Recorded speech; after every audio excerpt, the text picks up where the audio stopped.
You should really bring the Knights of Favonius with you next time.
Guess we can rest a bit.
I have gathered everyone here today to make an important announcement.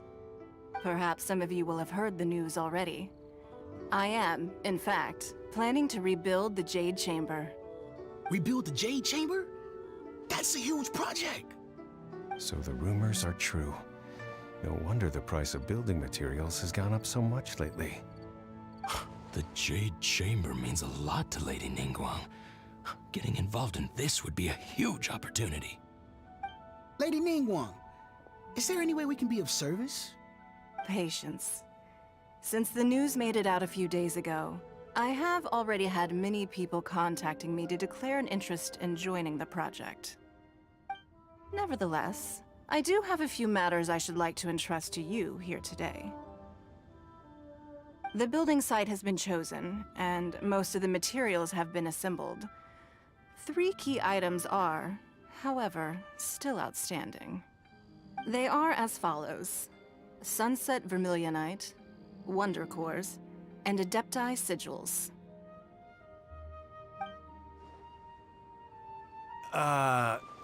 Excuse my ignorance, Lady Ningguang.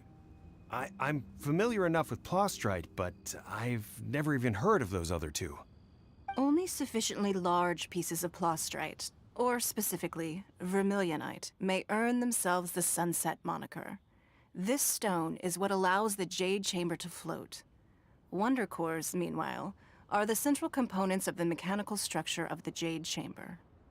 Adepti sigils serve as a means of integrating the mechanical devices with Adepti art. They are as indispensable as the mechanical core itself. Although these three items are rare, I trust that with your connections and capabilities, procuring them will not be a question of if, but of when. I take the saying, time is money, more seriously than most. Efficiency is everything. I will pay a generous price for the materials that you find, and in addition, the first 3 people who collect all the materials will have the opportunity to ask me a question. You may ask me anything, and I will give you an honest answer. I trust that this means of compensation will be to everyone's satisfaction. These things won't be easy to get hold of. But if it means a chance to get some inside information on Liyue Harbor's development plan for next year, Then it's the deal of a lifetime. Information from Lady Ningguang is priceless. Whoever gets to it first takes the market. Haha, what a coincidence. I won't divulge too much, but I heard some murmurings about some Plostrite just the other day. So excuse me all, but, I have some business to do.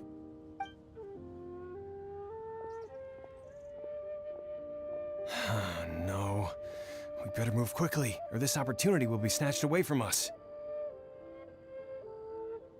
Ningguang's rebuilding the Jade Chamber? This is a huge deal! Let's get involved! So you heard my announcement, did you? What do you think? Interested? Yes. Providing the question pertains to something I am knowledgeable about. Really? Ooh, then Paimon will ask you about how to run a business!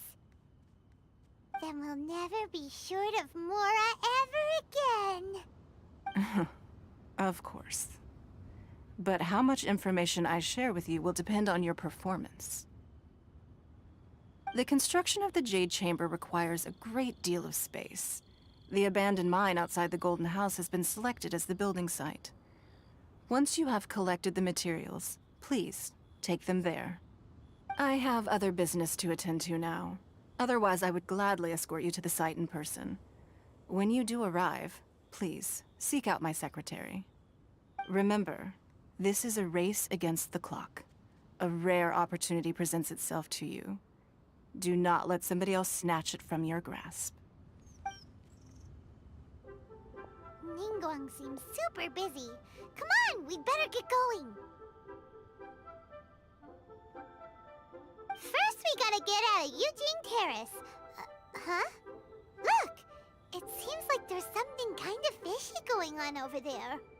Ma'am, you seem like an eminent and distinguished young lady to me. I can see that you're easily gonna win this procurement contest Lady Ningguang has set up. As it happens, we have some information about the materials that I really think might interest you.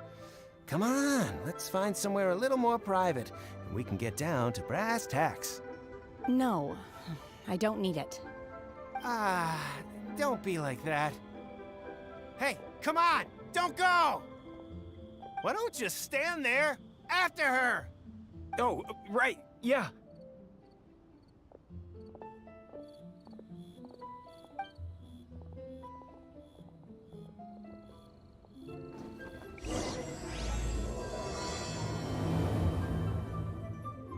Did you hear that? They said they had some useful information. Information's just what we need right now. Let's follow them and see what we can find out.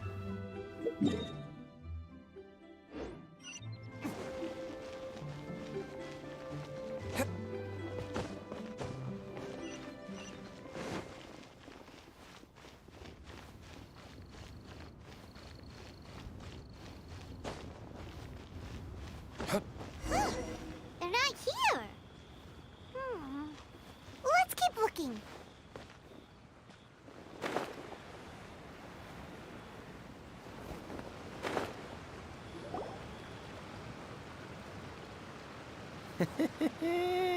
Well, will you look at that, ma'am? Nowhere left to run. Don't worry, we're not bad guys. You give us some mora, we give you a little info. Everybody's a winner. Boss, I got a bad feeling about this. Look at her, the white hair, the energy she gives off. I'm telling you, there's something different about her. So what? She's loaded. How are we ever going to repay those gambling debts if we just let money walk away from us, huh? I've already told you, I don't need your information. If you still can't grasp that, I'm happy to repeat it in a way that won't be so easy to forget. Come on, ma'am. You seem like an intelligent lady. I shouldn't have to spell this out to you. It's not about whether you need the info or not, okay? It's about you taking out your money and handing it over and nobody getting hurt. I won't. No more excuses! I know you have money. I saw you. Yeah, I saw you. Strolling into Leo Lee Pavilion, ordering a table full of food, and only taking a few bites. Then seen you at kiosk, then Wan Min restaurant. Same story each time. You order all the signature dishes, take a few bites, then you're on your way again. How could you afford to be so wasteful if you weren't from a rich family? And since you're so rich, what's the loss to you in giving us a little spare change, huh? Master warned me not to lay a hand on anyone in Liyue Harbor. But here we are. Perhaps... yes. Let's call it fate. Boss, I'm telling you, something's not right. What are you afraid of? We're just selling information. It's not illegal. If she lays a finger on us, all the better. We'll sue her for everything she's worth. Oh, you again. Millilith? What are the Millilith doing here? Did you do this? You ought to mind your own business, I swear! Silence! How dare you threaten innocent civilians? You're coming with us. No, don't be angry, sir. Please, let me explain.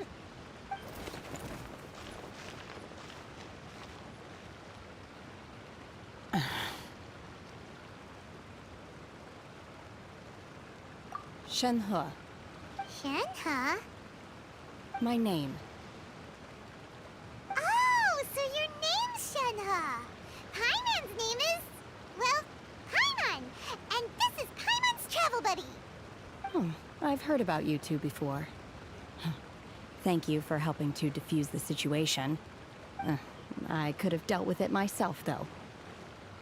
I suspect smashing his head against the ground a handful of times is all it would have taken to get him to surrender. You can't do that. That's way too violent. This is Liyue Harbor. There are laws against that kind of stuff, you know. Laws? No, apparently not. Really? So how exactly have you... That would be my stomach growling. I haven't eaten enough. She's so honest. Wait, that's right. They said you went around all the restaurants ordering this and that and the other, but only took a small bite of each dish. Then of course you're still hungry. So, anything in particular you're hungry for? Chingson, glaze lily, violet grass. These are my usuals. Medicinal herbs? Kinda hard to explain. Anyway, Boo Boo Pharmacy's not far away. Let's take Shenhe there for a big medicinal meal. After all, you can't work on an empty stomach. Psst. Do you think Shenhe might be an adeptus? It seems like it's her first time in Liyue Harbor, and she doesn't seem to get how things work here. If she is an adeptus, that would explain everything.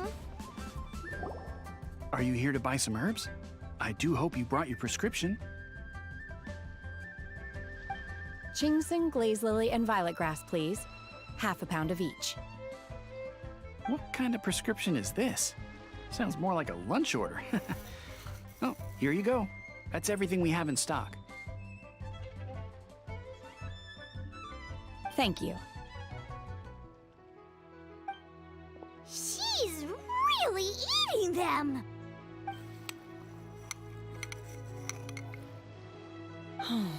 My hunger has now abated. Thank you.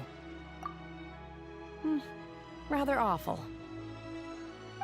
Though they were not completely devoid of sweet fragrance, after consuming a large quantity of them, bitterness is all that remains. So, how come you chow down on these and barely touch the restaurant food? If Paimon had enough Mora, Paimon would go to the fanciest restaurant in town and order a whole table of food and eat it all in one go. Because I'm not sure whether I will remain here in the future.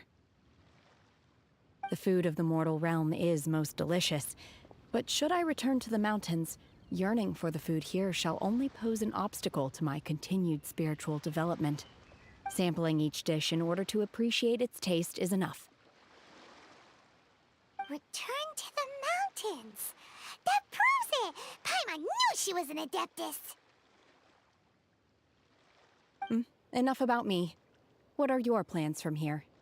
Oh, right! Paimon almost forgot! We came out to take part in the Rebuild the Jade Chamber competition! And now we're probably super behind because we've been held up for so long. I see. I heard something about the contest when I was passing by. Yep! You get to ask Ningguang any question you want if you win! Were you interested in the contest too, Shenhe? I came for the rebuilding of the Jade Chamber, but until this point I had no intention of joining a contest. However, you have shown me your kindness, and I would now like to lend you my assistance. Oh, don't worry. I ask for nothing in return. Wow! You really don't have to. But having an Adeptus help out will make things a whole lot easier, so... Then let's not delay. I have a plan. Great! Paimon bets this is gonna be the awesomest plan ever! I am not sure whether or to what extent this plan can be classified as awesome. I do, however, believe it will be highly effective. We simply need to dispose of everyone who is currently ahead of us. Then, we alone shall become the victors. Veto! That is not acceptable! Not by a long shot! Really? But I hear that competition is in essence about conflict and one-upmanship. Look, we want to win this competition fair and square, okay? Sunset Vermilionite, Wonder Cores, and Adepti Sigils. Let's start at the top of the list and work down. So, for Plostrite... I was wondering who I could hear arguing over there. So, it's you. Baishu, what are you doing out here? Lady Ningguang wishes to purchase a large batch of wound dressing. We're running low at the store, so I came out to fetch the ingredients personally. Huh? How come Lady Ningguang needs so much wound dressing all of a sudden? I'm not too sure. I did hear she's looking to rebuild the Jade Chamber. Maybe for its first aid on site? I didn't ask, though. Far be it from me to pry into my customers' personal affairs. Oh, and she also borrowed Chi-Chi. Meaning Boo Boo Pharmacy is very short-handed right now. I don't suppose any of you are looking for part-time work by any chance? No, we've got other stuff to do. While you're here though, you seem to know a lot. Have you ever heard of something called Sunset Vermilionite? Ah, the variety of Plostrite used in the Jade Chamber, yes?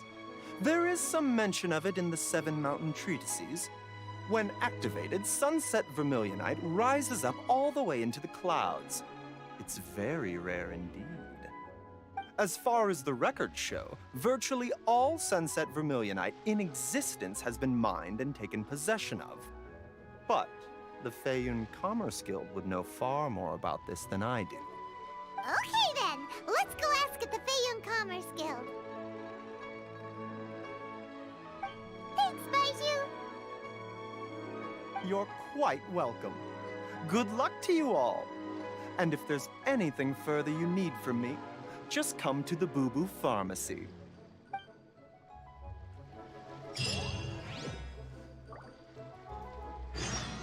I can't read what this says.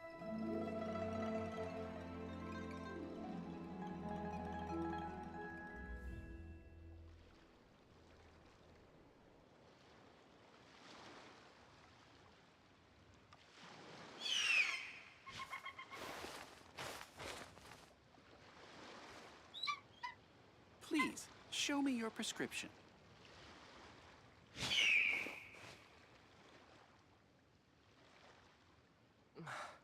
I can't read what this says.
Master Xingqiu, thank goodness you're finally back.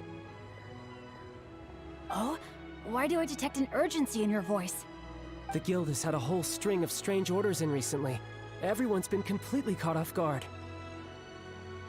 Your father gave me specific instructions to ask you to stay and help out if I happen to see you. I see. Have someone sort the orders by type for now. I'll deal with them myself shortly. Oh, how wonderful. Thank you, Master. With you on the job, I can breathe a sigh of relief. Hey, Xingqiu! Glad you're here. We want to ask you for some information. Traveler, Paimon, please wait a moment. Shu, I need to entertain some guests. Please continue with your work for the time being, and we'll discuss the matter of the guild's orders in more detail later on. Understood, Master Xingqiu. Then I will leave you in peace.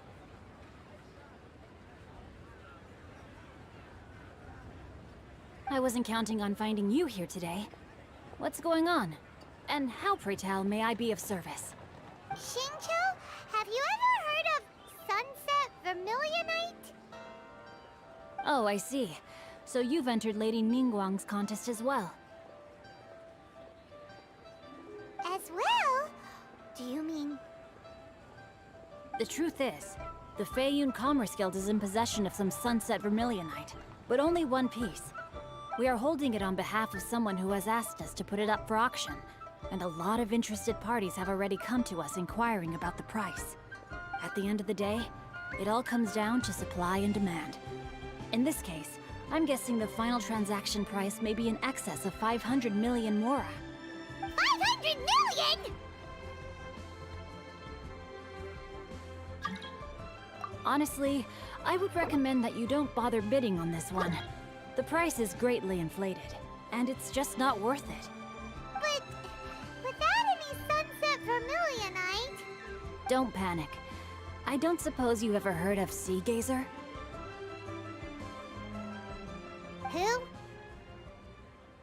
Who? Sea Gazer was once very close to Mountain Shaper, but if I am not mistaken, he has already passed away. Yes, precisely.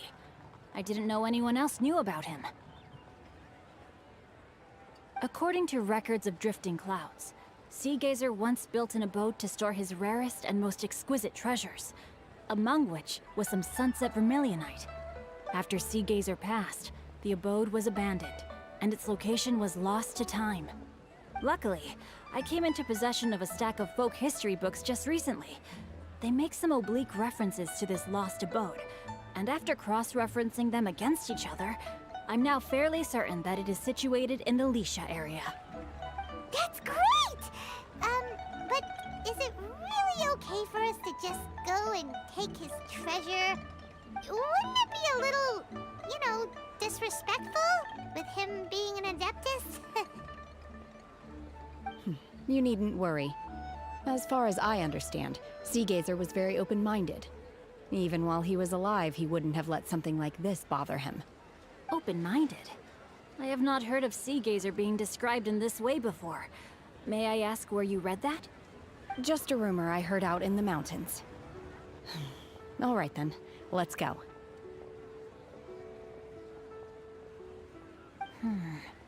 There's something about this young lady that reminds me of a good friend of mine. Oh, I almost forgot. Adepti abodes tend to have very ingenious designs, especially when it comes to their defense mechanisms. Plus, it's likely to be crawling with monsters after being abandoned for so long. So please, be very careful. Okay, we will be. Thanks, Xingqiu.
I suppose this will do.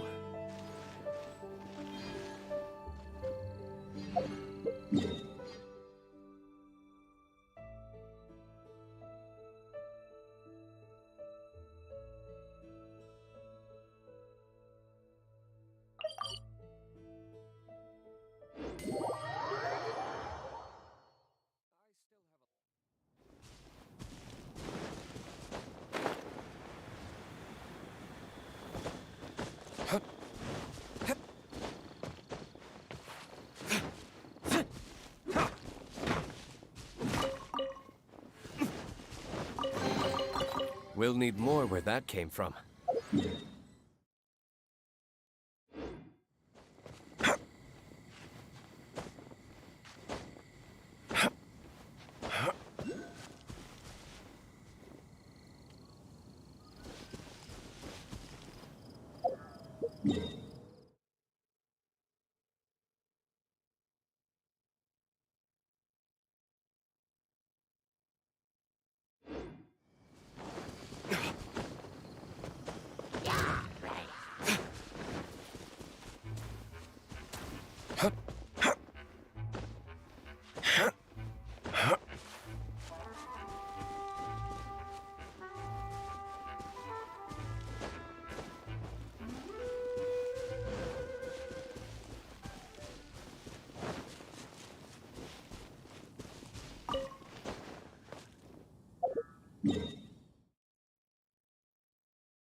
We'll need more where that came from.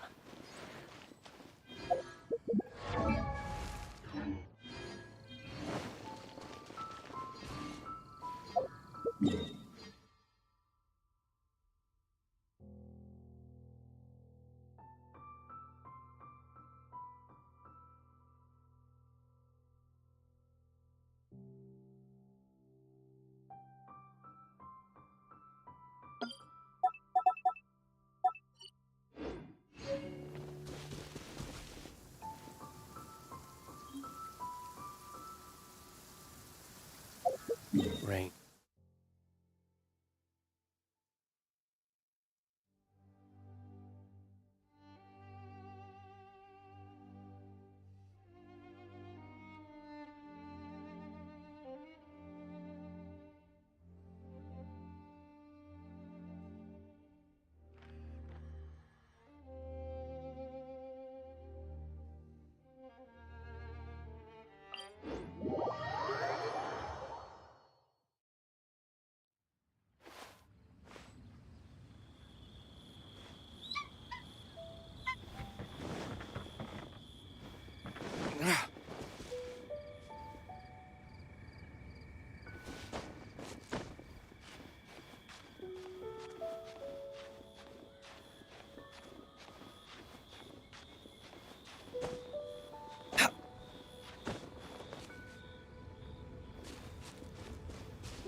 That felt, pretty good.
Suppose it wasn't too much trouble.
There are a few interesting trinkets here.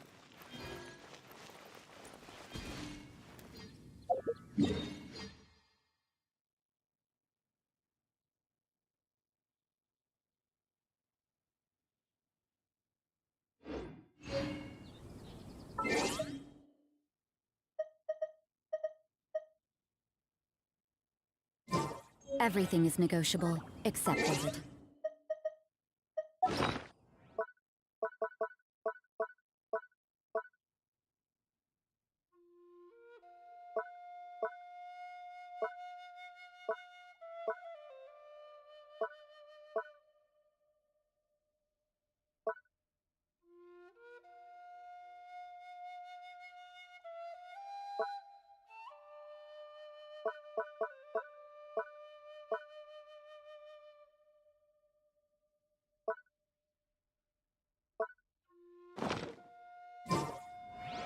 Don't we have a job to...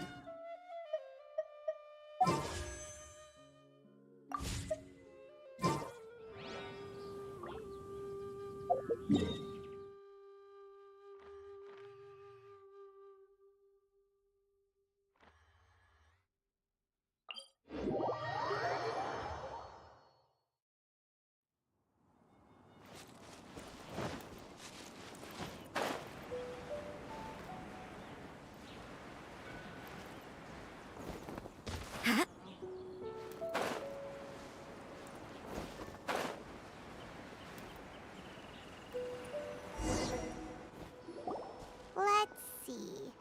Xingqiu said it should be around here, but Paimon doesn't see anything.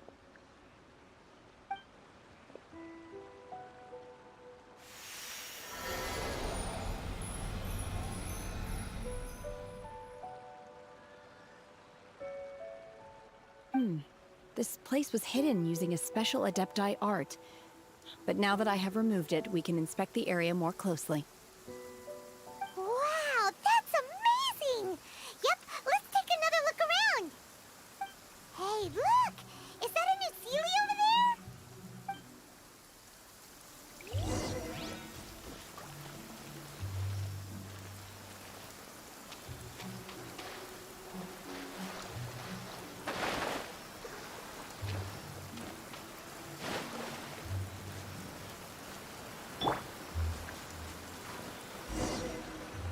The Sealy got to here.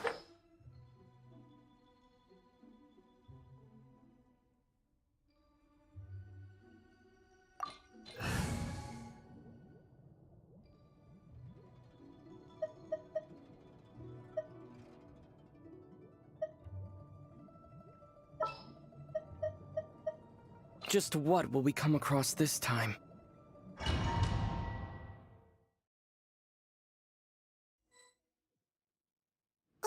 What? Weren't we at a waterfall just now? How did we suddenly end up here? Oh, so many clouds. It feels like we're high up in the sky.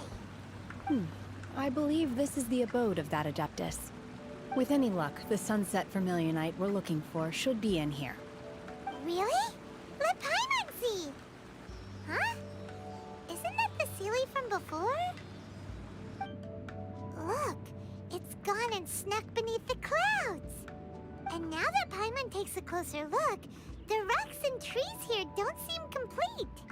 Oh, could there be something below the clouds? These are not real clouds. They are the product of an Adepti art used for spatial partitioning. If we want to go down, we must first destroy the mechanism that is maintaining the Adepti art. All right, then let's do it.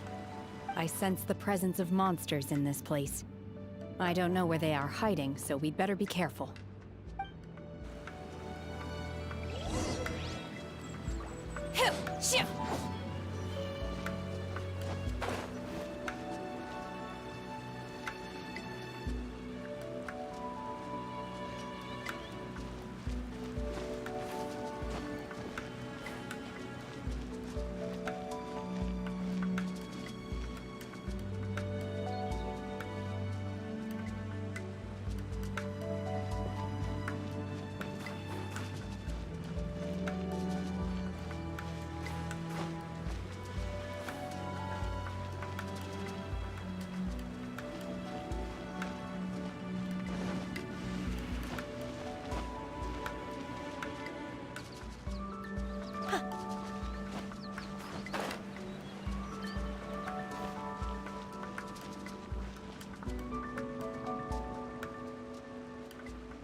Manifest!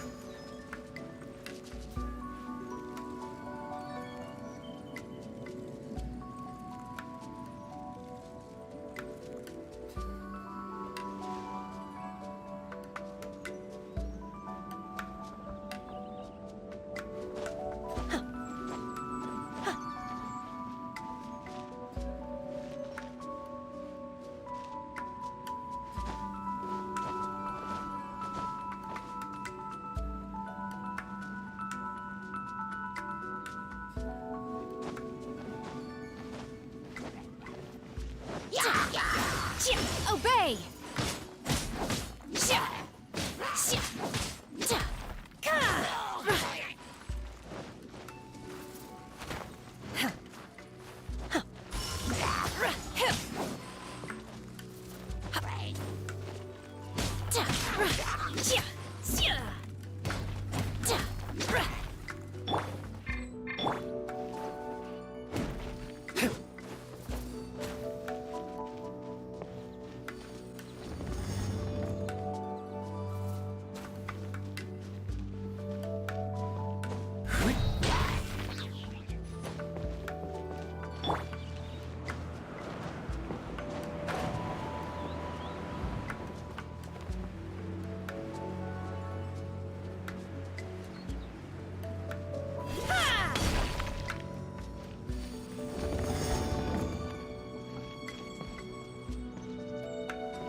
run!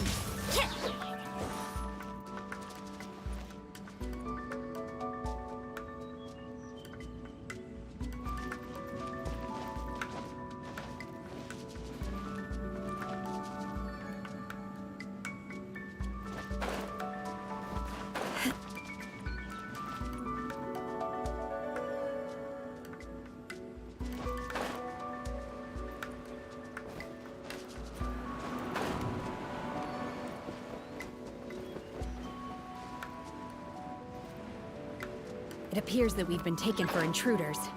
This time, why not allow me to take care of this?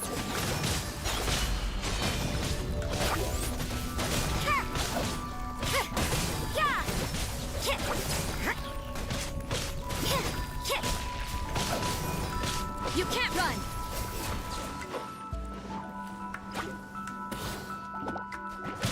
Judgment! Everybody stand back! You can't run!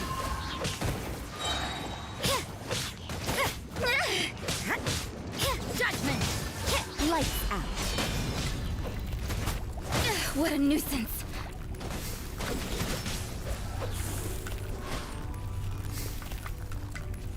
The core of the mechanism is exposed. Now's our chance.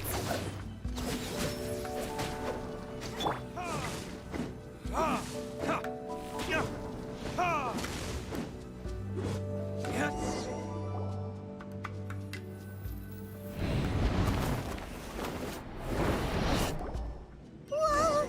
We're gonna fall!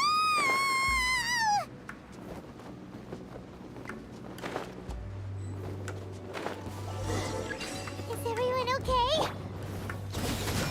Look! The celiac disappeared beneath the clouds again! It looks like we need to go further down. But before that, let's destroy the guard mechanisms on this level first. Let's light it up! Yeah! You can't run! What a nuisance! Shiver! Yeah! Yeah!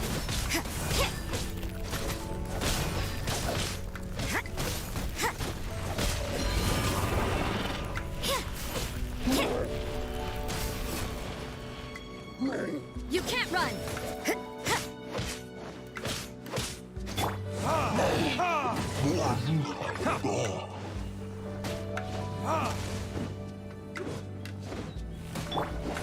Everybody stand back!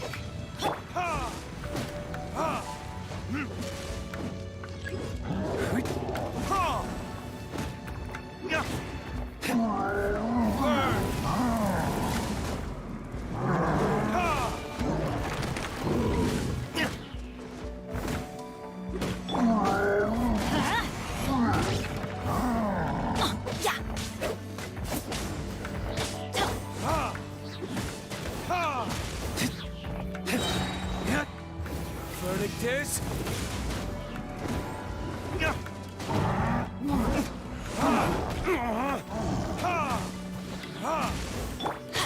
Let's light it up! I'm going in!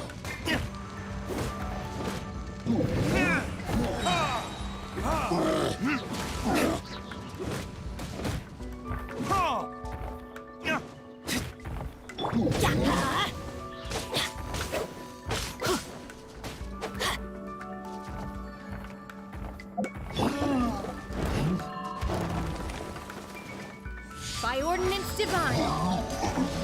Transfiguration. Manifest.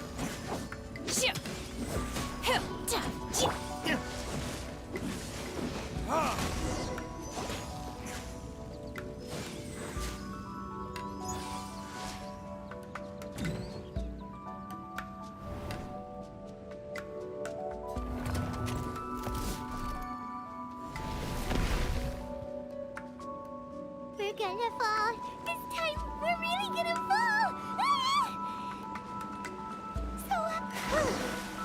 Luckily, there was a pool of water at the bottom.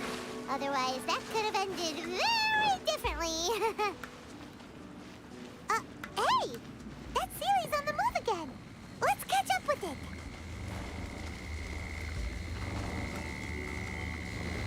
Huh. Something looks different about this stone wall. Let's take a closer look.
Let's light it up!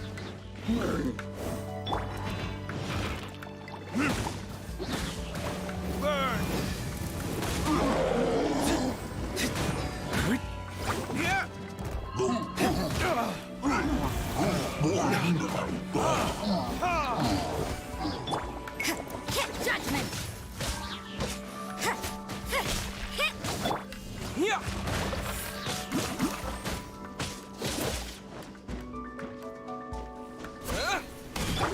You can't run!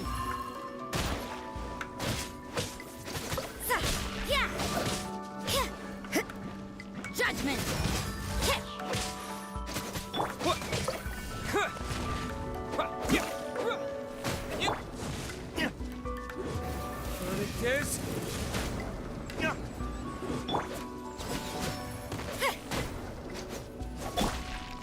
Obey!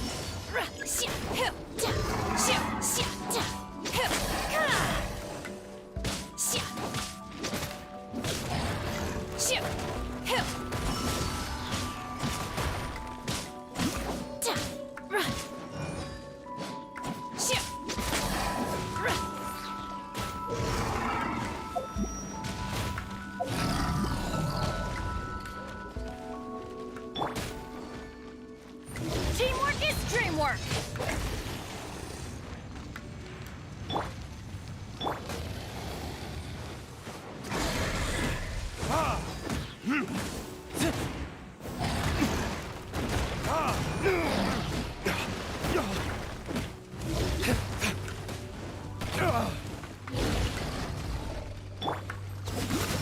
Lights out. Unleash! Cryo incarnate! My will embodied!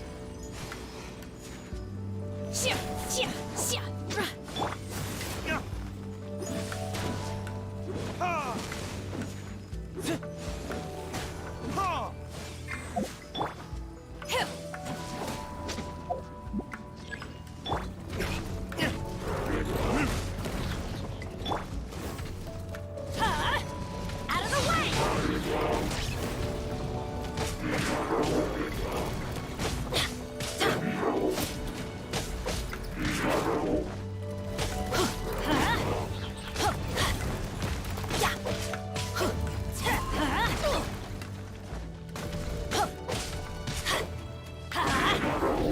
That's gonna hurt in the morning. Everybody stand back! Is that all you've got?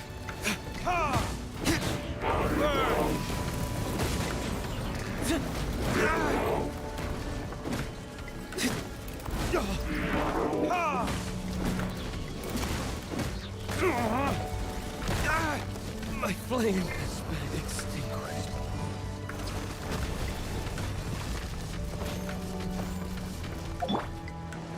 Obey!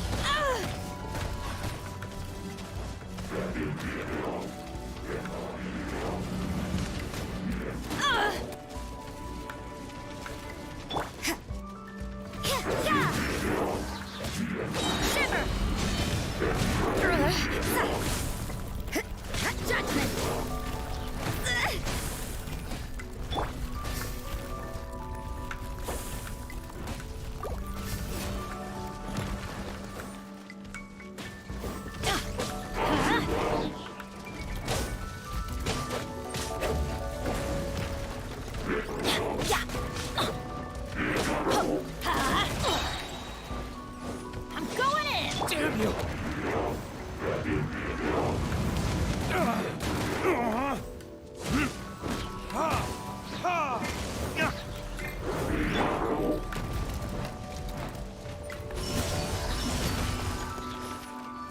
do your master's bidding!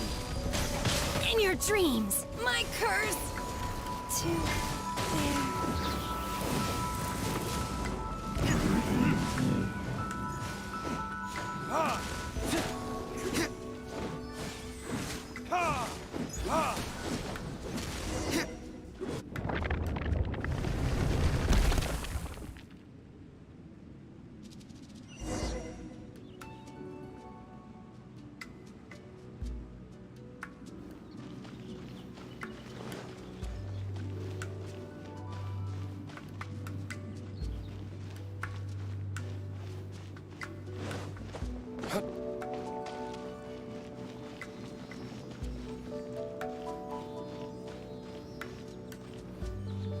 Look, over there!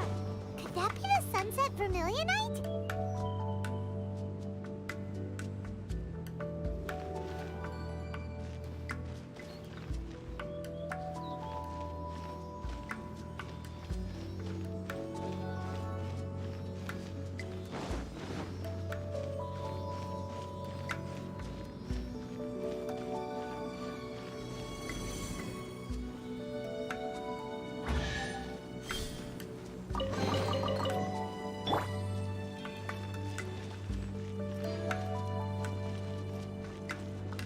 Adventure time!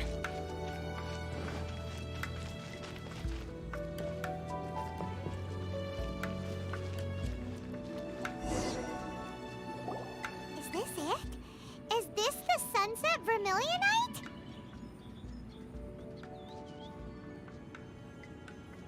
It's so huge!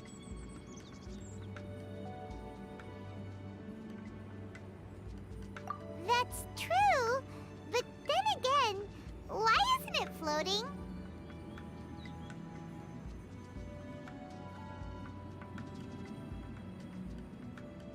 Plaustrite doesn't float until it's activated. It may look different from most ordinary stones, but it weighs around the same amount.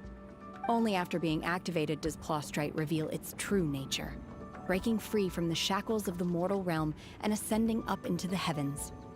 Wow, Shenhe, you seem to know everything about this. Only because my master is fond of chatting about these things. The moment she has some time to spare, she'll come straight for me and start telling story after story. I don't care for her stories most of the time. I certainly didn't expect them to ever come in handy like this.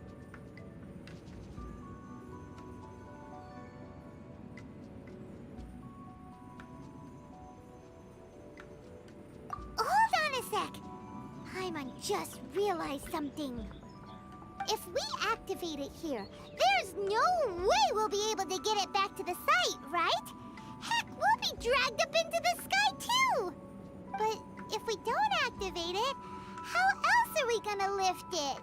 This rock must weigh well over 1,000 pounds, surely! Don't worry. I can handle the weight quite easily. Are you sure? Be careful! Please don't worry. I'm well aware that a Plaustrite sample this large must be highly valuable. I will be gentle with it and make sure it does not get damaged.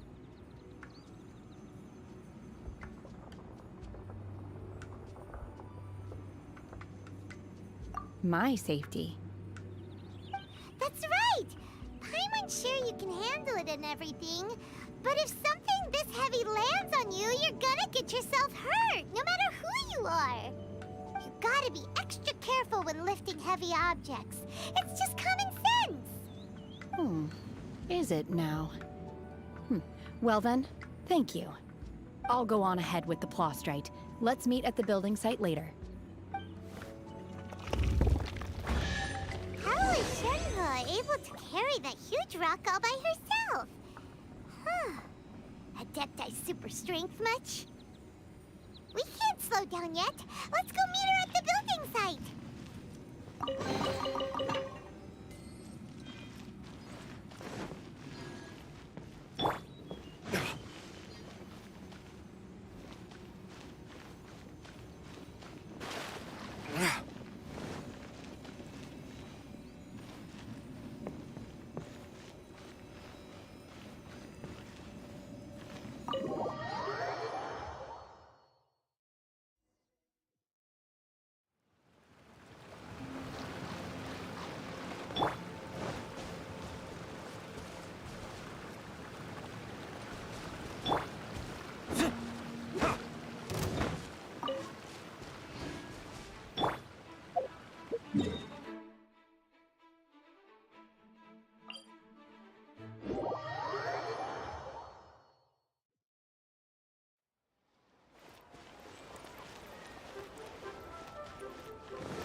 Oh my god, I can't believe my eyes. How can she lift that massive rock all by herself? She's gotta be one of those Adepti, surely. Oh, mighty Adeptus, please give me your blessing, so that in the coming year I may reap a more bountiful salary. This is top tier in size and quality, and the condition it's in is quite simply immaculate. Congratulations, this item is approved for submission. I'm going to award you full marks for the Sunset Vermilionite item. May I take your name? My name isn't important. I'm not even here to compete. I was just delivering this for some other people. They should be here any minute now. Shenhua, and Ningguang's little helper. Ah, so you're the ones behind this. No wonder. The rarest talent turns in the rarest plastrite specimen. But I have to correct you on one point. It's not helper, it's secretary. Okay then, Miss Secretary, what do you think of the rock we found? Pretty amazing, right? In truth, it is the finest piece of plastrite we have received so far. If everything goes according to plan, we will use this piece in the foundation of the Jade Chamber, which will enable us to proceed to the next stage of construction. As a side note, Lady Ningguang has rented some dwellings in the nearby area to serve as accommodations for the contestants. If you need a place to rest, you are welcome to stay there. Now, please excuse me. As you can see, there is still a lot of work to do on the building site. Shenhua, Shenhua! Just now on the way over, pretty much everyone was singing your praises! Oh, really? What kind of reaction is that? So strange. Aren't you happy about it? Whenever Paimon gets praised, Paimon can't help but hold their head up high and break into a big smug smile. I've had similar compliments before. They call me an Adeptus, treat me with great deference and respect, as if I'm set apart from the common folk. Yeah, 'cause that's how Adepti are. At least the ones we've met are pretty unique and reclusive, too. Way different than normal people. But I am not... Shenhua? I'm fine. I've been exerting myself quite a lot ever since we set foot in that abode. I'm just a little fatigued. Well, Byron said that there are some makeshift hotels we can use, right? Let's go check in and take a rest. No need. I simply need to find myself a secluded place in the wilderness to sit and meditate in silence. You can't do that. It's dangerous out in the wild on your own. When you're hungry, you go eat something tasty. And when you're tired, you go lie down in a nice, comfy bed. All right? Seriously, don't punish yourself like this. Okay. If you insist. Great! Now we're talking. Let's head to our hotel.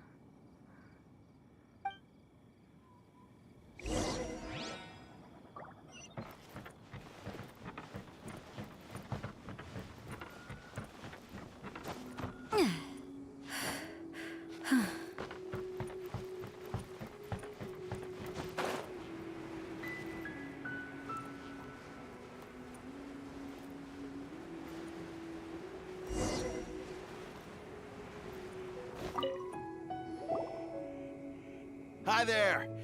Checking in, are we? You're just in time. We only have 2 rooms left.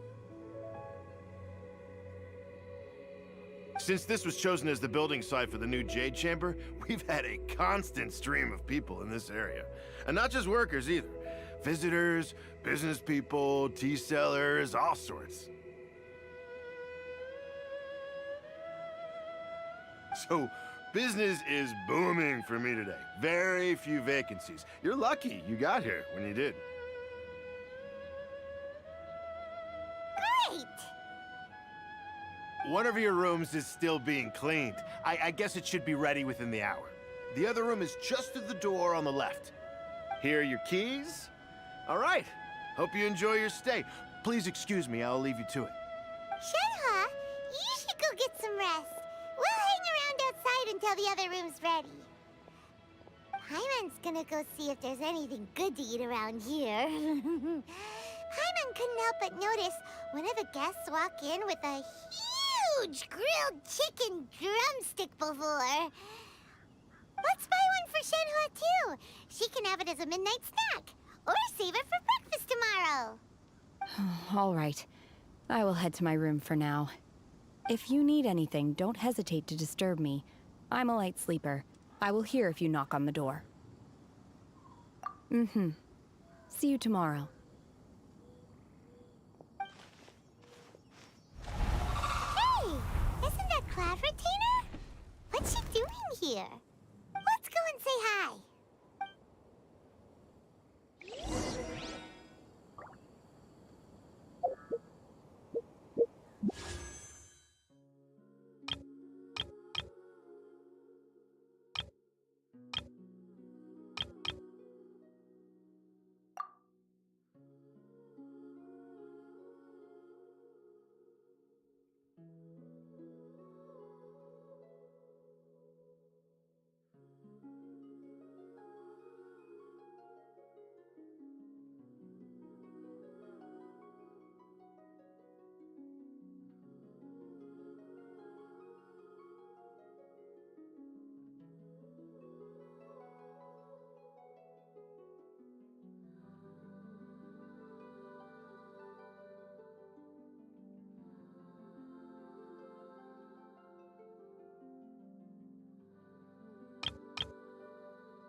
Work hard and live each day to the fullest. That is what life in Mondstadt is all about, isn't it?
One trusts you have met Shen He.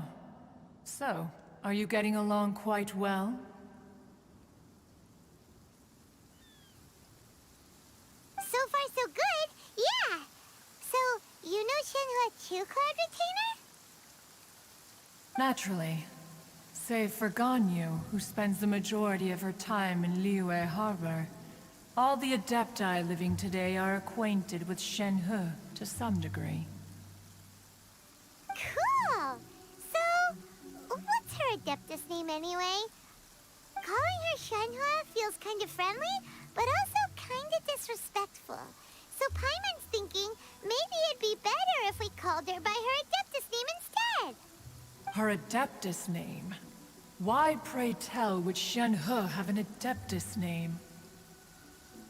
Don't all Adepti have a special title they go by? On this latter point, you are correct. However, Shen He is human. Oh, right. Wait, what? Paimon neither! This is a real surprise! Do you mean to say that she presents differently from ordinary human beings? Well, to start with, her problem-solving methods are extremely direct. Ah, yes. She was like this all those years ago when one first met her. In this respect, she has not changed. One first found Shen He by chance in a cave. One was passing by and sensed the presence of a god's remains. Being of an ever-vigilant disposition, one entered immediately to inspect the scene. Inside was Shen He, then aged around 6 years old. In her hand, she held a dagger with which she was confronting a monster that was the god's remains incarnate. That sounds so dangerous. When one arrived, she had already been locked in confrontation with this monster for several days. Most mortal children are fragile, both physically and mentally, and are highly reliant on their parents for survival, but not so her.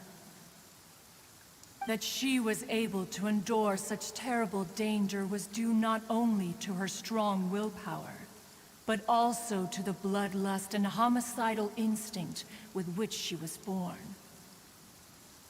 One dealt with the monster, yet she still refused to lower her guard. She even pointed her dagger in one's direction and remained ready to strike. Only after she was satisfied that one had no intention to cause her harm did she finally relent. She then passed out without uttering a single word. In other words, if you hadn't passed by that day, Shenhua might have... Not necessarily. Upon one's arrival, one could sense that the god's wrath was gradually receding. Even had the stalemate continued, one suspects that Shen He may have still emerged the victor of the confrontation. That's still so dangerous, though! Why was a tiny little kid battling against the wrath of a god in the first place? Alas, the mortal world is rife with suffering of every kind. And she had experienced her fair share of this, even at a tender age. Seeing that she was homeless, one decided to adopt her. Indeed, it is one to whom she refers. Shen He has an extraordinary constitution, making her well adapted to practicing the Adepti arts. All the Adepti cherished her talents, and so we were willing to train her.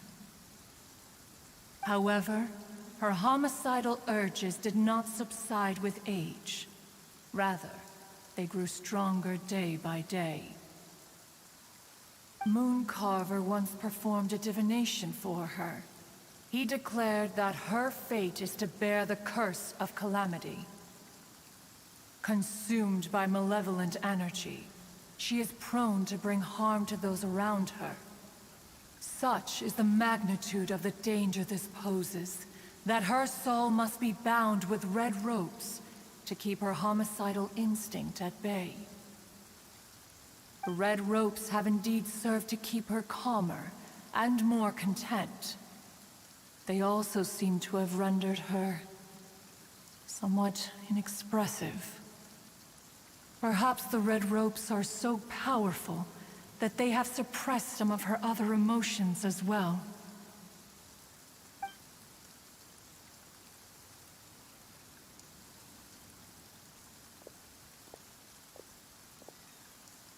It is only by fate that people's paths may cross. Now that Shen-He's path has crossed with yours, please be sure to treasure the gift that fate has given you, and take good care of her.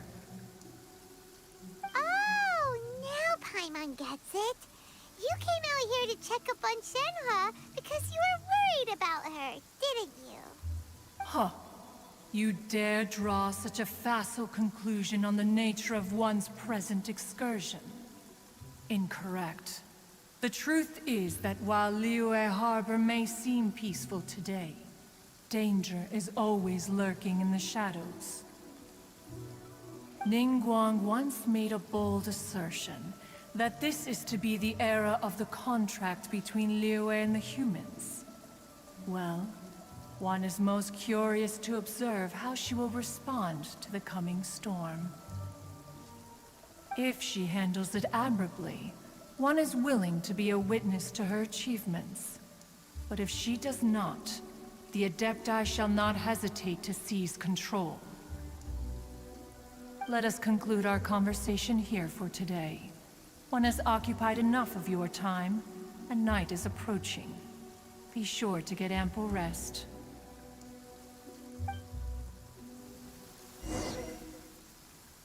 So, Shenhe isn't an Adeptus after all. She just grew up around the Adepti. Oh, no wonder she doesn't like being treated as an Adeptus. Having everyone falling over themselves to show their respect all the time must be kinda hard to deal with.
I'll watch your back.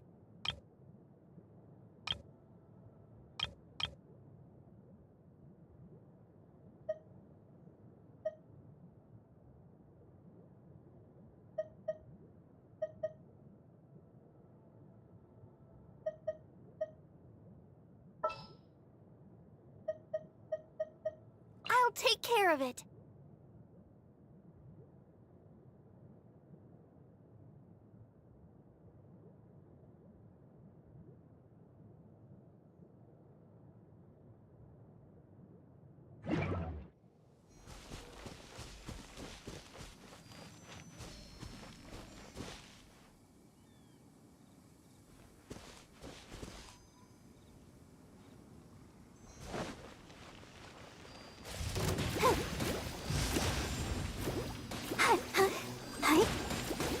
Go, Barbara! La la la la! Hi.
That's gonna hurt in the morning.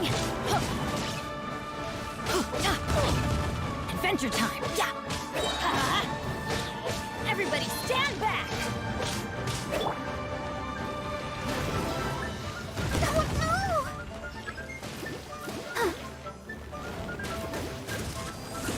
Go, Barbara, go!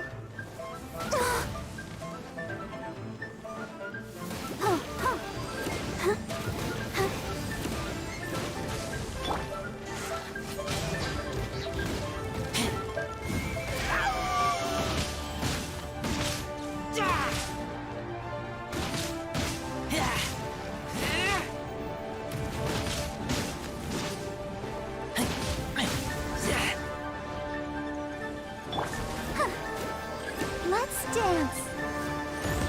Hi. Hi.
I'm hungry. Let's hunt.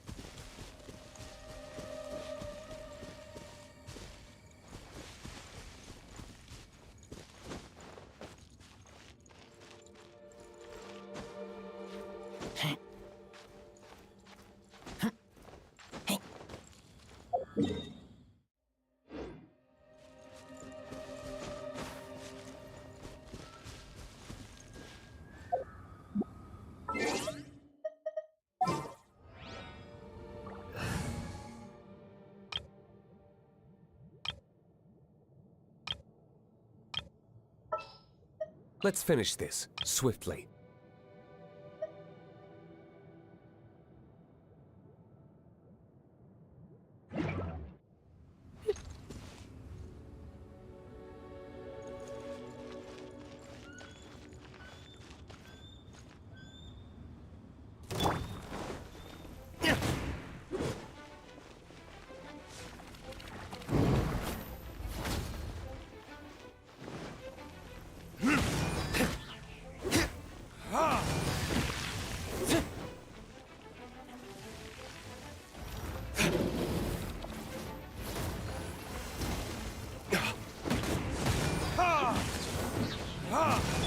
Let's light it up!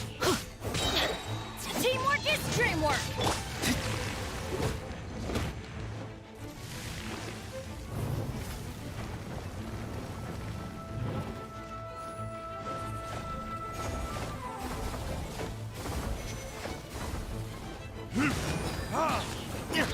Time for retribution!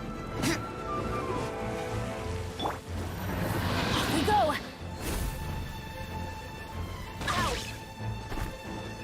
Adventure time!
I'll take care of it.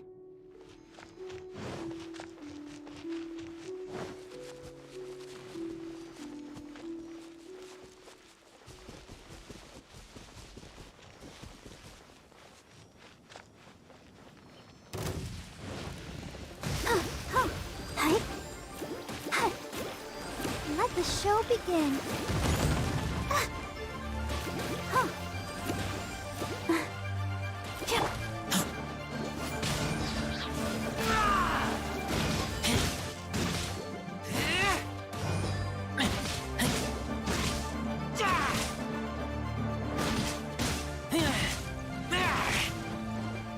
Off we go!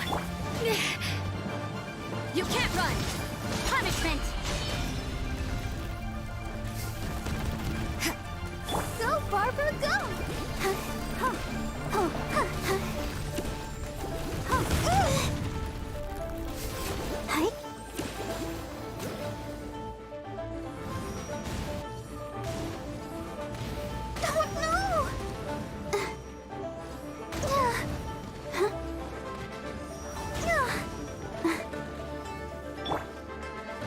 Let's light it up!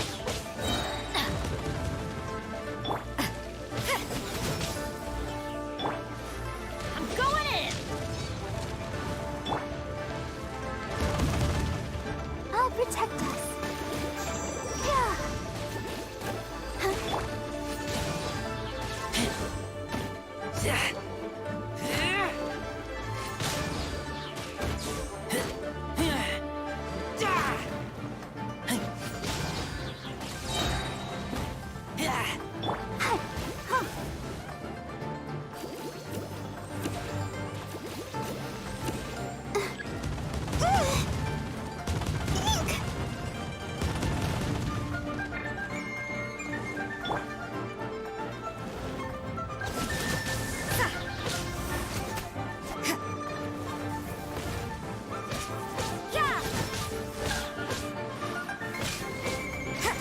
The show begins. Come on, we can do it.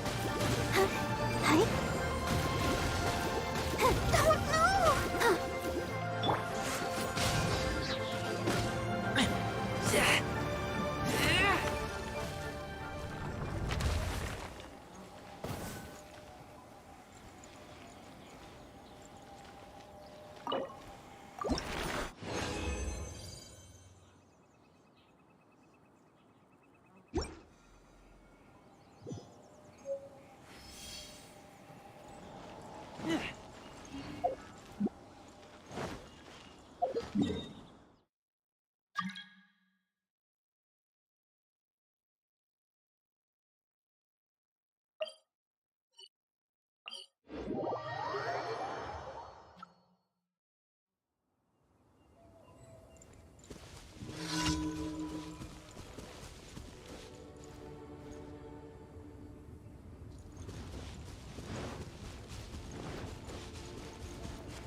Get back!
Everything is negotiable, except overtime.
You can't run!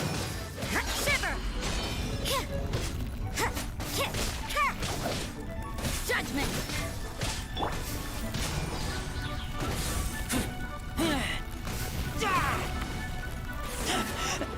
I taste blood. Go, Barbara, go!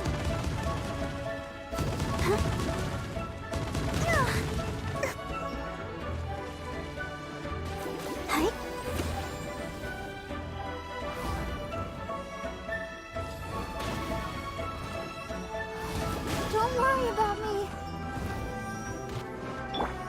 Everybody stand back!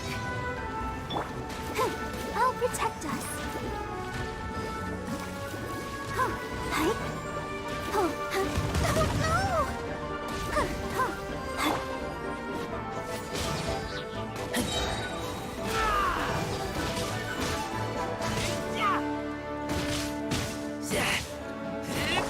You can't run!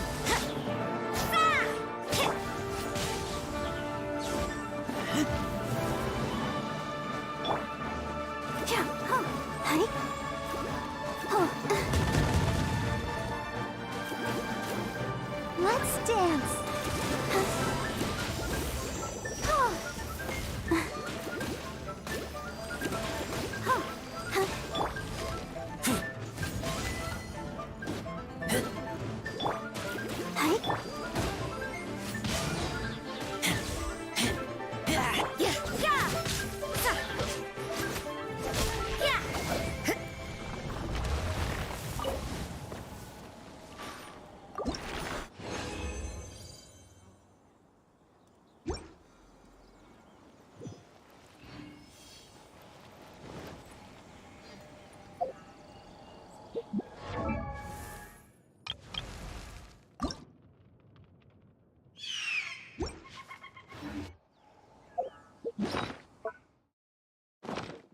have a job to do?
What's our objective?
I see through you!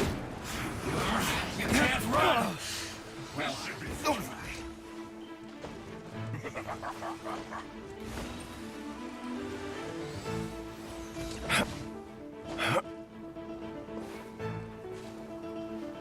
it isn't time for a break yet.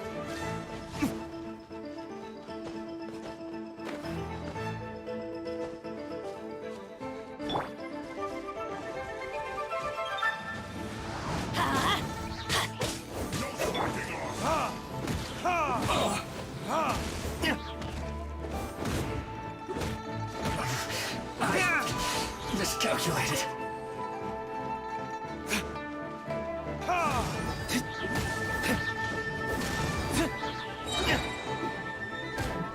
My duty at an end.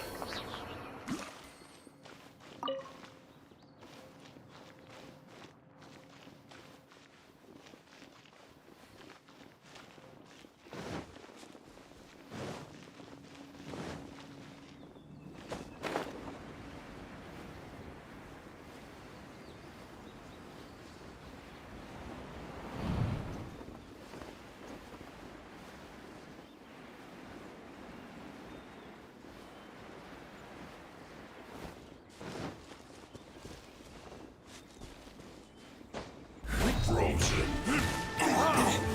Verdict is... Teamwork is dreamwork! Disgusting. I will. I guess this is it.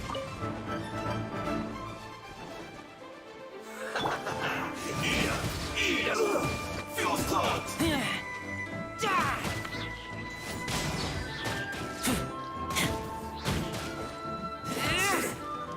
Cook this through.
Ad Astra.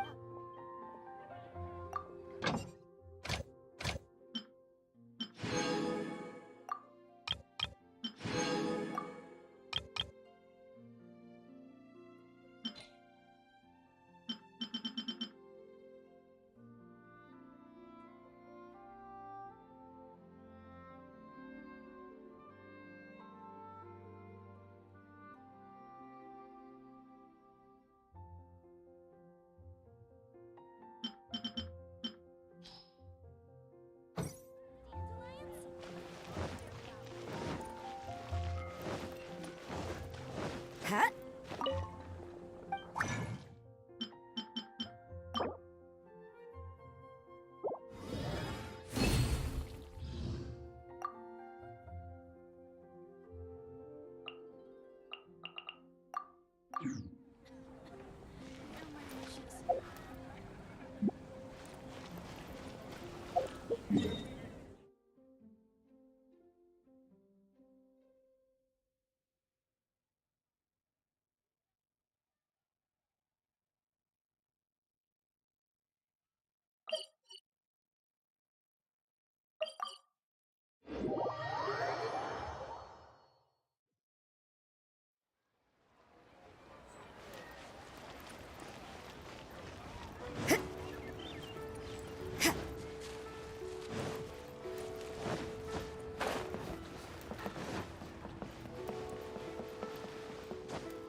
Hey! So, Shenhua...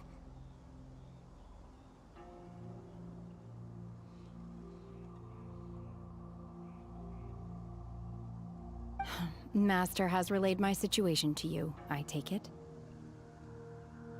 Oh? How did you know? I'd intended to wait until you came back before going to sleep, but I didn't hear you come in. I was worried that something may have happened to you, so I went outside to check and caught sight of my master. On top of this, you have been acting very strangely around me this morning, causing me to suspect that my master must have told you everything about me. After all, Master is... very talkative. Sorry, Shenhua. Paimon had you down as an Adeptus this whole time, but it turns out Paimon was wrong. It's okay. I don't mind.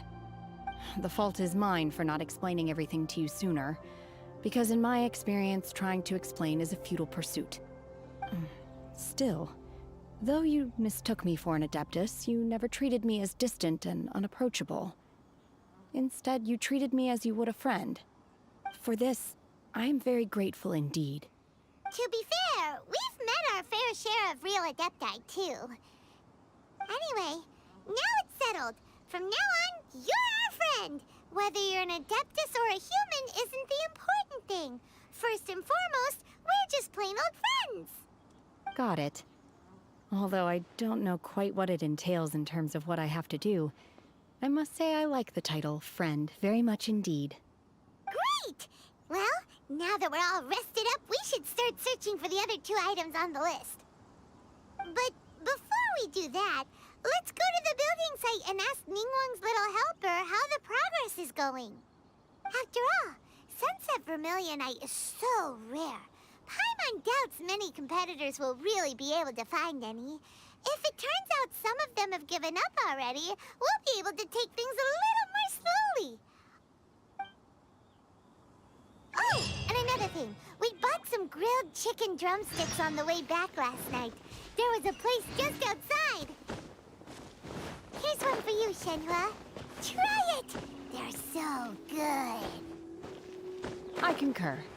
It has a rich flavor, far more agreeable than those I've cooked for myself in the wilderness in the past.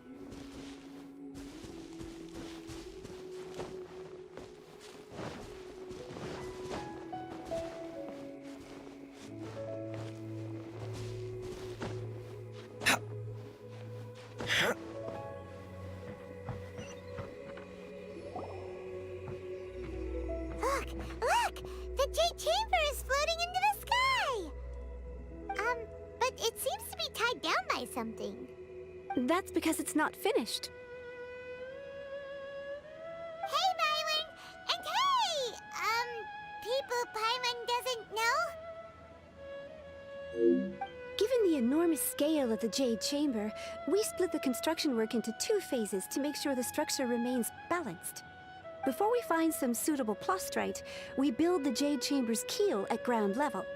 Once the plastrite is ready, we place it into the keel and let the partially constructed Jade Chamber rise up to the height of the surrounding mountain peaks. The remainder of the construction work is then carried out at that altitude. Once everything is ready, we release the iron tethers and allow the Jade Chamber to rise to its target altitude. Miss Bywin, we've brought some new materials to submit. One moment, I'll be right there. The construction work has only been able to progress this rapidly thanks to the plastrite provided by you. Lady Ningguang is most grateful and looks forward to seeing more of your work.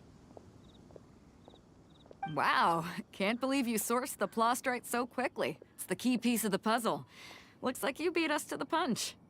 Wait, I know you. You're the one who fought against the Vatuian Osile, right? Oh, sure enough, your reputation precedes you. Pleased to meet you. I'm Beto, captain of the Crux. Beto? Are you here to join the Jade Chamber contest too? Sure am. I happened to get my hands on a chunk of Sunset Vermilionite on a voyage a while back, so I figured I'd bring it over. Huh. So even though it's rare, we're not the only ones who managed to get a hold of it. Oh, I've got some introductions to do. This is the renowned Miss Yun, or Yunjin, probably the most famous figure in the Liyue opera scene. Greetings. These 2 are Paimon and the Traveler. I'm sure you've heard of them before. And this is... sorry, I'm not sure we've met. Shenhua. I am their... friend. Good to meet you. Well, from today on, I guess all of us are friends. Miss Yun is also here for the contest. Turns out she needed to borrow a boat, so we came together. It's an honor to finally meet you both. I've heard much about you. Miss Shenhe, though we are only meeting for the first time, I have a feeling that we will get along very well indeed. To be honest with you all, I am in great need of this opportunity to ask Lady Ningguang a question. That's why I joined the contest. Thanks to my father's connections, I was able to acquire a specimen of the plastrite required. Fortunately, it was approved for submission, despite being a little on the diminutive side. Wow! So it looks like the 3 of us are competitors now! Excuse me for prying, Miss Shenhe, but are you competing as well? No, I don't have any questions for Ningguang. I just wanted to help him win. In that case, I have a proposal to make. Lady Ningguang said that the first 3 contestants to procure all 3 materials will be awarded the chance to ask a question. Well, there are 3 teams here. We can split the prize between us. Instead of competing against each other, we could work together to secure the top 3 places between us. What do you think? Sounds great, but how does that change things exactly? I think I see where you're going with this, Miss Yoon. The plastrite was the most difficult item to source by a long shot. Luckily, all 3 of us managed to get our hands on it. The 2 remaining items aren't quite so rare, so as long as one of us finds a way to source it, the other 2 can hop on the bandwagon. How'd I do? Is that what you had in mind? Precisely. Huh. Interesting approach. Okay then. All right, I'll go first. I have some leads on these wonder cores. From what I've heard, the core itself is really not that difficult to make. The hard part is getting hold of the ore used as raw materials. I'm gonna head back to the ship and ask Suling if he's heard of them. You guys... We will head into town and seek advice from Master Zhang of Hanfeng's Ironmongers. Thoughts? Wonderful. We'll split into teams then, and whoever makes progress first brings all of us a step closer to victory. I'm gonna take off. See you later. Okay, let's go! By the way, what question are you gonna ask Ningguang, Yunjin? I'm looking for a venue to host the performance of our new opera. Lady Ningguang has excellent judgment, so I would like to hear her opinion. Ooh, what's the opera called? Paimon wants to go see it. The opera is a labor of love by my father. He wrote it based on a popular urban legend about an evil spirit and an adeptus. It's called The Divine Damsel of Devastation.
Ah, hello.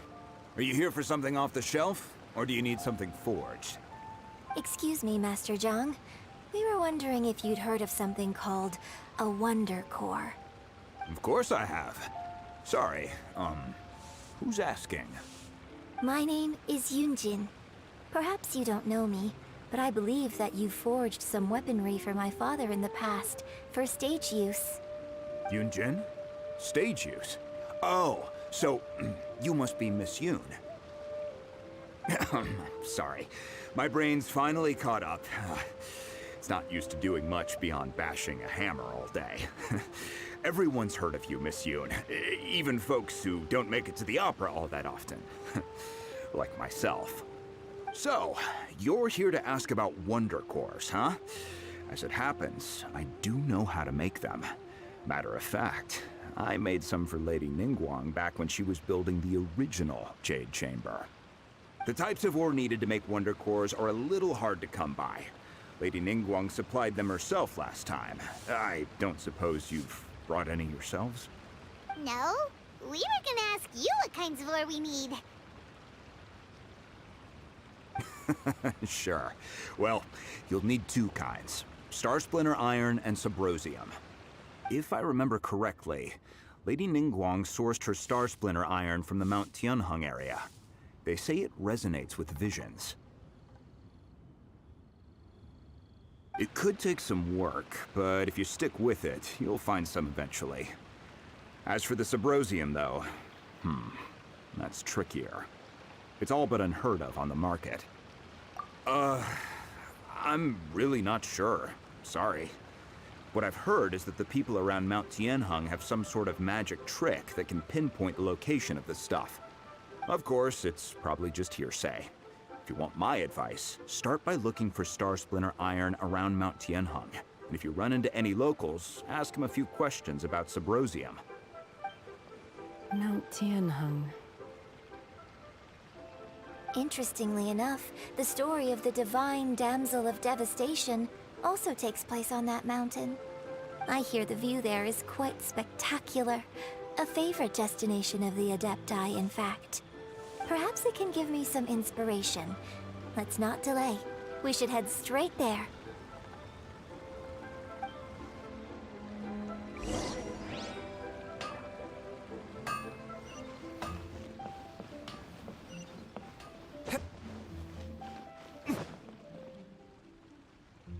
Oh, yes! Yes!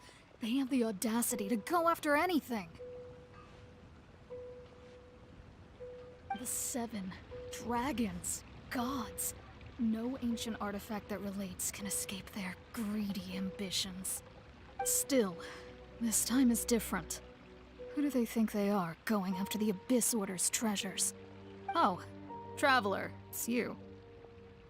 Huh? Ganyu, what are you doing here with Lan? Do you have a commission you need to post? Hello. We were just discussing the treasure hoarders. Yes. We were just saying how even the audacious treasure hoarders should know better than to mess with the Abyss.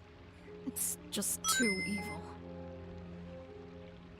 But we recently received intel from the Ministry of Civil Affairs that 2 big-time treasure hoarders in Liyue and Mondstadt are planning some big joint operation. 2 big-time treasure hoarders? Yes. They're known as Big Sis of the South and Raptor of the North. Oh, Raptor!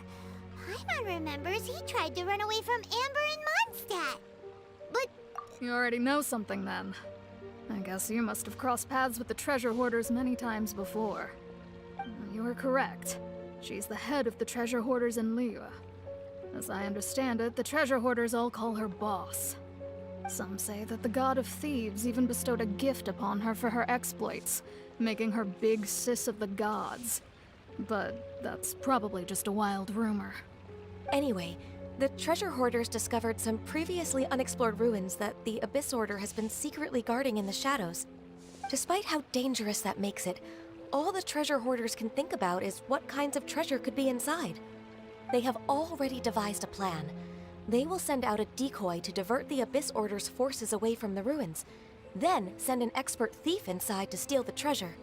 To this end, Big Sis and Raptor have reportedly recruited a certain Grand Thief from Fontaine. Grand Thief? That's quite an impressive sounding title. Oh, indeed. He is an extraordinary individual. The Grand Thief is highly respected in the treasure hoarders, in the same way that we adventurers look up to great adventurers.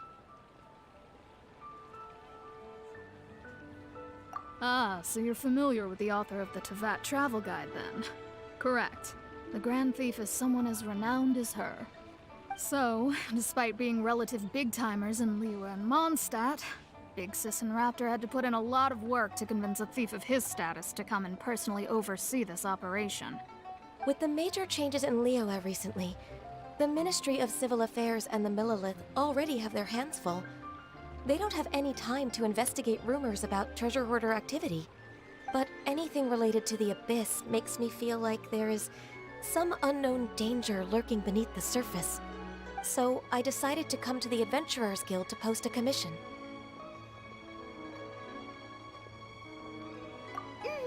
Leave this commission to us. Oh, thank you so much. Good to see this in the hands of a reliable guild member. Well then, good luck. The guild will take care of the details of this commission.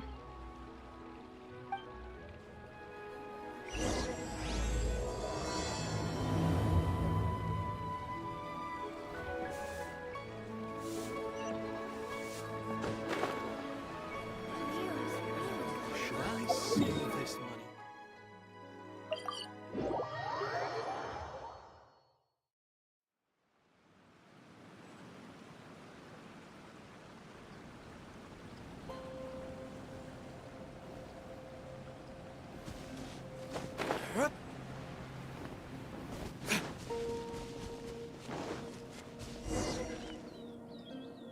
I came to Mount Tianeng once with my father as a child. I remember it being such a long climb that I could barely feel my legs by the time we reached the top. This is quite a trip down memory lane for me. Look at these majestic, towering peaks, and the gently flowing streams. It's like setting foot in paradise. No wonder the legend of the divine damsel of devastation is said to have taken place here. Adepti wander oft where mortals seldom stride. Indeed, this looks like a place that one might expect to be frequented by Adepti. The Divine Damsel of Devastation is your upcoming opera, right? And the story takes place in Mount Tianheng. Huh. Seems like you have a real connection with this place. What's the story about, though? It's the story of a girl becoming a hero. Cool. A hero story? They're Paimon's favorite! The legend first arose in this area. It is said that there used to be a prosperous village on the mountain. In that village, there was a loving couple who were completely devoted to one another. One day, a terrifying monster appeared. The wife was out collecting herbs and was captured by the monster. Her husband was so distraught at the news that it broke his spirit and drove him to madness. The vile and vicious monster told the villagers, "If you want to live, you must sacrifice a child to me." What a nasty piece of work! Ugh. Paimon sure hopes this monster gets put in its place! But the monster was so terrible and so strong that all within the village were terrified of it. They had no choice but to give in to the monster's demand. Just while they were discussing whose child would be given over to the monster, a little girl suddenly stood up and came forward. No! Don't do it, little girl! Unbeknownst to anybody else, she was concealing an exorcist's blade. She approached the monster's lair, feigning fear and trepidation. When she finally arrived, she courageously drew her sword and entered into a fierce struggle with the monster, from which she eventually emerged as the victor. Her extraordinary abilities drew the attention of the Adepti, and they took her as one of their own. Her story became the stuff of legends. But alas, the paths of mortals and Adepti seldom cross, and she would never again re-enter the mortal world. And so, destined to grace the mortal realm for but a brief moment, she vanished like a wisp of smoke into thin air. I really like this story. But I personally think that perhaps the little girl was not as brave as the opera makes her out to be. I'm not sure she deserves all the praise she is given. I've never considered that before. Opera is always an interpretation of the events it purports to portray. A certain degree of deviation from the truth is always inevitable. When my father wrote the script for this play, I suppose his intention was to inspire his audience with the character of the Divine Damsel. I think it's a great story. The ideal story.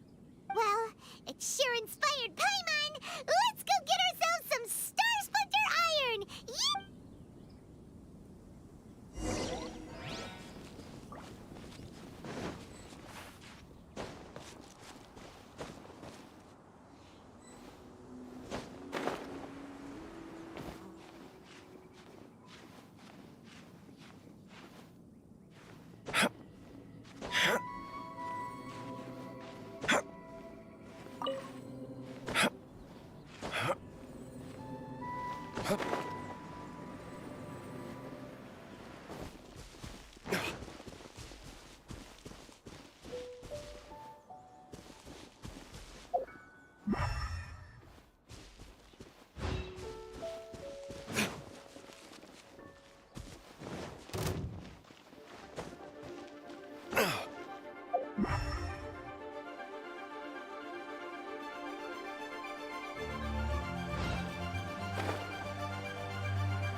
Symposium. I think I saw a village on our way here. Master Zhang said we should ask the locals for help. Why don't we try there?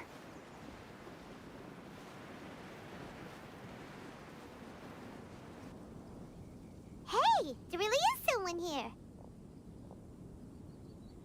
Yunjin, looks like you were right. Excuse us, sir. Can we ask you something? Huh. He didn't seem to catch that. Hello, sir. We were just passing by and wanted to ask if you happen to know anything about Subrosium. Is he trying to tell us to look for clues in the village? Well, whatever. Guess we're on our own here. Shenhua, Yunjin, let's have a look around. Sorry, you can go ahead without me. I'd like to have a word with this gentleman. If that's okay with you, Uncle Mingjin. It's... Shenhe. Shenhe. You're alive.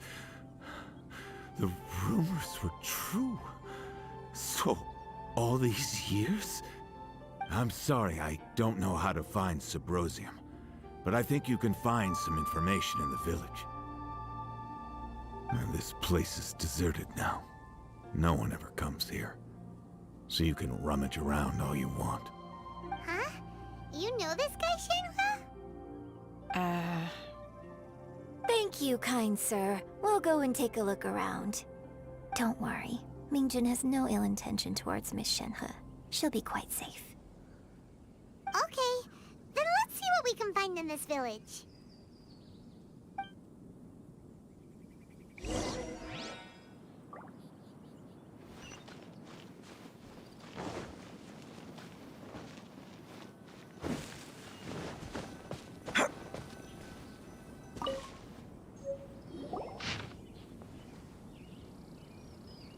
The remains of a god, an abandoned village, Mount Tianheng.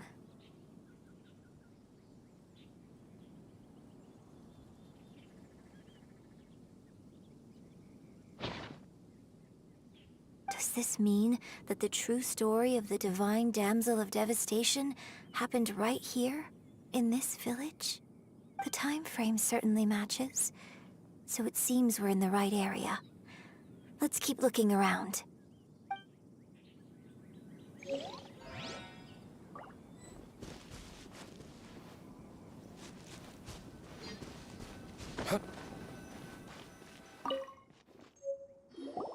Huh. What's this?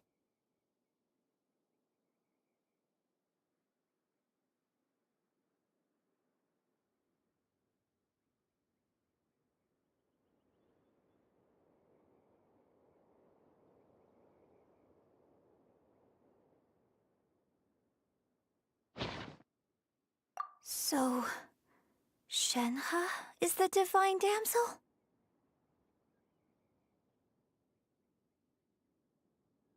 Now that I think about it, she does behave rather like an adeptus, and she is about the right age.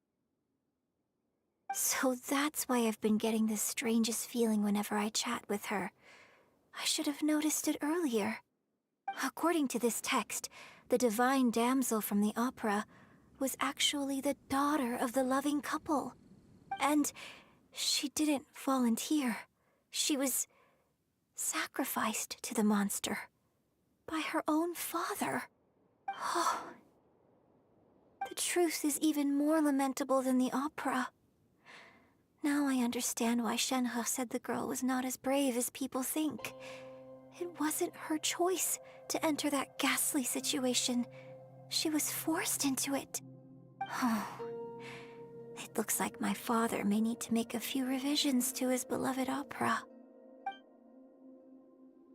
We've looked everywhere, but still no mention of Subrosium. Let's have a look over there.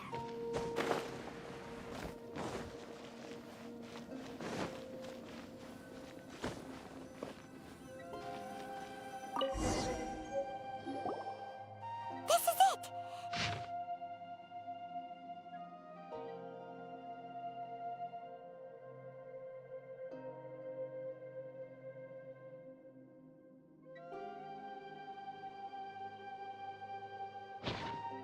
So basically, we need to go to the middle of the lake south of Mount Tianheng at dusk, and we'll find us some Symposium! Let's go back and tell Shenhua the news!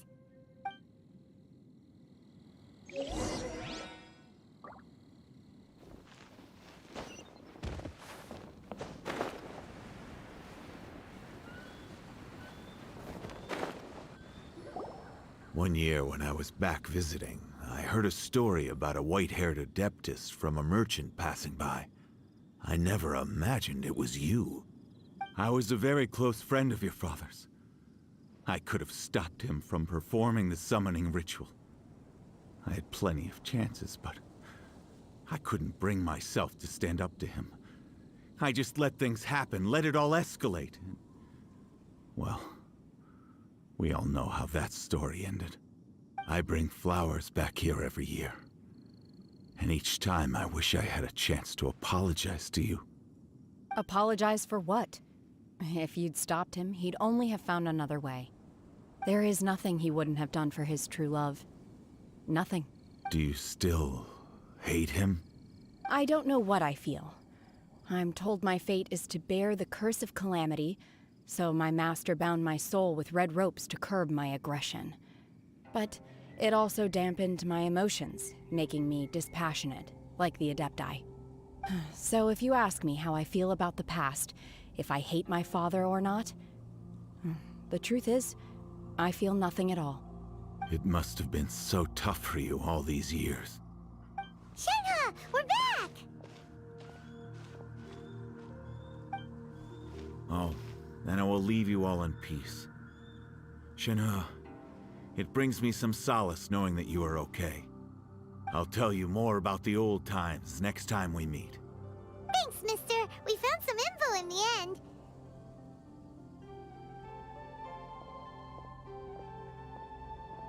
Shenhua, look! This tells us how to find Symposium. All we gotta do is go to the middle of that lake! Let's go then.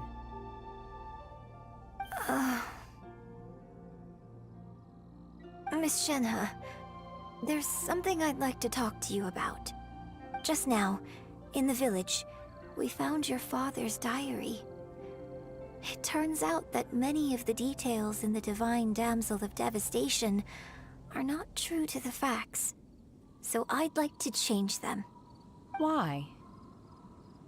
I know I say that opera always deviates from the truth, but now that the main character is standing right here in front of me, I cannot simply dismiss your lived experience in favor of my father's fiction. It's okay. I like your version. Huh? My master once said that the day I learn how to use my strength for the good of others is the day that I can truly become part of human society. So, I hope that one day I might be brave enough to stand up and protect others, just like the girl in the opera. But I've never thought this way before, and I wonder whether I will continue to think in this way. Don't worry. I believe you will. In fact, I think maybe you've already started to become the person you aspire to be. You just haven't had the opportunity to see it for yourself yet. Shenhua! Yunjin! Cut the chit-chat! Let's go! We can't let someone else beat us to it!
That's everything we need! Let's head back and report in!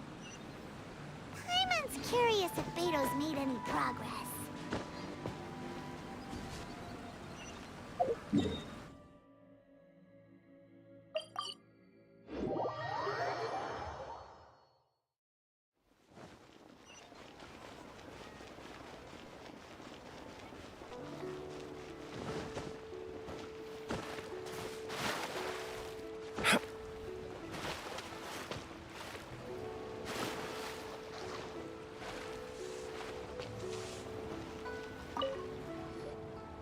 Oh, goodness.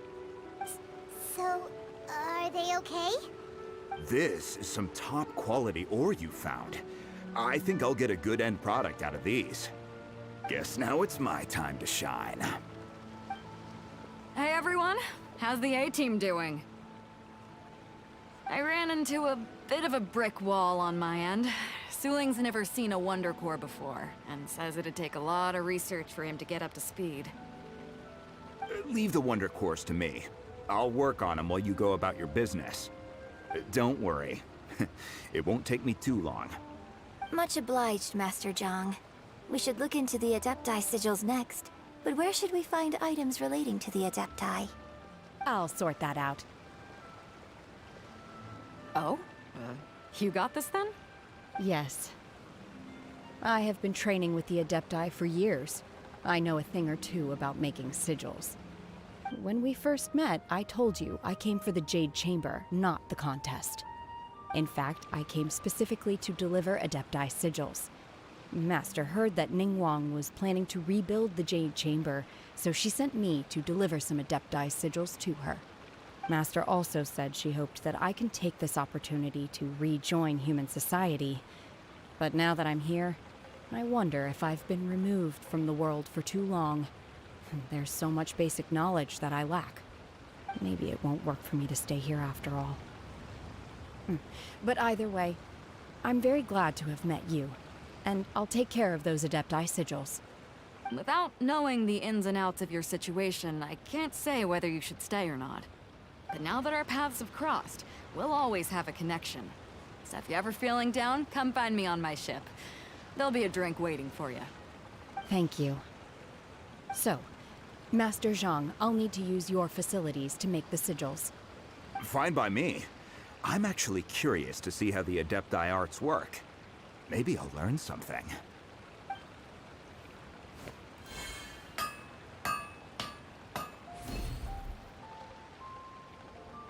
Whew. The sigils are ready. Though they are in some respects inferior to my master's, I can assure you there will be no quality issues. I've finished forging the things you asked for, too. Great! Let's go submit them before someone else gets there ahead of us.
There are signs of treasure hoarder activity here.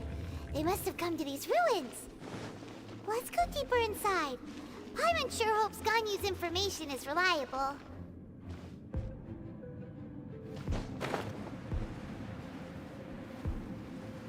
There aren't many guards here. Looks like their plan to draw away the Abyss Order's forces really worked.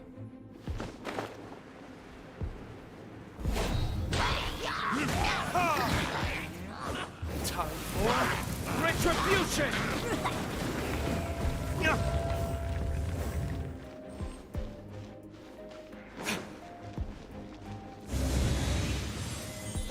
More signs that a treasure hoarder was here. This should be the right direction. But why does it feel stranger and stranger as we make it deeper into these ruins?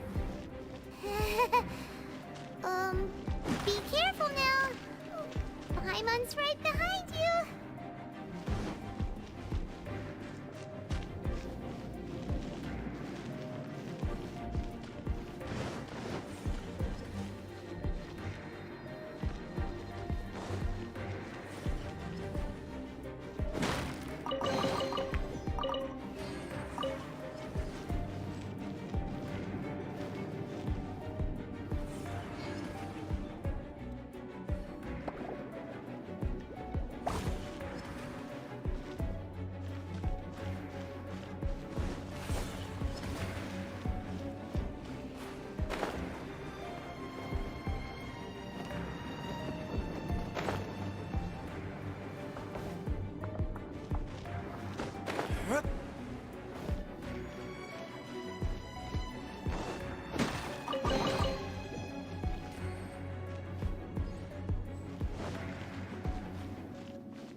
This looks like a person.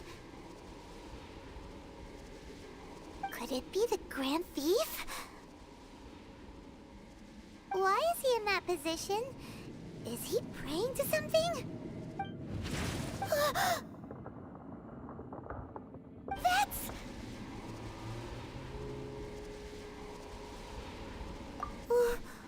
Why is the statue of the Seven hanging upside down? And the statue's hands...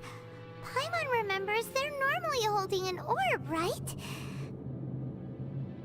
But this statue is holding... What is that? Paimon has a really bad feeling about this. And the Grand Thief hasn't moved an inch. Do you think he's...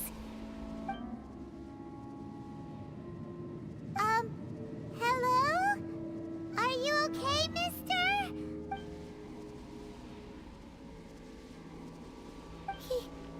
He's dead. Paimon doesn't feel so good. Let's get out of here, and fast! We should report back to Ganyu and Lon. Ah! Now what? We can't stay here! Quick, run!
Off we go!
On the secrets of the Abyss. You have come here. You have seen our secrets. For this, you must pay the price. As a herald, I will mete out your punishment.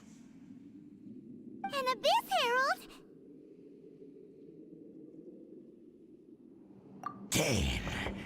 Dainsleif. Oh, I thought you were just a couple of pests that stumbled in here by mistake. So, you are with Dainsleif, that constant annoyance in our affairs. Did he send you here to die? His resistance against the Abyss has gone nowhere for a long time. There is nothing you can do to change the tide. The Abyss is unstoppable. What is this power? Pirates never seen it before. Careful, please don't get cocky. Let's light it up! Abyssal roar!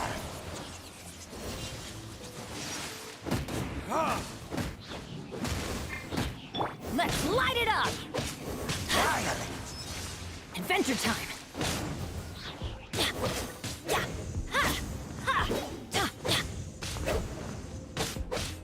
Let's light it up!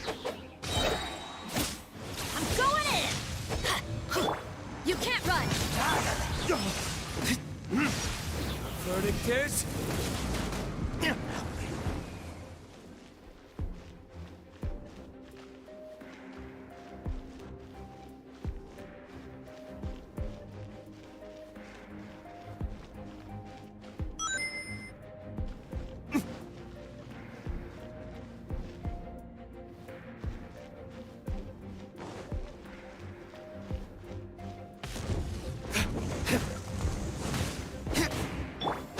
Let's light it up!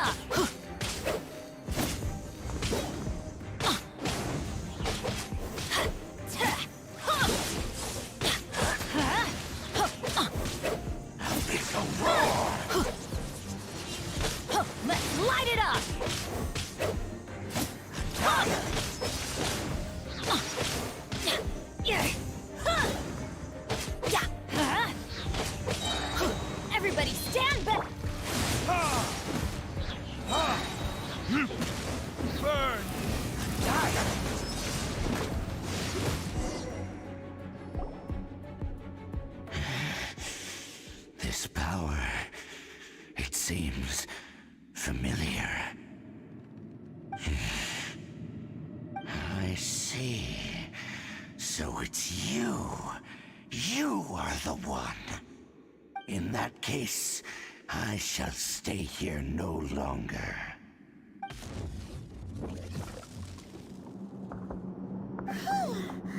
What a tough battle! Are you okay? Oh, such a strong enemy! Who knew the Abyss Order had monsters this powerful among them? Huh? What is it? What are you thinking about? Oh, right, yeah! We're near the exit now. Let's get out of this scary place before something even more dangerous shows up.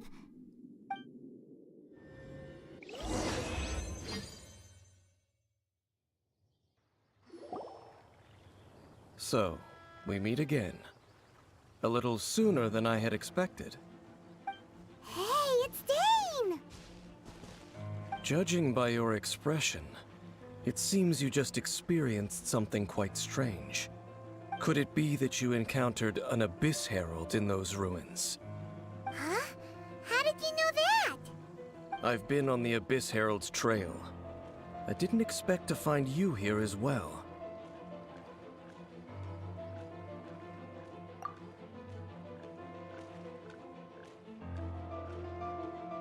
An inverted statue of the Seven, holding abyssal power in its hands. No, I have never seen such a thing during my time fighting the Abyss, though I have had my suspicions. Tell me the rest of what happened in there. So you escaped the ruin depths filled with abyssal power, and then? And then, as we got close to the exit, an Abyss Herald suddenly appeared and blocked our way! We fought a big battle with that thing. Maybe it hasn't gotten too far yet. Yes, this is a rare opportunity indeed. Come, let's catch up to it. Let's go! A rare opportunity? With Dane helping out, maybe we'll be able to solve more mysteries about the Abyss.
Let's light it up! Off we go!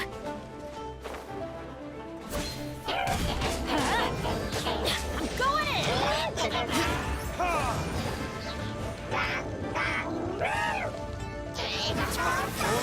Retribution!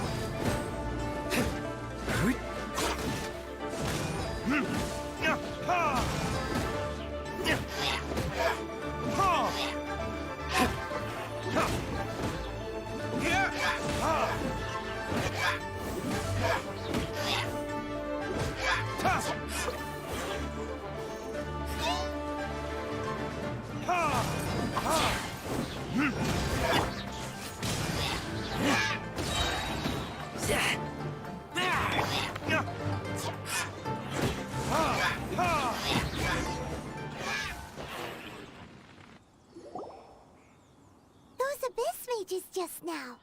Were they trying to ambush us? No. They were just digging through these abandoned ruin guards looking for something of value. Oh, is that so? The Traveler here seems to like doing that a lot, too. Looking for chaos devices, chaos circuits, you know, that kind of stuff. They wouldn't be searching for such ordinary objects. In fact, I was nearby investigating precisely because abyss mages often come out from that ruin to explore. They seem to be searching the remains of ruin guards for a certain valuable object to take back to the ruins. However, they look disappointed, so it would seem they haven't found it yet. Well then, why didn't you grab one of them just now and ask what they were up to? I certainly don't mean to be merciful towards these monsters of the abyss, but I have a feeling that their plan with this object is of major importance to the entire Abyss Order. One cannot discover the truth behind it through interrogation. Or rather, these abyss mages likely fear something else, much more than they do a painful interrogation. Paimon is getting goosebumps thinking about all of this. All right, we shouldn't waste too much time here. Let's continue our search.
Better than nothing.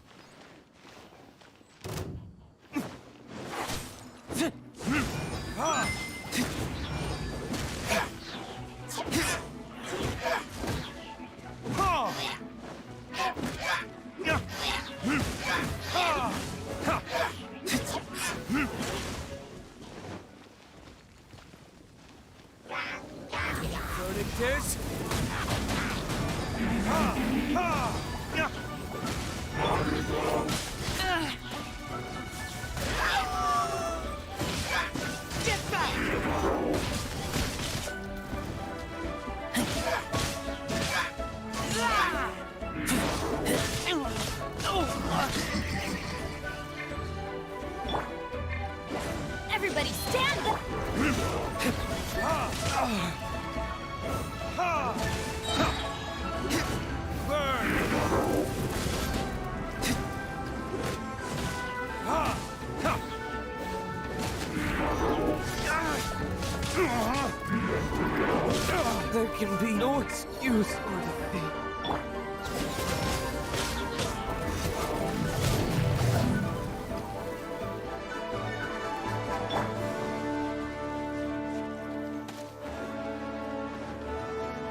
Let's light it up!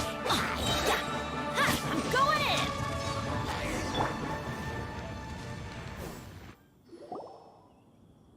Wow! Besides the Abyss Order, Ruin Guards sure are active around here.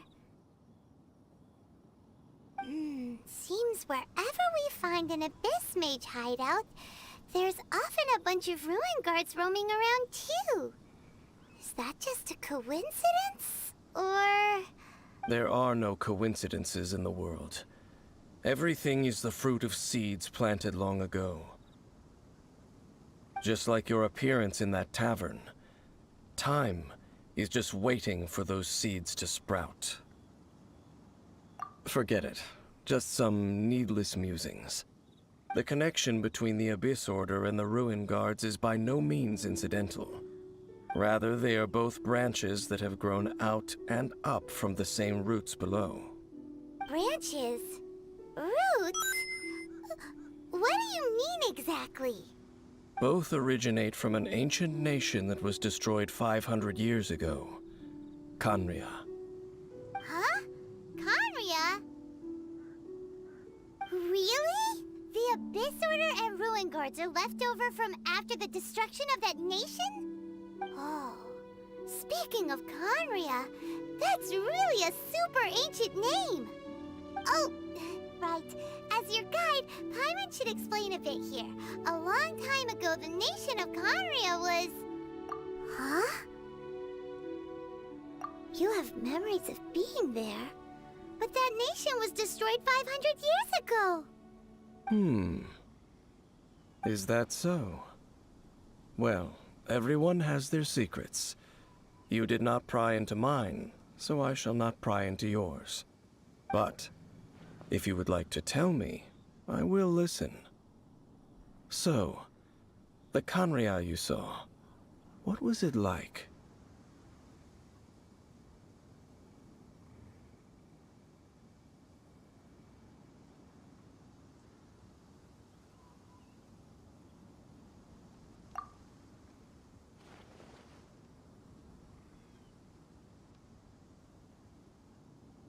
So that's the complete story, huh?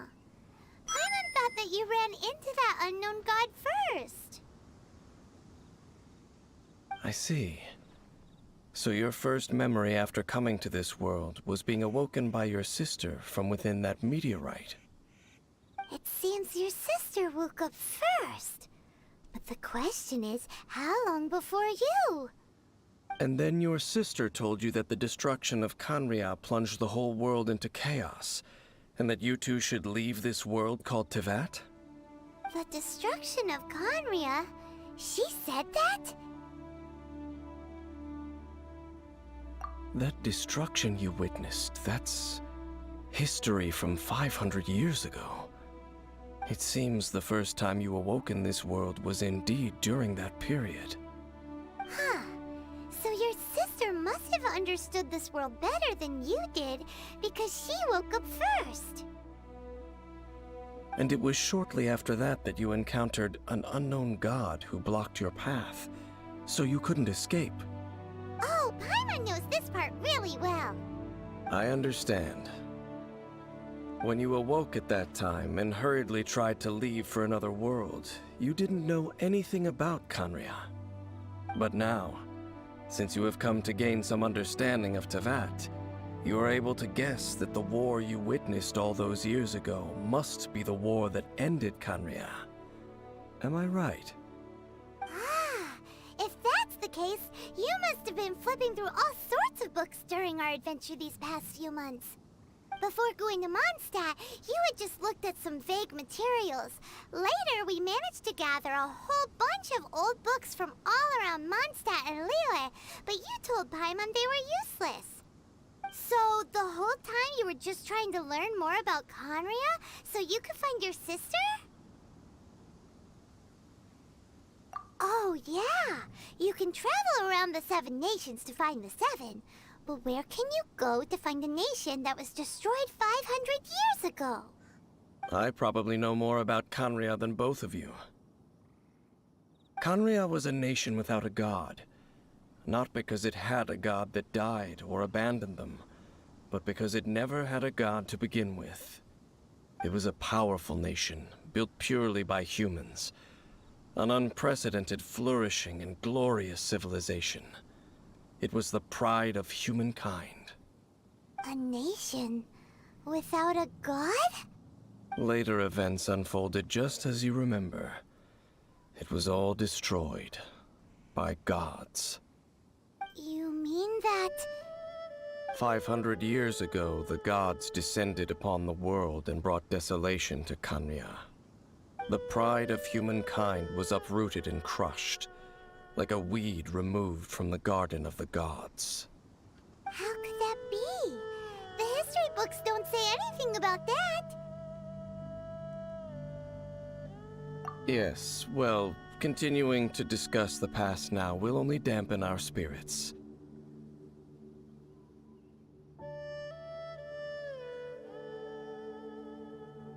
Let's keep moving. I will tell you more of what you want to know as we continue our search.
I don't need an umbrella, but you can use one if you need.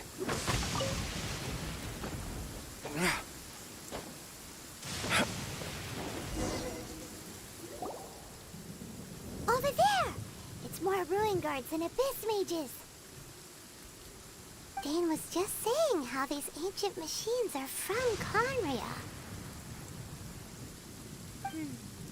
So, did Khanria have a lot of ruins that needed to be guarded? No. Ruin Guard is the name modern people have given these machines. No one called them that 500 years ago. These Ruin Guards were known as Field Tillers by the people of Khanria. Field tillers? What a strange name. It's not like you think. Field Tiller was just a code name. The people of Khanria like to give code names to their weapons. The land is not to be tilled with farming tools, but rather is to be fought for with steel and blood. This is how the Field Tiller came about. Fought for with steel and blood? Well, that's an interesting way of understanding tilling. Paimon doesn't think it's a very positive interpretation. After the destruction of Khanria, these masterless field tillers went completely out of control. They wandered aimlessly over the centuries, gradually spreading to every corner of Teyvat. Perhaps resonating with the sorrow of other civilizations lost to time, they found their way to various ruins across the land, where they lie dormant. That sounds so sad. Once you understand more, those details won't mean much to you. But no matter their past, all that remains of them now is the danger they pose. So destroy them all.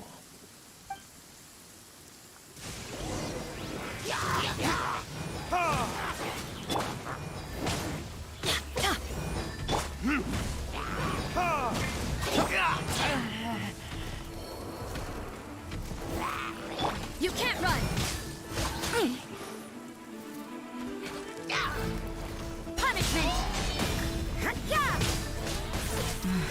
What a minute.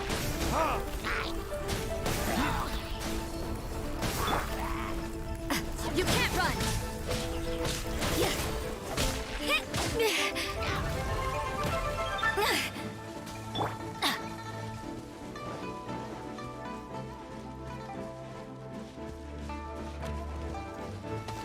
Off we go!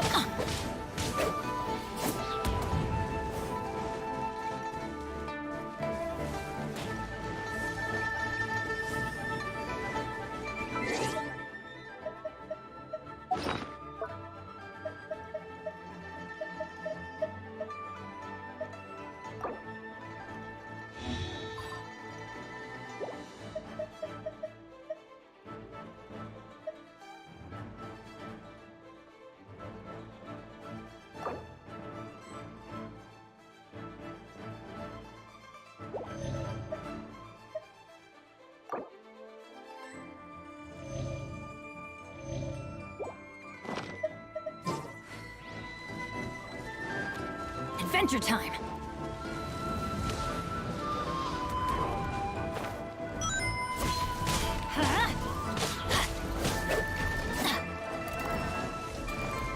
Let's light it up!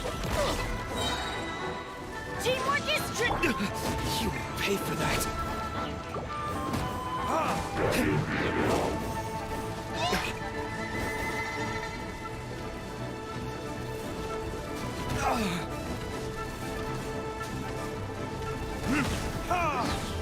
Time for retribution!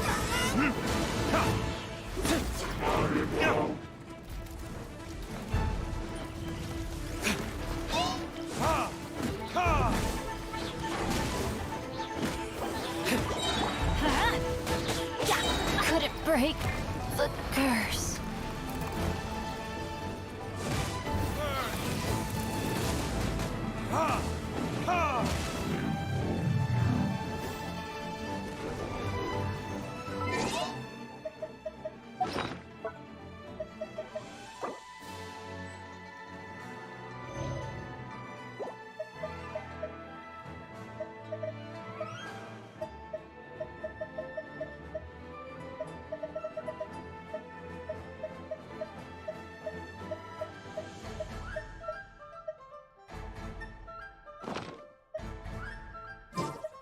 Damn you!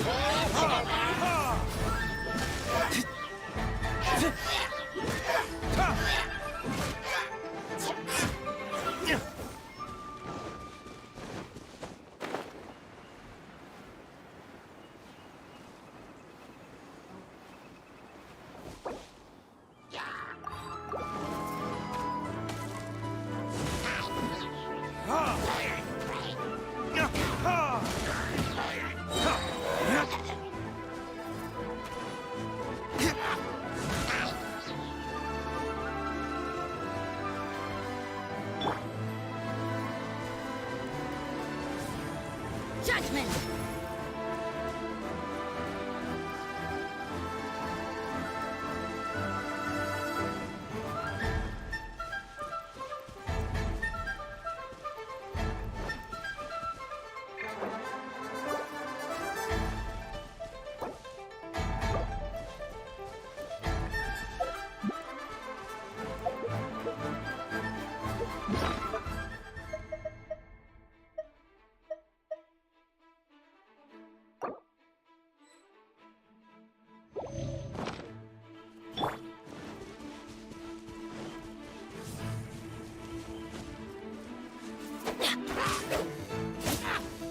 Let's light it up!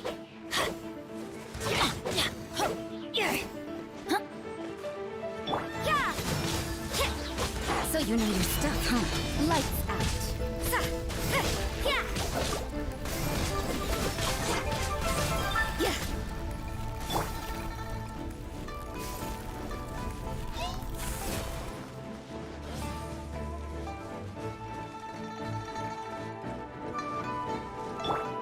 You can't run!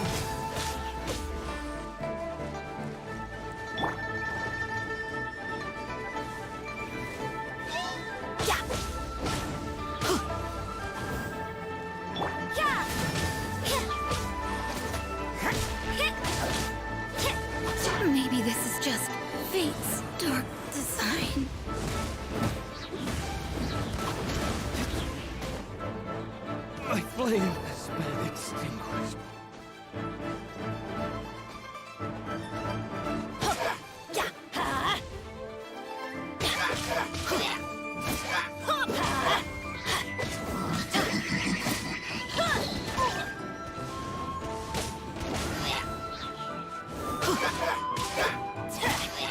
Let's light it up!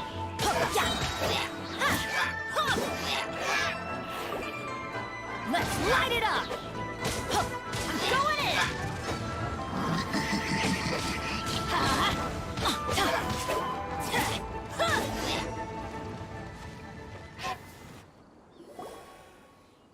Huh? This abyss mage dropped a talisman. Could it be a communication of some kind? This talisman seems connected to the Abyss Herald. But why would an Abyss Mage be carrying it? Perhaps it really does contain information about their operation. But Paimon can't read the writing on it. Is that the script of Conria? Engulf the faith of an enemy in flame, and bring glory to Her Highness the Princess. What? Is that what it says? Loom of Fate, initial operation. They, the Abyss, seem to be carrying out a large operation. The keyword here is Loom of Fate.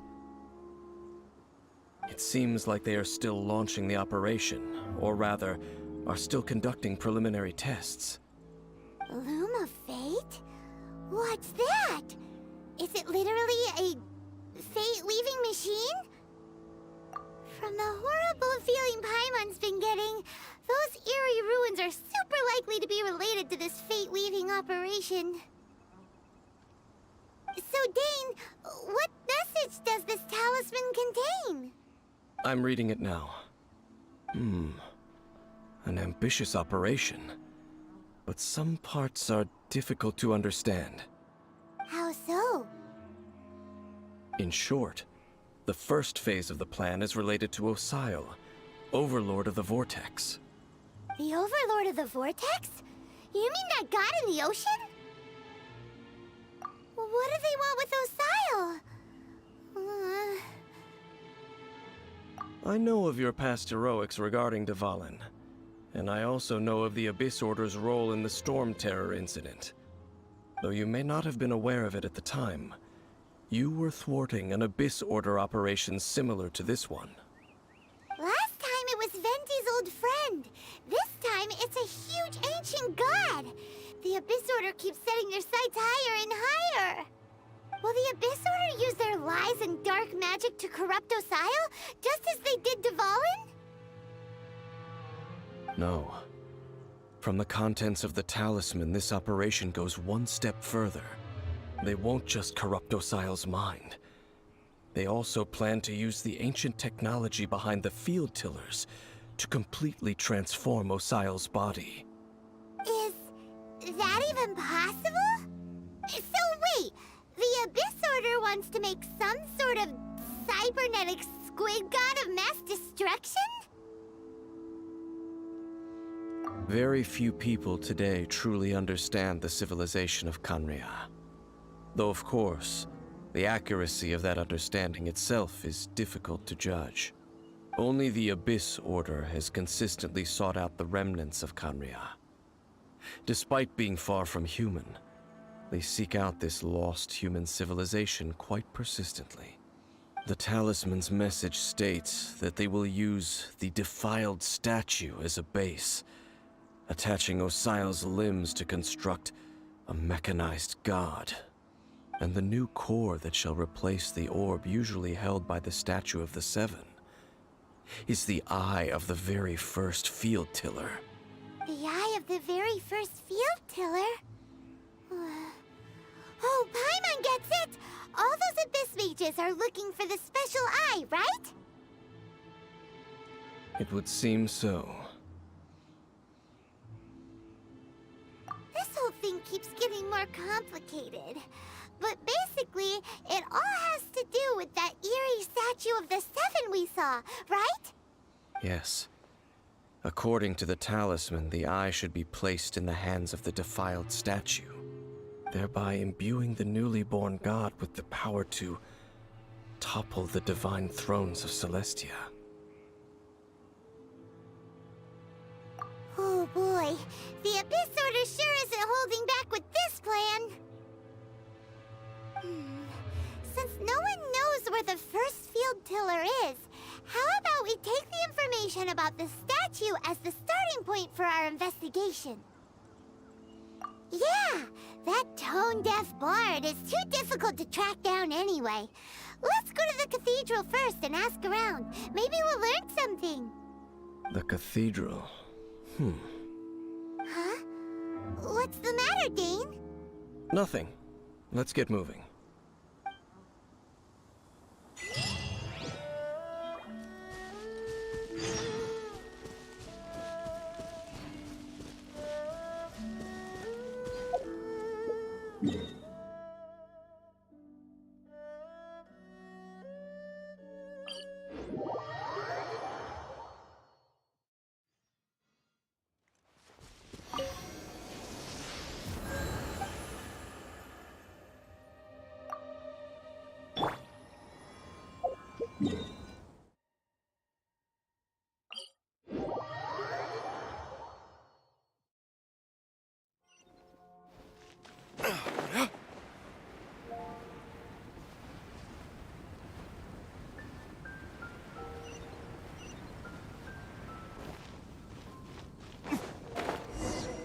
A huge statue, a grandiose cathedral.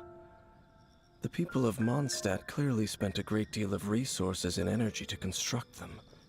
But how aware of this was the Anemo Archon on receiving this gift? And how much did he give back in return?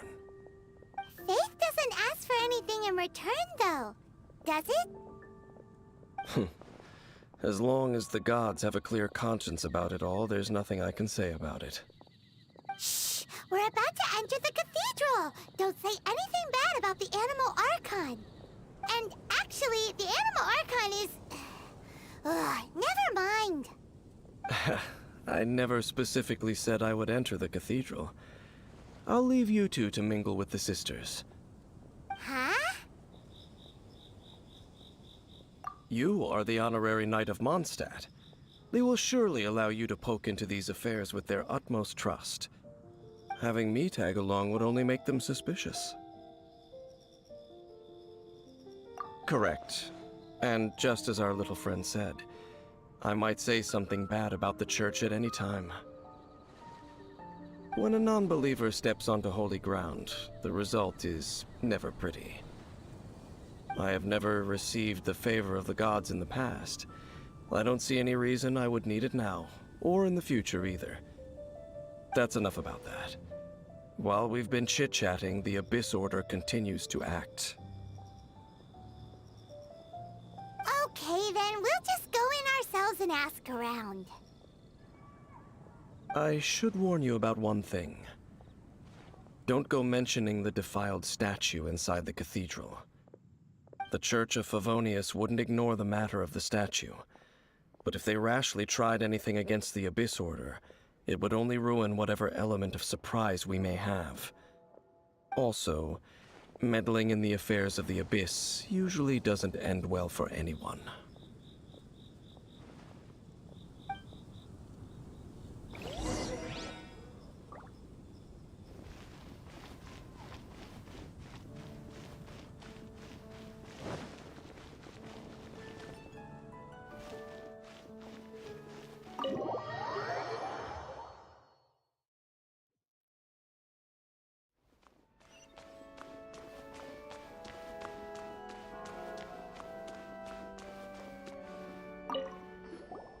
Honorary Knight!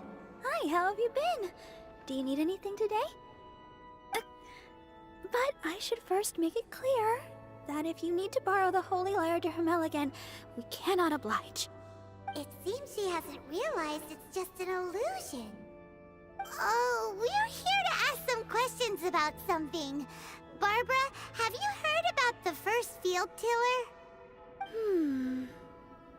What's that? field tiller. What does it do? Of course you wouldn't know anything about that. Okay, next question. Has the church ever lost a statue of the Seven? Huh? You're here to ask about that old story? Well, I didn't expect that. That was such a long time ago, barely anyone mentions it nowadays. A long time ago, there was indeed one statue of the Seven that disappeared one night without a trace. Nearly every member of the church joined the search for it, but it was never found. In the church's records, as you might assume, this incident has been called the Lost Statue of the Seven. Of course! Of course? Nothing?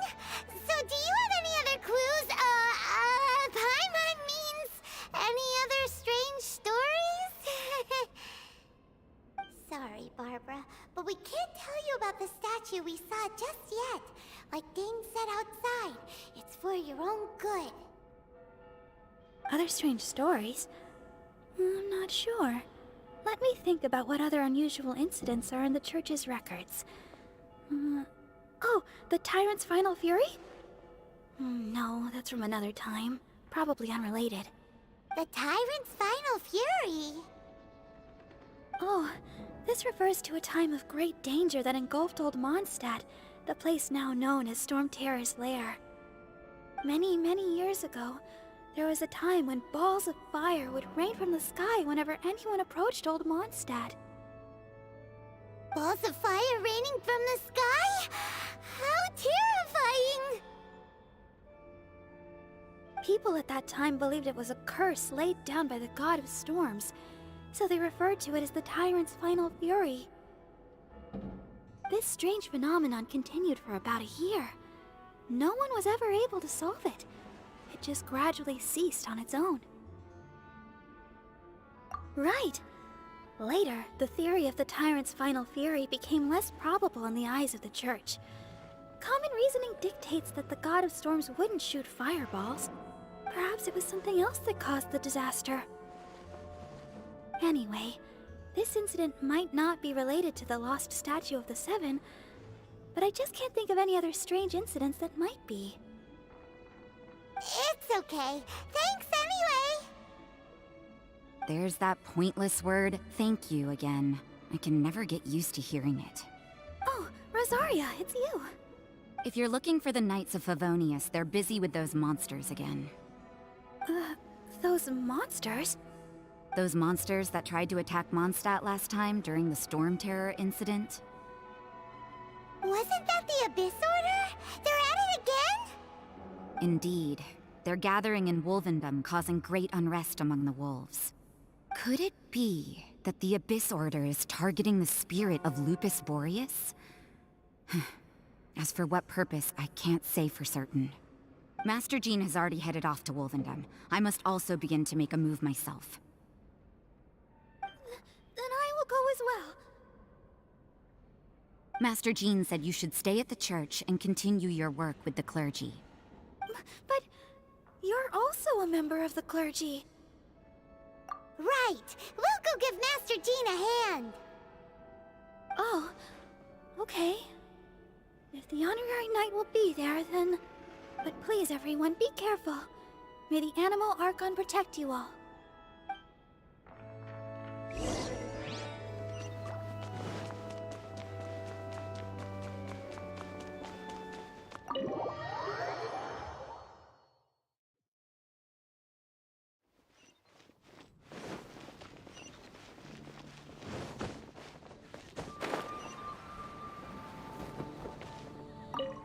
I see. Has the Abyss Order already launched a new operation? This could very well have something to do with the defiled statue. We should go as well. But what is the Abyss Order going to Wolvendom for anyway? Are they looking to do the same as they did with Dvalin? Not again! No, that's not likely. Unlike Osile, who was just suppressed, Andreas died long ago. Today, It is just his spirit that stands guard over Wolvendom. The Abyss Herald may just be targeting the spirit of Andreas in an attempt to garner some information from one of the Animo Archon's old companions.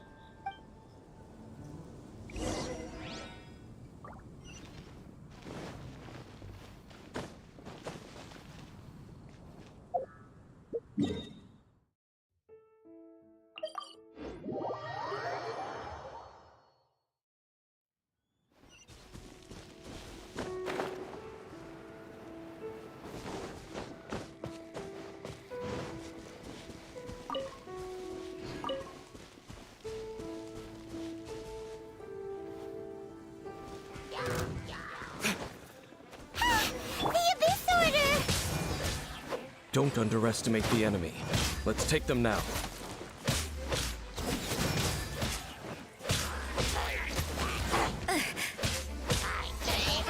You can't run!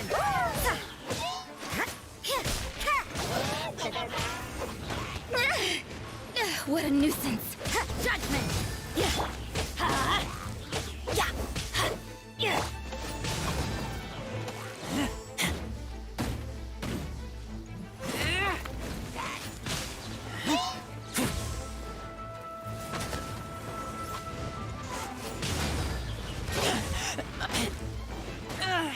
Take me back.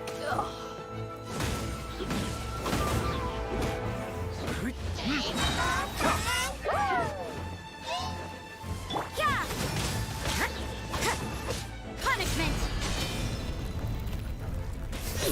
You can't run!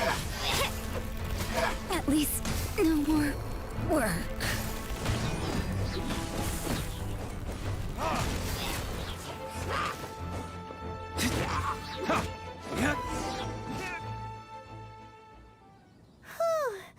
There sure are a lot of enemies around here. The closer we get to the target, the more enemies there are.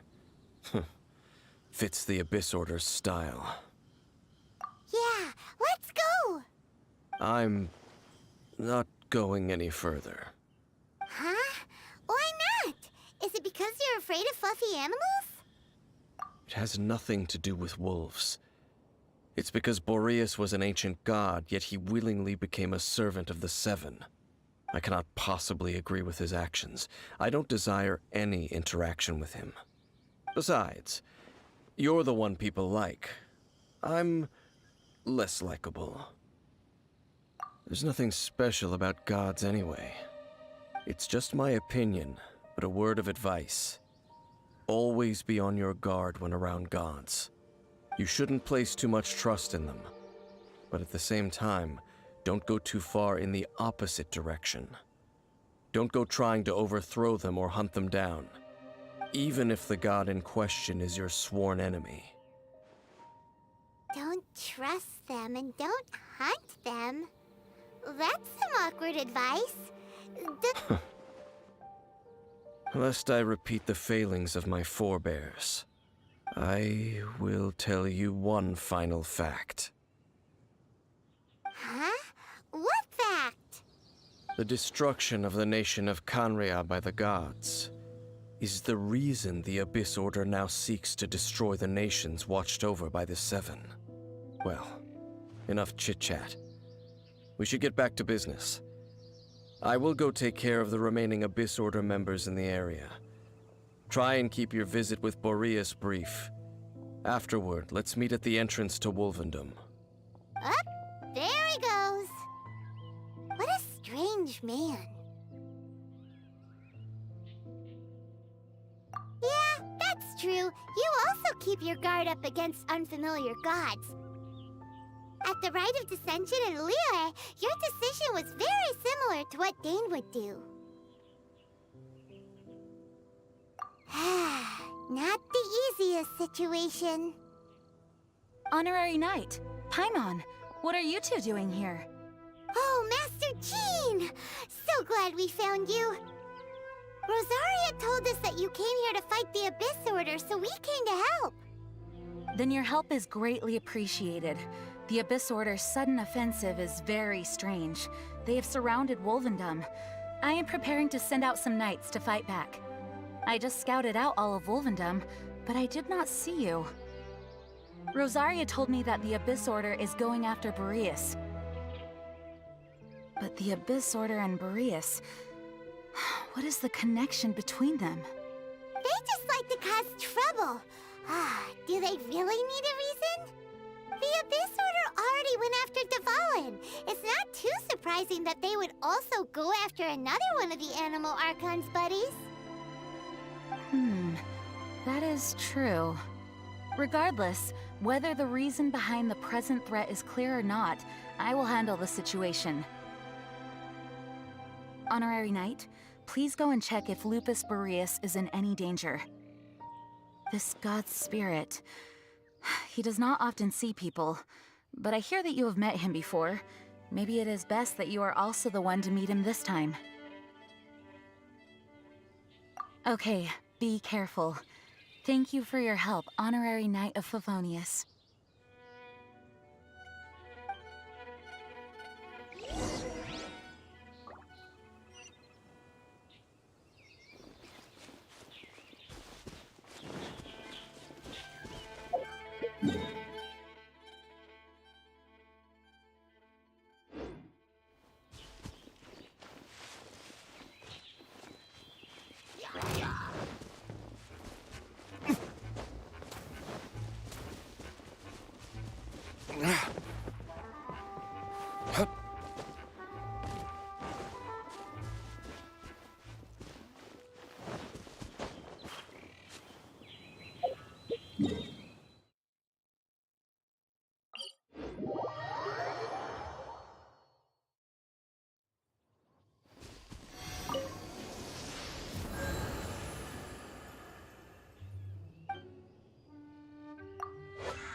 That felt, pretty good.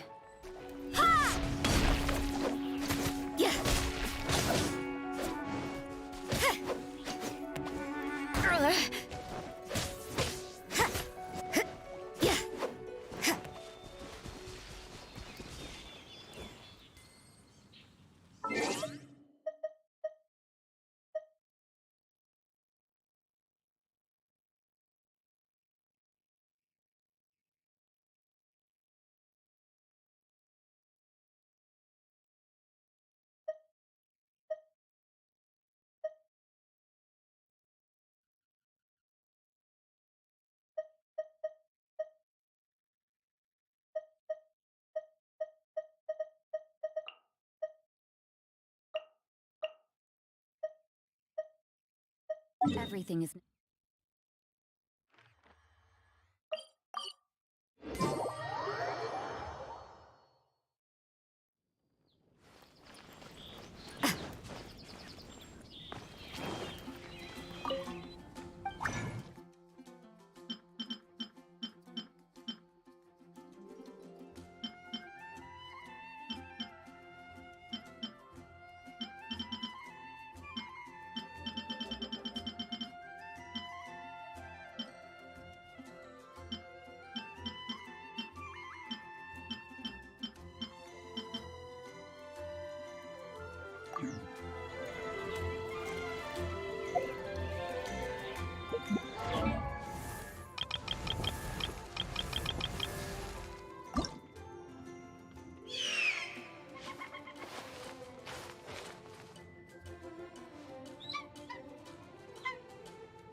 There you are. Let me amuse myself a little.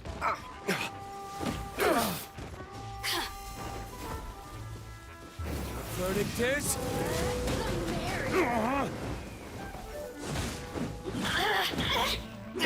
Look at me.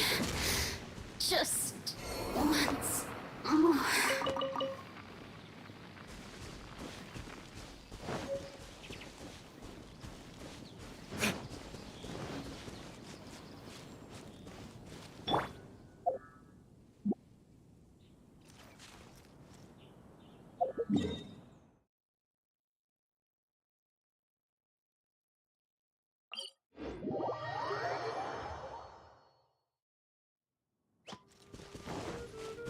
Adventure time!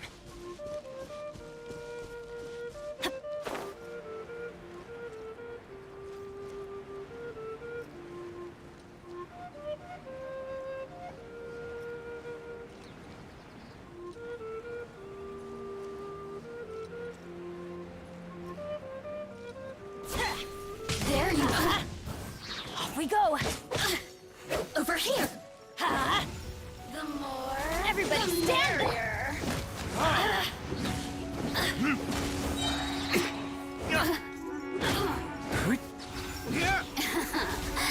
Let me amuse myself a little.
Are you?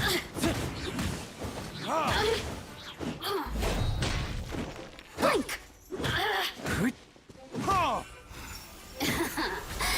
Let me amuse you. Look at me. Just once more.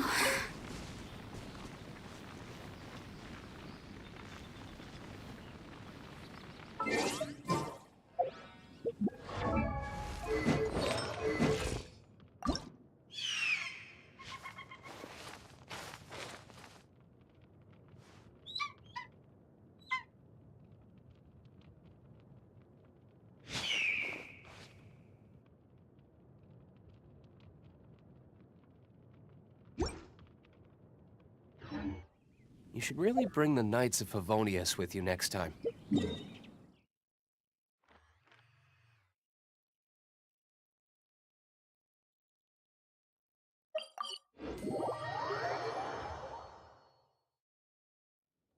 Listen, as long as you stick to your own path, it doesn't matter what Mother Nature throws at you.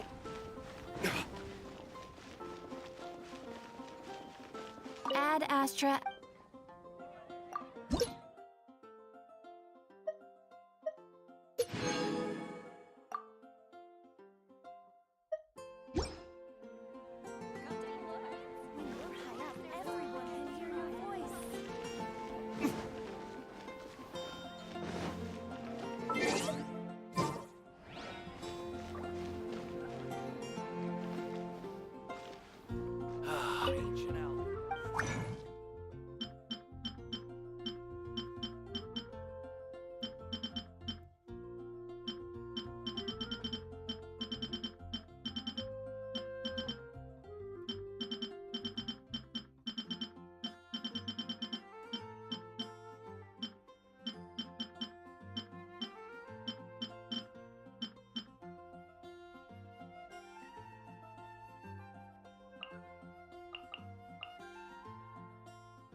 Rain. If only you could cleanse the core.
Let's end this quickly.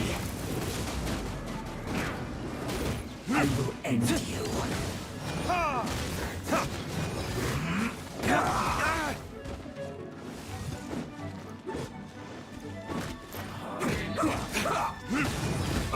I guess this is it. What an annoyance.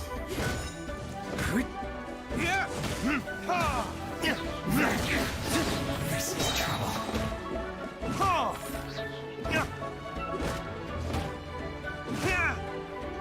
Finally, so quiet.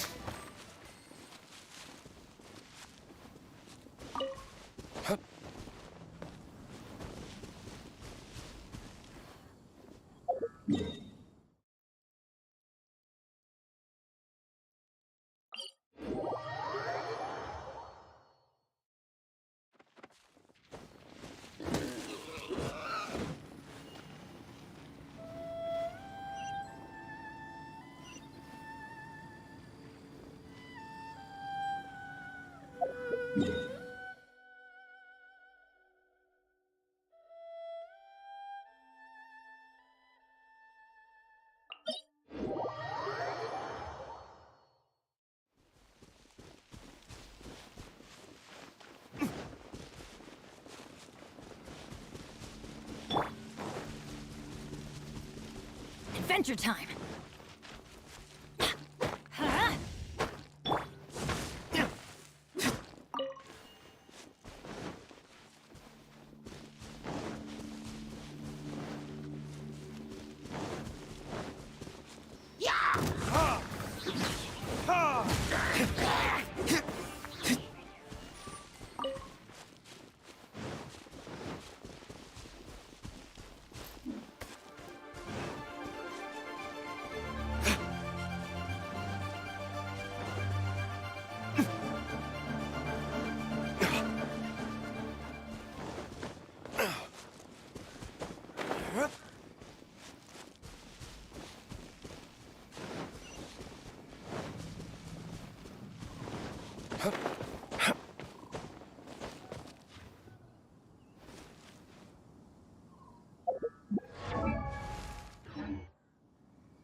I suppose this will do.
I suppose this will do.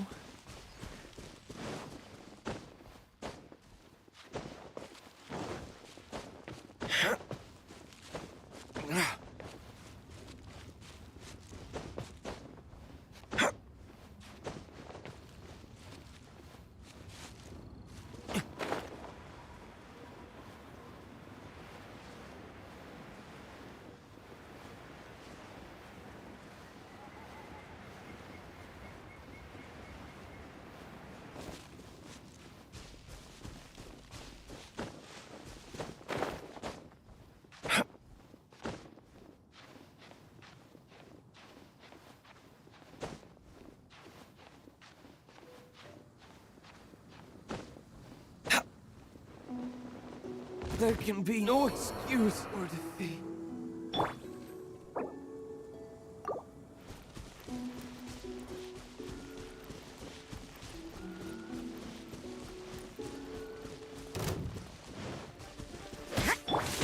Let's light it up! Yeah! Teamwork is Is that all you've got? Ah!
I suppose this will do.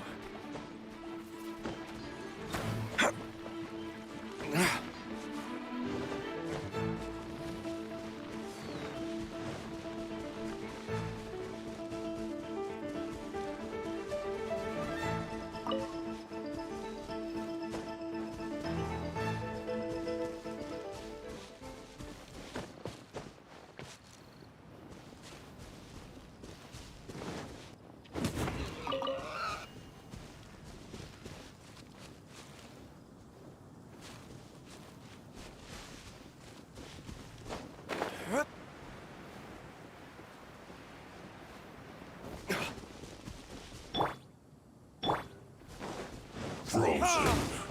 Crisp. Verdict is? No skewer. Not breaking a sweat.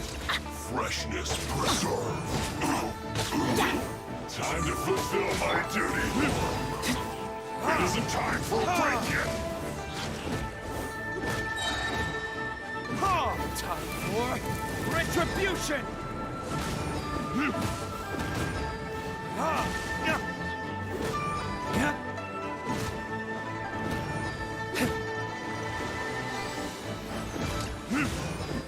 My work finished.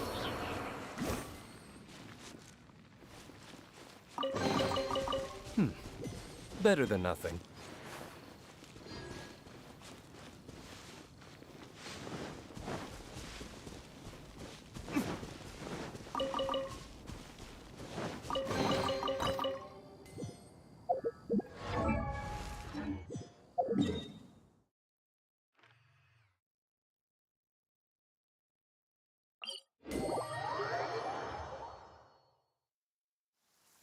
I don't need an umbrella.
You guys first.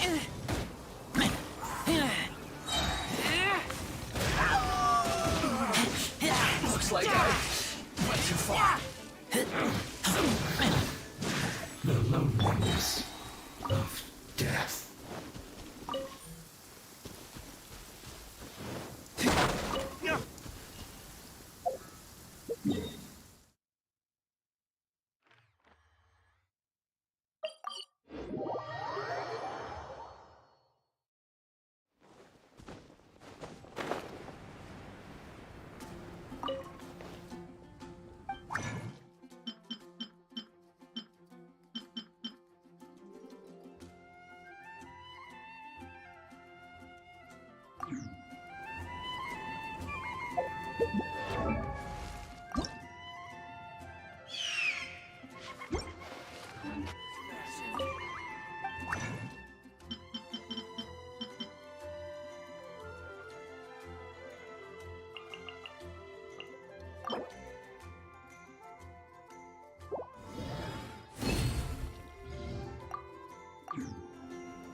Rain, if only you could cleanse the corrupt souls of this world.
Let's end this quickly! Verdict is? I will end you.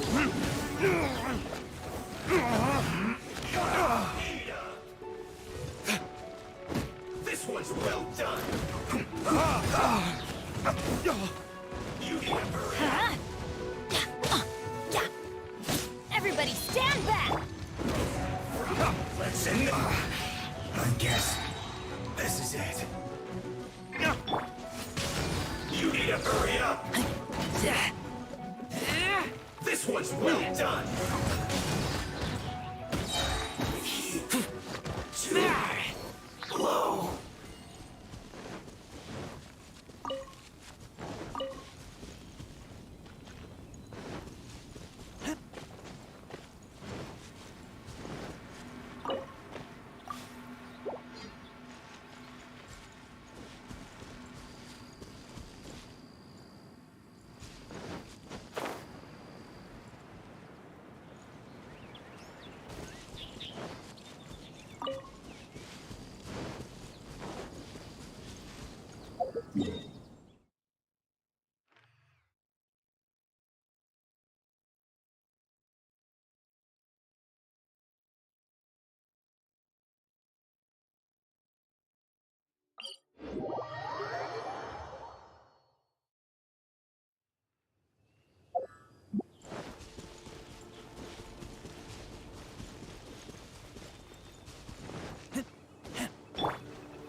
Over there, it's Razor! And the Abyss Herald!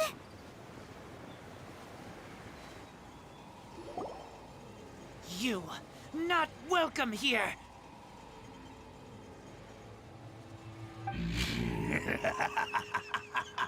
So, the wolf's wretched spirit likes to raise wild pups now.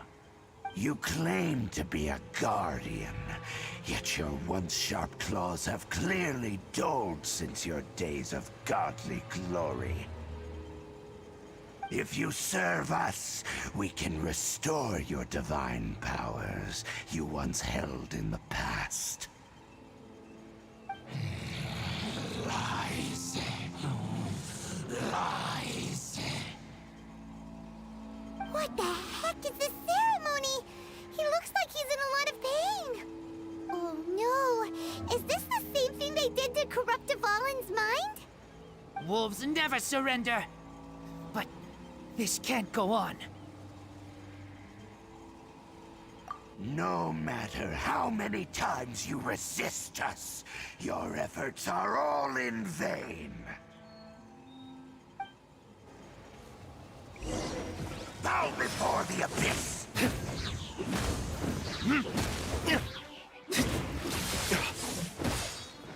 Time for retribution! Ha! Abyss of roar!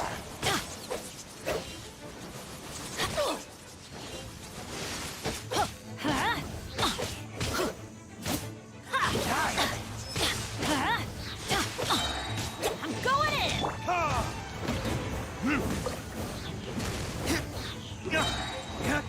Verdict is... Grant me new life! The end is nigh!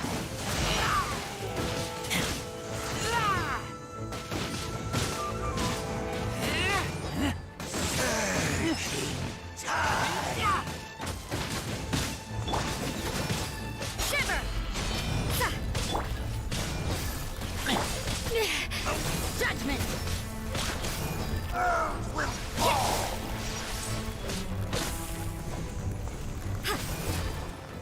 The end will come! What a nuisance!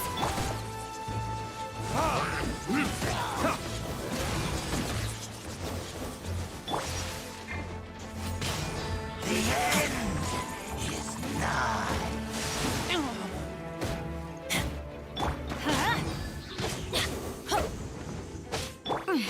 Things are getting interesting.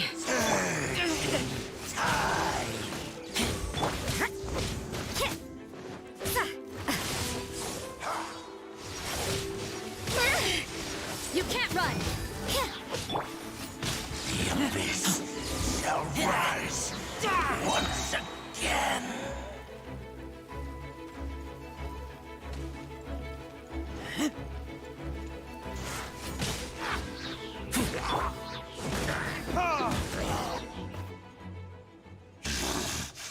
The ceremony was interrupted.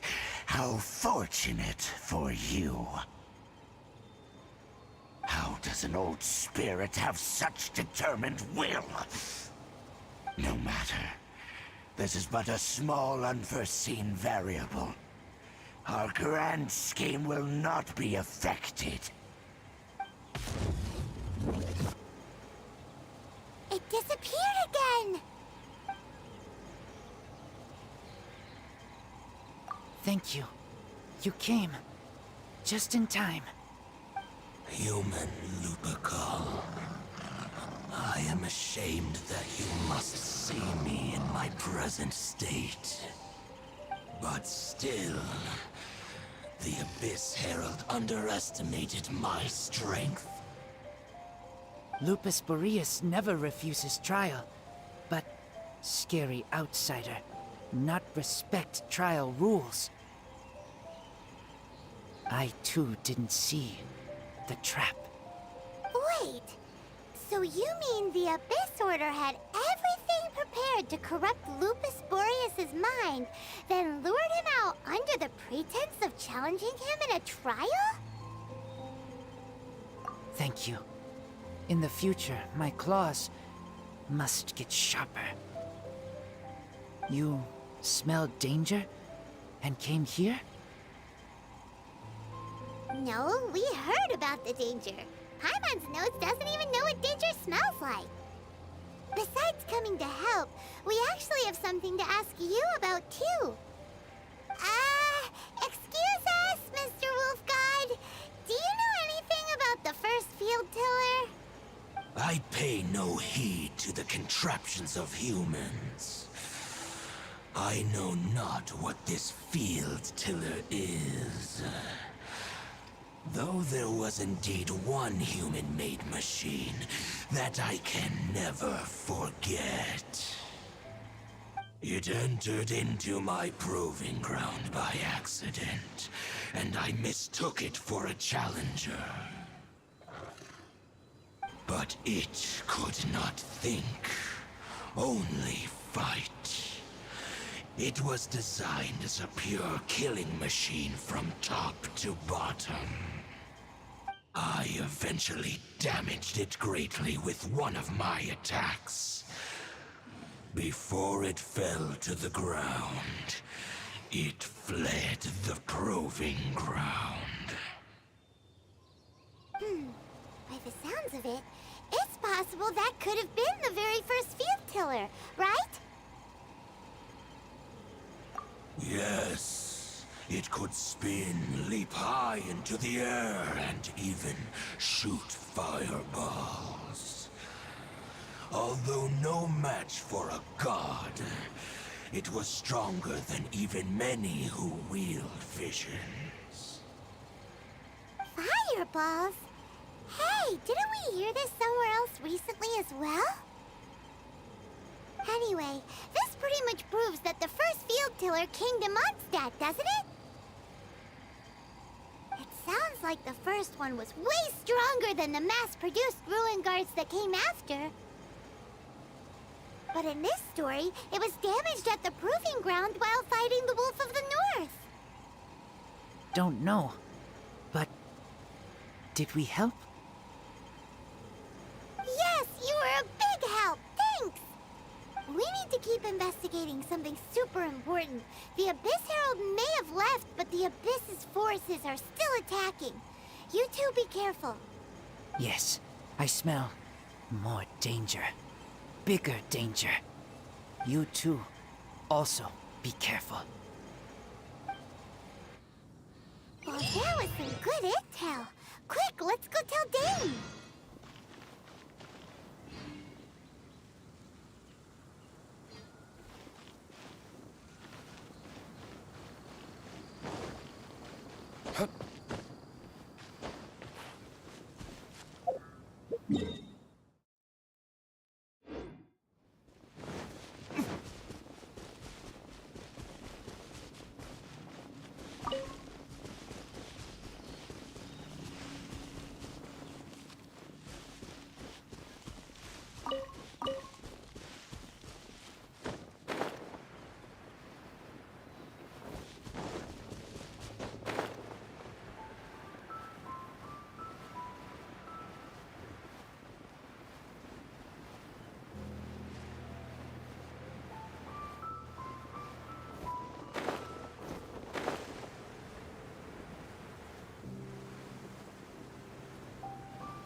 Dane, there you are! Did you see Master Jean? I saw her, but purposely avoided her. As both the Lion Fang Knight and acting Grand Master, she naturally would have some reservations towards me. If I'm not careful, one day I may find myself becoming the object of one of her investigations. But back to the matter at hand. I defeated some of the Abyss forces, but wasn't able to gather any information. Did you have more success?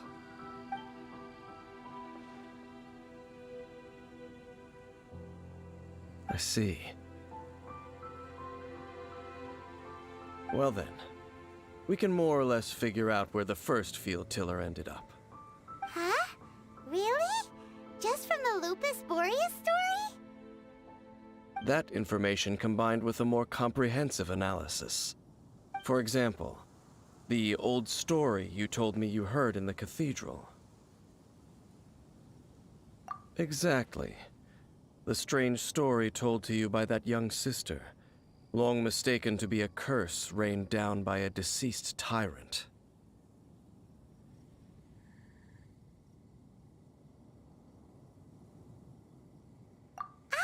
Paimon gets it! So the tyrant's final fury was really just missiles fired from the field tiller after it ran from Wolvendom. After it was damaged in the fight with the Wolf of the North, it must have wandered into the ruins of Old Mondstadt and stayed there. Then, whenever anyone got close, pew, pew, boom! It would fire a ton of missiles at them, until one day it finally broke down for good, and the fireballs stopped raining from the sky. Back then, the people of Mondstadt hadn't seen many ruin guards before, so they came to interpret it as the Tyrant's final fury. It looks like we need to make a trip to Storm Terror's lair and comb the entire area. What do you mean? Huh? You mean... Oh, Paimon remembers too! We saw that abandoned ruin guard sitting atop the tower when we went there before. Can't forget something like that.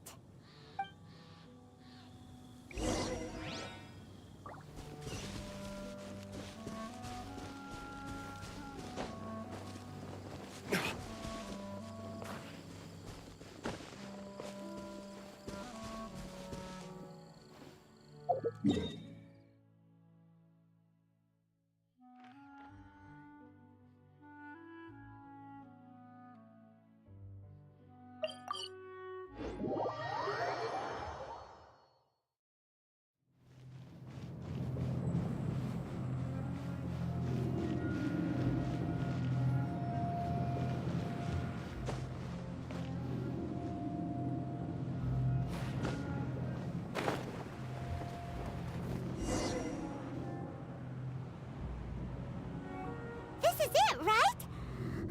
Okay then, use your elemental sight to look for the eye. Ooh, so what did you see? Huh? Nothing? Oh, but Paimon was so excited! What's going on? Are you sure you did it right? This requires another method. Using elemental sight on a field tiller is of no use because it is not powered by the elements. Let me give it a try.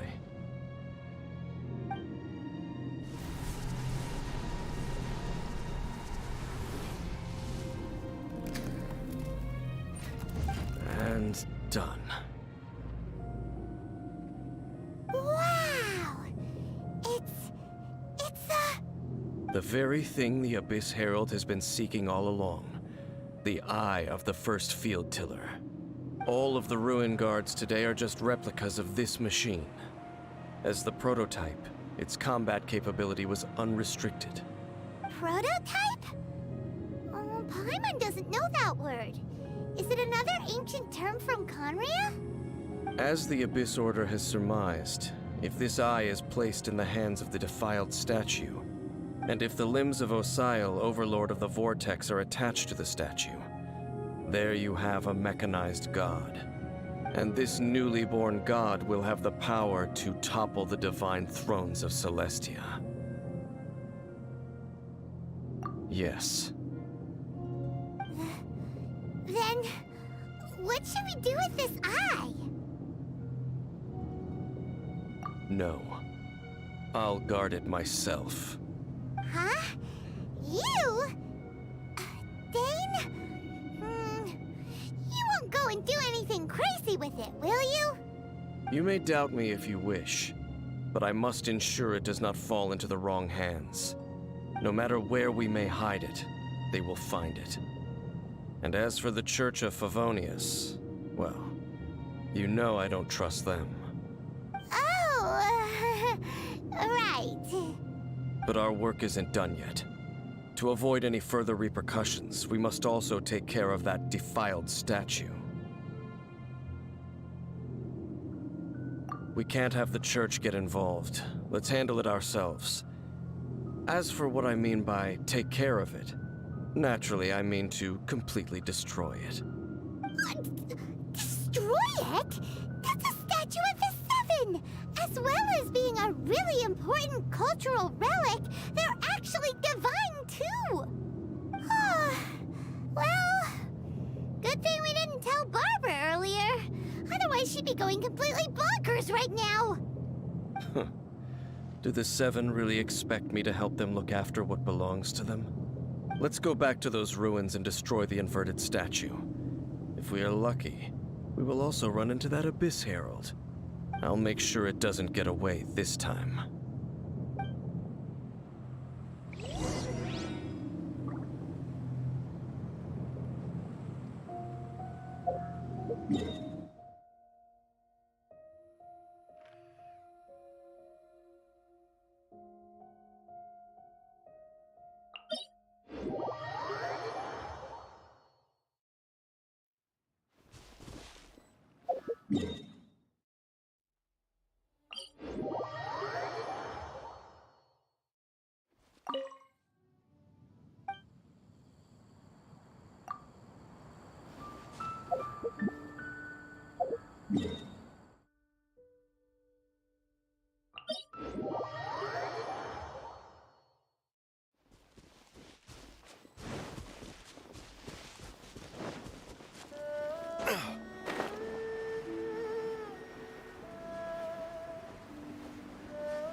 I'll take care of it.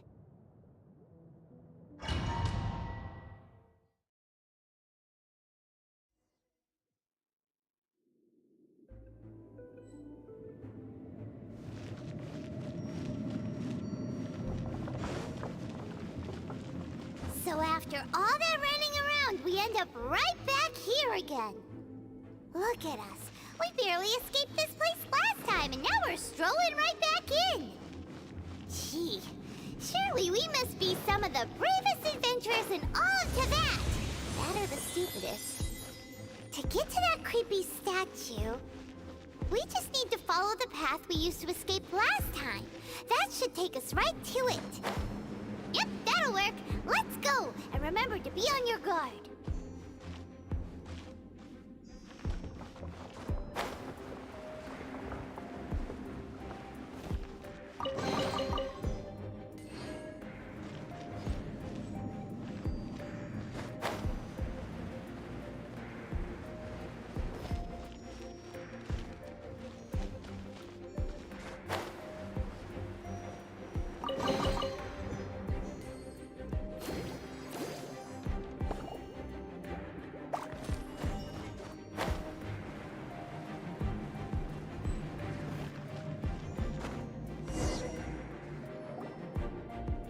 Looks like we're here.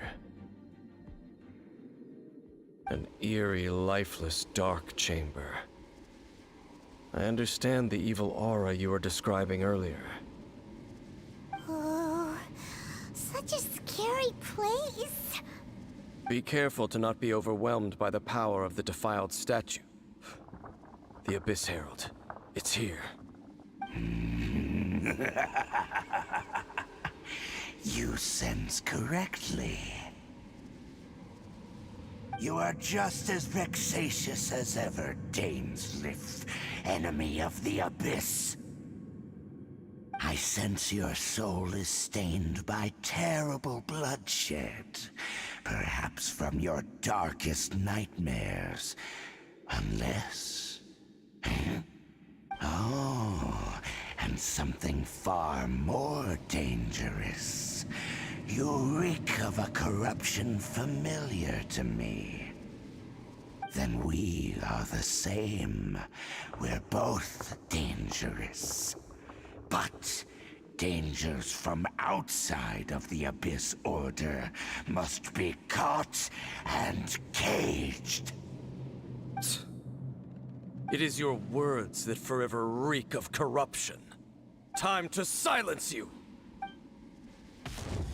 For the Abyss!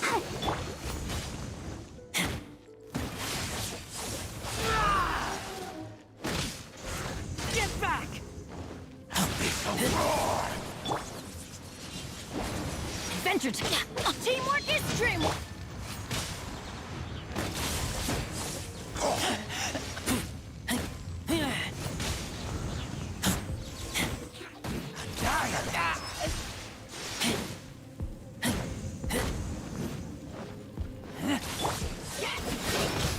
Punishment!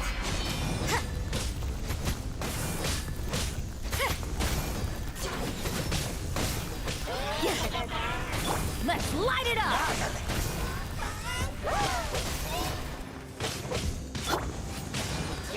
Abyssal roar!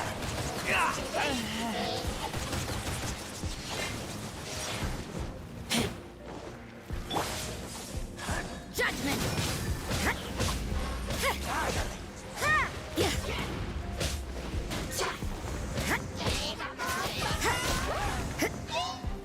Is this my final job?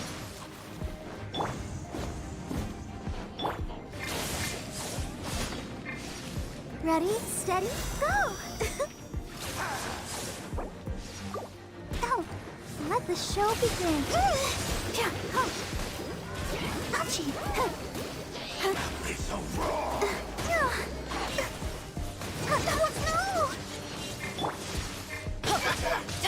Let's light it up! Why do they never miss?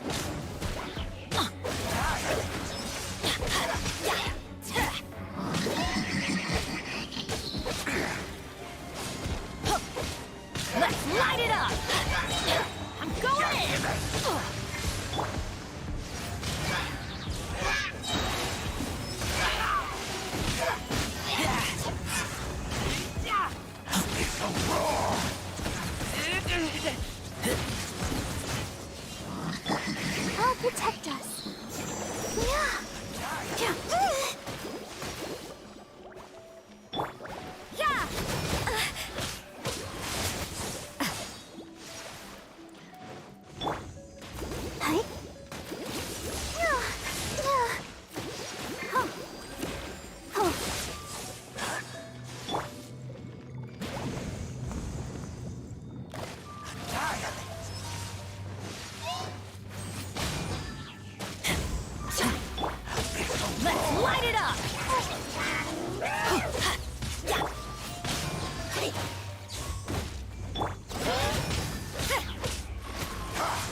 Adventure time! Everybody stand!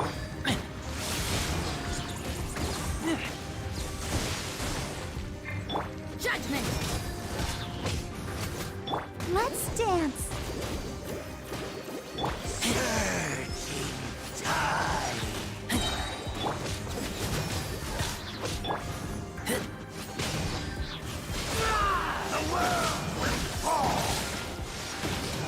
Get back! Yeah! Yeah! Shiver!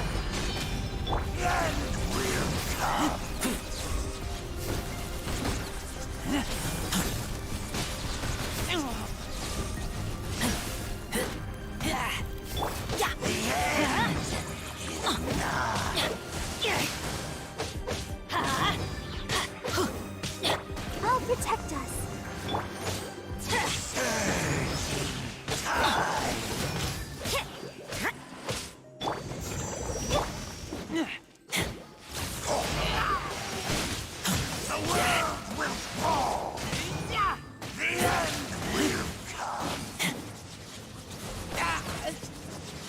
Get back!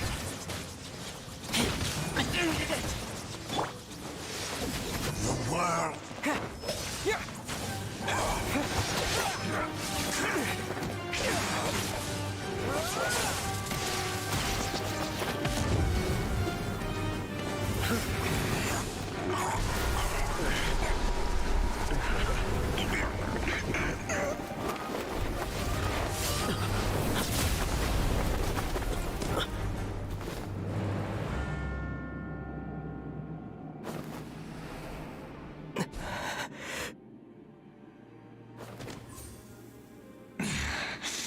Princess.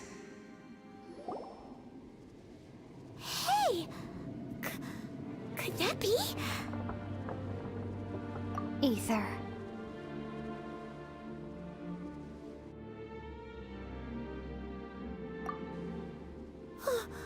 Wait! She just blocked an attack against the Abyss Herald! Your sister and the Abyss? Ether, why are you with Dane? Uh-huh? Your sister knows Dane? Lumine, we meet again. What's going on here? Dane knows her too? You shouldn't team up with this man. He is my enemy. Lumine.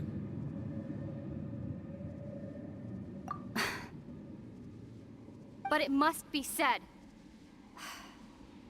Don't try to stop me. Don't try to stop the Abyss. That man, Dainsleif, was the Twilight Sword, one of the royal guards of the final dynasty of Conria. A curse of immortality was laid upon him to forever wander the wilderness, while he watched the people he was supposed to protect turn into monsters of the Abyss. You're saying Dane is from Conria? The same Conria that was destroyed 500 years ago? And you said the people turned into monsters? You're trying to tell Paimon that the Abyss Order is not only related to Conria, but is actually the people of Conria themselves? And the whole thing about Dane being your enemy... Paimon's so confused.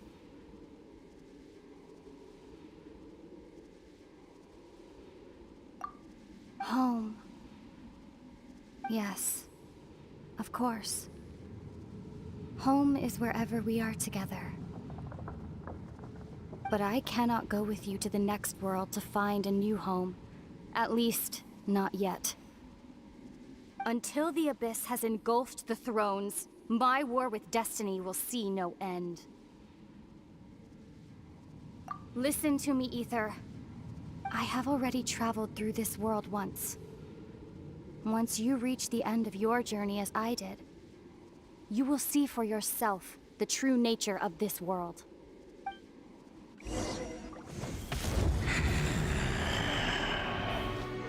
So we'll meet again. Though we need not rush, brother. I have more than enough time to wait for you.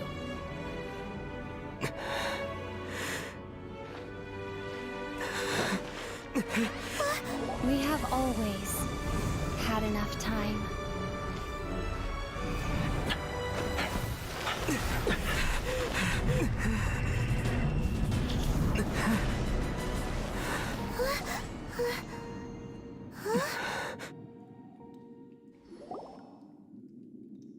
They left. Oh, don't be too sad. We'll find them again. Look on the bright side. At least we got some really useful information. Uh-huh, that's right. At least now, as well as the Seven, Dane is also a key part of finding your sibling too, right? That's right. By the way, what they said just now is all pretty confusing. Did you understand it at all? Oh, well then, let's go over it again.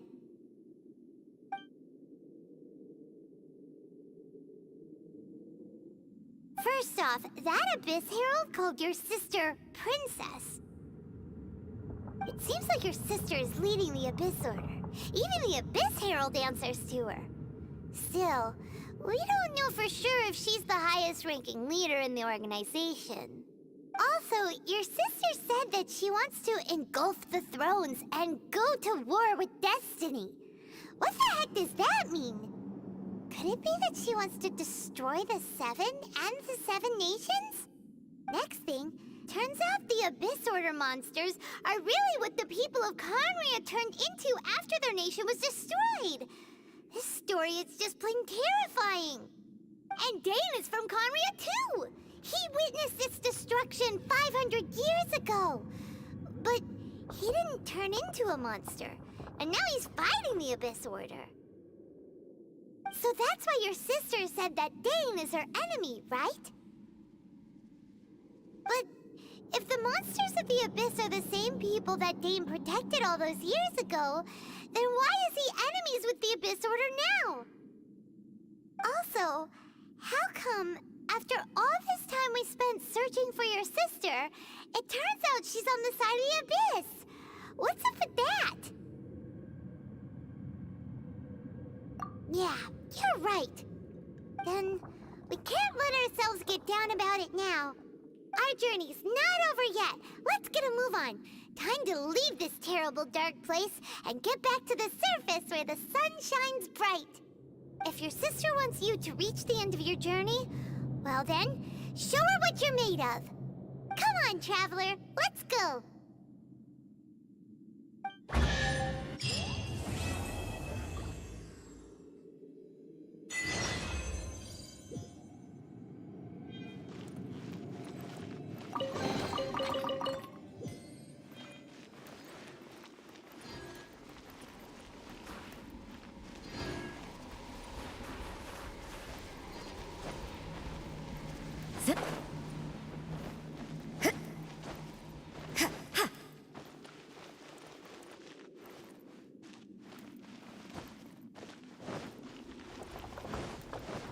Huh?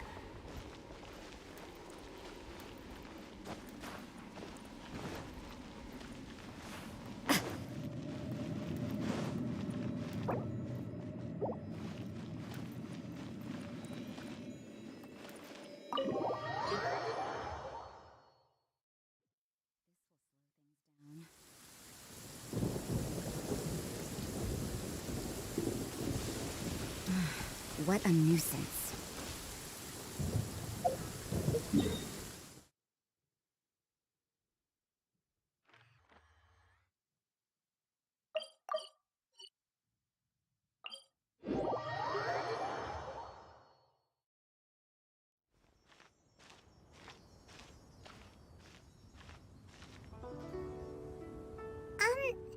Are you okay? Paimon never imagined your sister would have sided with the Abyss. Well, keep your chin up. Paimon believes in both of you. And when the going gets tough, the tough get going, right? She said we needed to reach the end of our journey. Paimon bets she still has lots more to tell us. And we won't find out what this journey is or where it will end unless we keep going. Aw, don't mention it, partner. Travel buddies are supposed to look out for one another. Although, where should we go next? If we want to continue with the journey... Oh, you mean the god that took your sister away in the first place? You're right. After all, everything that followed, all this confusion, it all started with her.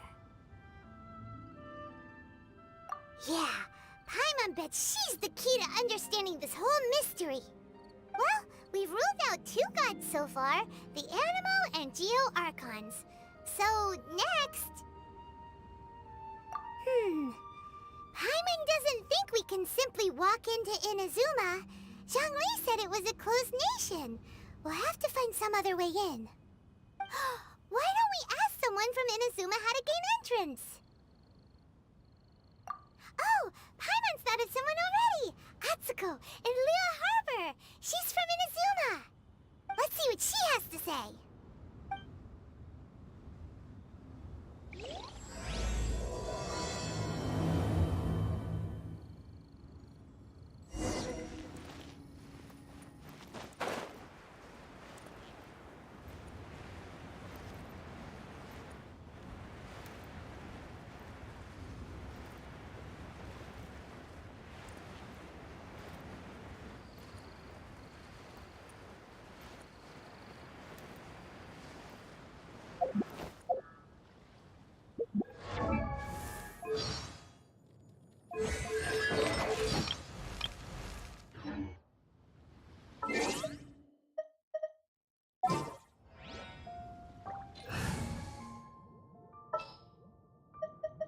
Let's finish this, swiftly.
Oh, it's you.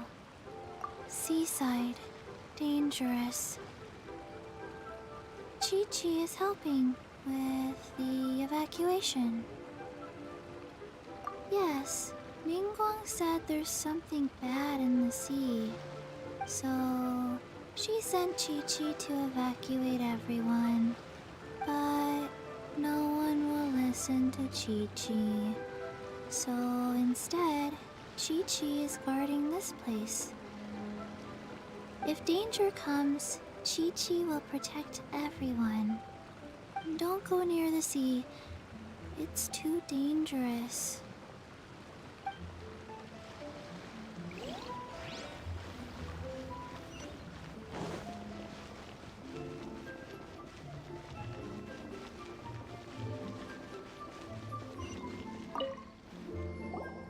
Oh.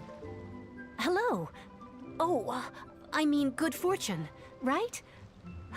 I'm still learning to talk like a local. Is there anything I can help you with? We wanted to ask, how do we get into Inazuma? Oh, so that's why you're here. Well, there is a way. Great! We came to the right person! But the chance of success is incredibly small. Huh. incredibly small. Then how did you get out of Inazuma in the first place? It was in leaving Inazuma that I found out just how dangerous this method truly was. All I had to rely on was a little wooden raft that I'd put together myself. There was a storm raging ahead of me, and my pursuers were close on my tail. After I'd escaped their clutches, I floated on the open ocean for I don't know how many days. My rations and freshwater supplies soon ran out, and I remember getting to the point where I was sure I'd reached the end. Then, I blacked out. But, to my surprise, my journey didn't end there. Or to put it another way, a new beginning found me.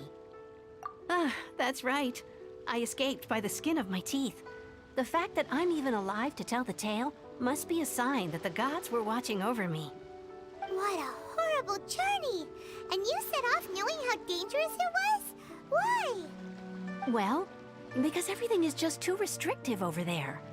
The atmosphere is so stifling. The Kanjo Commission subjects everyone leaving or entering the nation to a protracted approval process, and I felt like I didn't belong there. Kanjo Commission? What's that? Along with the other two commissions, they oversee everything in Inazuma. We usually collectively refer to them as the Tri-Commission.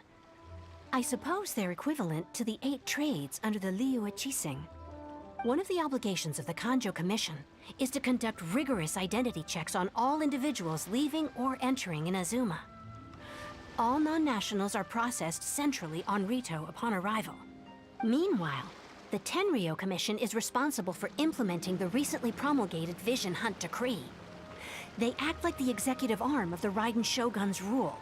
Loyal, yet unfeeling. It doesn't feel good to speak ill of my home like this.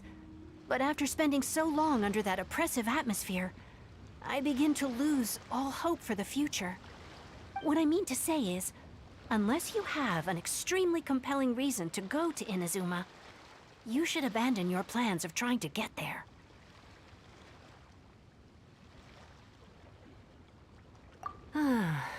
You should know that the sea around Inazuma is engulfed in a perpetual tempest of wind and rain. Supposing you survived that, you would still need to get past the samurai guards that enforce the Sakoku Decree, the closed nation policy of Inazuma. And even if you did manage to find a way, you'd still have to produce the necessary documentation at the Rito Center for processing Outlanders. Otherwise, you'd be kicked out immediately. Seems like they really don't want anyone setting foot in Inazuma, huh? They only set that up as a port to guarantee a supply of goods and information to the island. Most Outlanders would be unable to acquire the documentation needed. But if you really are set on going, there is one thing you could try. The raft idea sounds a little on the dangerous side. Plus, Paimon would definitely get seasick. That's not what I meant. You could ask someone from the Crux Fleet if they have some way of getting you to Inazuma. They're well known in Liyue. Voyaging far and wide has made them a well-traveled group with a wide range of experiences. They may just know how to break through the storm. You're right!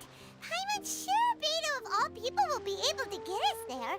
Her crew is super strong. But Paimon wonders if she'll be willing to take the risk. The Alcor is the flagship of the Crux Fleet. I heard that it's currently anchored by Guyun Stone Forest on a supply run. This might be your best chance. Then there's no time to lose. Let's go find...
Oh, if it isn't the Traveler and Paimon.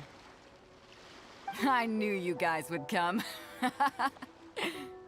Paimon? What a fascinating being. You two give off not only the essence of wind and earth, but also of... yes, the stars. Huh? The fragrance of what now? That's the weirdest compliment Paimon's ever heard. Pay it no heed. I mean only to say I am certain that it is by fate, not chance alone, that we should meet. And that gives our encounter meaning. You're not far off, but they go by a different name in Inazuma. I prefer other means of entertainment. This young man is Kaidahara Kazuha, a temporary addition to my crew for reasons I won't bore you with. Occasionally, he opens his mouth and flowers come out instead of words. With this fine ship and the soft sea breeze, would it not be romantically irresponsible of me not to acknowledge it with a line or two of poetry? Oh, I can't argue with that. Okay, then. Once the clash is underway, I'll give you a chance to perform. Only if the mood takes me, of course. Poetry for poetry's sake tends to lack meaning. Hey, you don't want to pass this opportunity up too easily. Especially seeing as our great hero here might be in attendance. Oh, wait a minute. What's the clash? Also, just to clarify, by great hero, do you mean... Huh? I thought you might be here to sign up. You're telling me you've never even heard of it? The Crux Clash is a martial arts tournament that I hold. There'll be a whole bunch of folks taking part to showcase their talents. There are two important rules. One, competitors must be renowned fighters. We want those with real martial arts ability, not just people taking part for the fun of it. So, you've got nothing to worry about there. I don't think there's anyone out there who hasn't heard of you. Two, you can't take part if you've got a vision. Otherwise, things get a little one-sided. You must be feeling confident, but you might want to watch out. There are a few crouching tigers and hidden dragons lurking around in Liyue. And with Liyue's savior taking part in the tournament, now that's gonna turn a few heads. I think we can expect a healthy turnout this time. But we didn't come here to take part in a martial arts tournament. Well, before you dismiss the idea completely, you might be interested to hear that the prize this time round is particularly sought after. Get this. It's a masterless vision. Supplied by myself, as a matter of fact. If the tournament champion can reawaken that vision, it belongs to them. Is there really such such thing as a masterless vision? When a vision bearer dies, the light in their vision will fade away. But the shell that housed that light remains. As for whether this shell has any practical application, well, this remains to be seen. But my intuition tells me that while it remains in the world, it may just be possible for someone else to inherit it. Yep, and the way I see it, a vision is a badge of recognition from the gods. So if anyone's able to rekindle it, it's gotta be an individual of exceptional strength and talent. Organizing the clash is my way of uncovering hidden talents. And hopefully this time, getting a vision to glow again. So if you don't have a vision, this is the perfect opportunity to get your hands on one of your very own.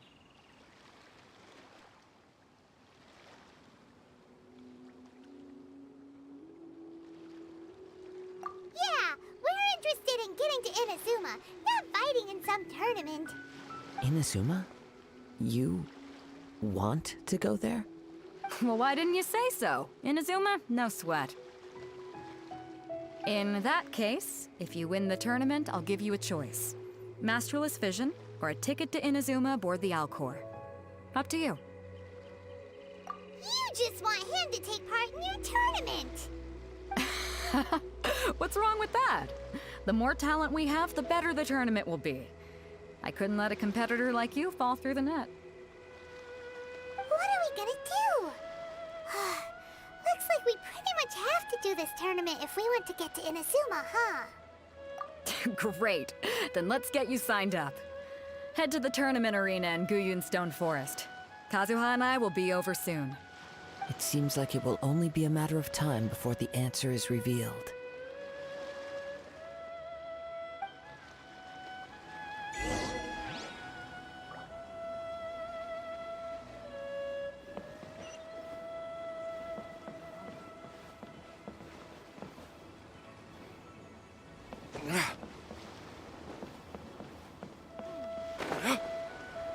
Ahoy there, mateys! Time to set sail!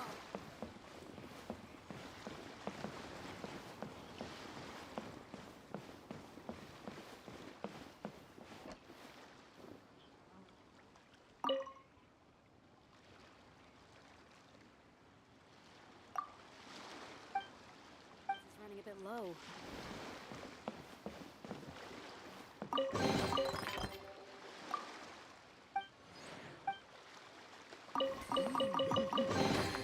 What a gorgeous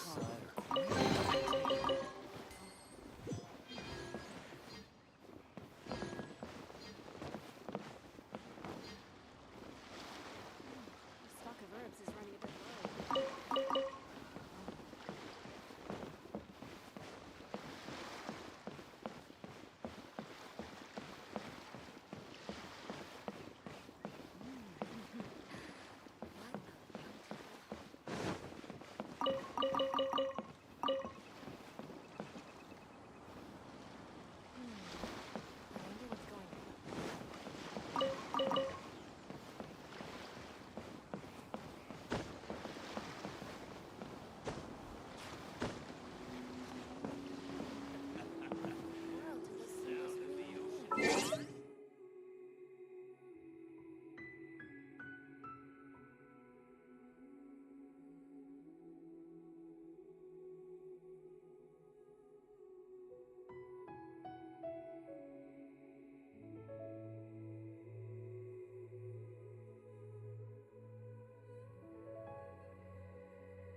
line up. Let's see who the other competitors are. Beto said that they had to be renowned fighters. Hello! Are you here to compete in the Crux Clash? You bet I am. Have you put your names down yet? Well, I'd have a look at the entrance criteria if I were you. Then allow just anyone to take part. The Clash is a comprehensive test of fighting ability. Anyone who turns up for show over skill is gonna get their butt handed to them. Nobody wants to see that, right? Yeah, we heard a rule about that. So, Paimon's wondering, are you a renowned fighter? Me? Only a former runner-up in the Chihu Rock Freestyle Combat Summit. Oh yeah. Also, that doesn't sound like the most official tournament out there. What? You... Nonsense. Have you been living under a rock? It's been going on for years. There were plenty of competitors when I took part. Not to mention, I've helped the Millilith catch treasure hoarders before. There were 2 of them trying to escape. I soon sorted them out. They tried to sneak past me under the cover of darkness. They didn't know what hit them. I planted a left hook on the skinnier one's face and sent him flying. Then, the big guy pulled out a knife. I stood my ground, of course. A roundhouse kick sent the blade hurtling into a beam above us.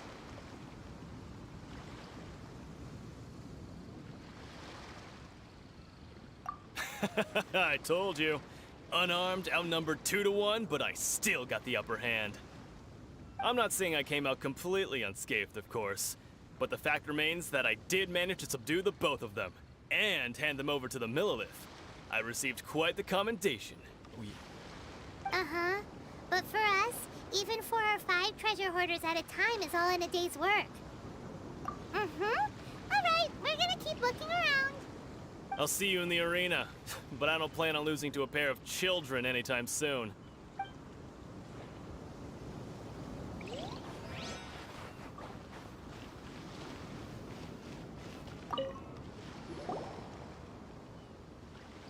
Hi there! Are you here for the Crux Clash too? That's right. Nothing beats real-life combat for honing your skills. That's what our master taught us. But this tournament is more than just a chance to put training into practice. It's also a chance for us to obtain the masterless vision. Exactly. With a vision, we'd quickly become our master's top students. This master of yours must be pretty incredible, huh? Are they someone famous? Famous? He's the founder of the Lingshan clan, and his skills are unparalleled. Liang and I... You probably wouldn't have heard of it. It was founded quite recently. The clan is nowhere near as famous as the master himself, anyway.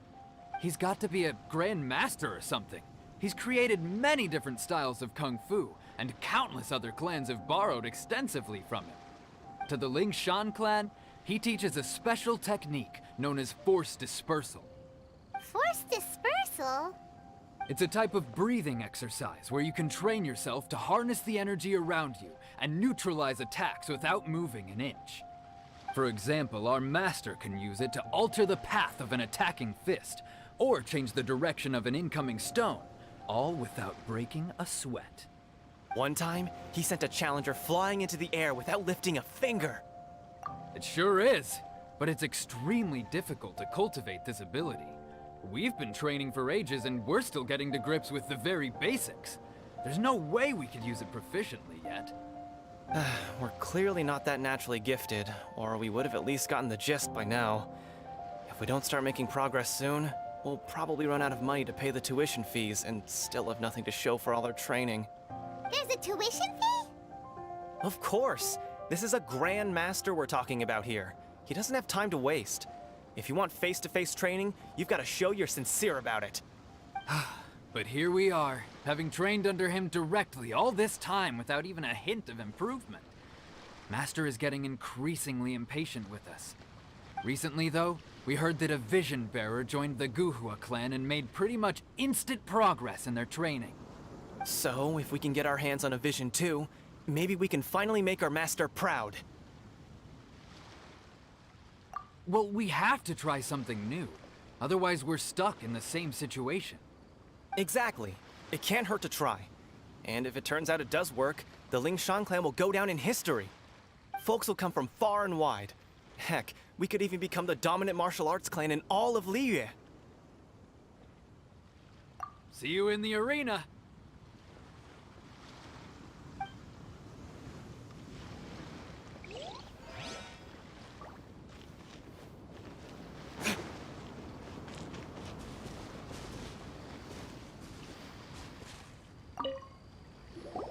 Hey, youngster. Are you here for the Crux Clash too? If so, seems I found myself another new adversary. So you're also here for the tournament? You better believe it. I wouldn't be here if I didn't think I could walk away as a champion. For me, obtaining a vision is the final and most important piece in the puzzle that is my life. No. It's not about what I want to do. This is about who I want to be. I am looking to become a perfect person. I know how that sounds, but let me explain. I've lived a successful life so far, without any setbacks. I've passed every exam I've ever taken, enjoyed numerous successful business ventures, and seemed to get on with just about everyone socially. In most people's eyes, I am already the very embodiment of the perfect person. Though, of course, I'd never let the praise get to my head. I know I haven't reached perfection yet, because there's one thing I'm still missing. A vision. You have so much self-confidence. That's not important. I have a contact in the Crux fleet who was happy to vouch for me. So they very kindly made special arrangements on my behalf. I've also brought along a bit of an entourage for moral support. It's such a blessing, really, to have so many good friends in my neighborhood. Of course, I also put in a few good days' practice, concentrating mostly on rare and esoteric styles of Kung Fu. As a hired, I seem to have gained another fan. Don't let my aura overwhelm you, though. You'll need your wits about you today. Now then, if you don't mind, I need to finish my pre-competition routine. It's not too long now before you'll get to see me in action. So, to recap, we're up against an inflated ego, some gullible guys paying way too much for their kung fu classes, and another guy who's just really average. Seems like you've got a pretty good chance of winning this thing. Come on, let's go sign up.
Chinxa Village arm wrestling champion, huh? All right, you're signed up. Next, please. What's your name? Wait, aren't you? Did I hear that right? Is it really them? Huh? Aren't they a vision bearer, though?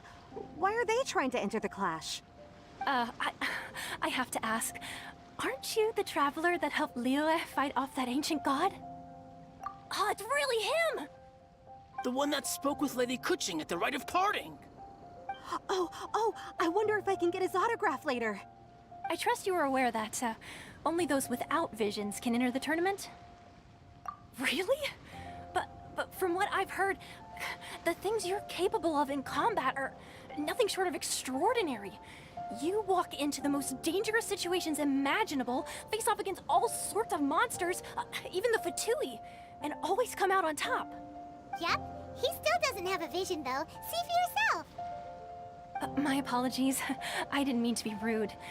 I'm sure a great hero like yourself would have no reason to lie. Now, could I ask you to provide a few claims to fame? It's just a formality for you, of course, but I have to make a record of competitors' achievements as part of the sign-up process. So far, I've got defeated the ancient god Osail, so that's one. Do you have any others? Yeah! Also, don't forget to mention that the previous battles include, but are not limited to, Storm Terror, Dvalin, and Fatui Harbinger Child. Whoa! Might as well declare him the champion already. I wonder if it's too late to withdraw. Okay, that's plenty. Actually, this is the most dazzling track record I've ever seen. By a long shot. Right, your registration is complete. Now, a brief word about the prize. A great hero such as yourself can surely only be here for one thing. To win the tournament and claim the grand prize, namely, a vision. Oh, we're not here for that. We're here because Captain Beto promised to take us to Inazuma if we win the tournament. There's another prize, too? Oh, first I've heard of it. Beto must have upped the stakes this time to attract top talent. But why would anyone want to go somewhere as dangerous as Inazuma? I see. So, I take it you discussed your terms with Beto in advance, then?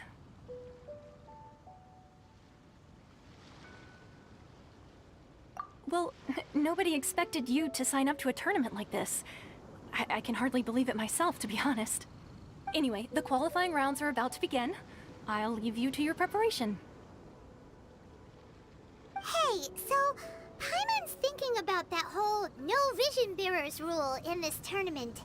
Even though you don't have a vision, most people in Teyvat think that you can't manipulate the elements without one. So Paimon thinks you probably shouldn't use your elemental abilities during the tournament. You know, just to avoid any misunderstandings. In any case, looking at the competition, it should still be pretty easy for you to win, even without using any elements, right? All right, it's showtime! You got this! You seem like you're raring to go. Are you ready to compete? Good. Then please follow me into the arena.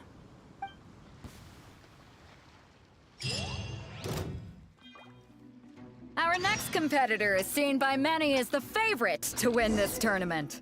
His first bout begins now! You? You're the hero they're talking about? Ugh, how am I supposed to win now?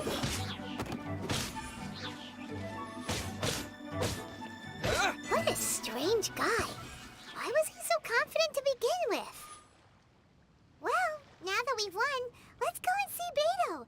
She'll probably have something to say to us.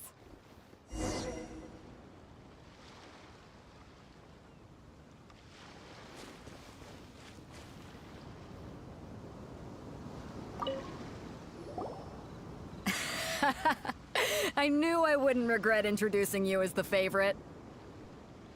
So, what do you think, Kazuha? He totally dominated that guy and did it with style, too. Impressive. But I also observed our favorite exercise some restraint, as if to protect the opponent from serious harm. Well, I've fought my fair share of battles, both big and small. And I say, after the show he put on just now, he's more than convinced me of his ability. So come on. We all know you've got a wide vocabulary in there. Can't you spare a word or two to congratulate our up-and-coming champion? All right. Let me think how to aptly phrase these words of praise. You fought well. All right then. I was thinking your inner poet might want to join in the fun, but I guess I shouldn't put you on the spot like that. You know, a lot of competitors came to me saying how surprised they were that Liyue's hero was entering the tournament. And since you signed up, we've had many others do the same, with more than a few top-tier fighters among them. I'm sure lots of them are here to find out how they stack up against you. Well, since everyone sees you as the one to beat, I figure I should start treating you that way too. For one thing, we don't want you wasting all your energy in the early rounds fighting people who are well below your level. Not to mention, you must be itching to fight someone in your league too, right? So, I'm putting you straight through to the semifinals. Huh? But we only just started the qualifiers. Seems like a crazy system if we just skip straight to the semifinals. This is how Captain Beto works. You won't persuade her otherwise. Besides, at your level, you would have made it to the semifinals anyway.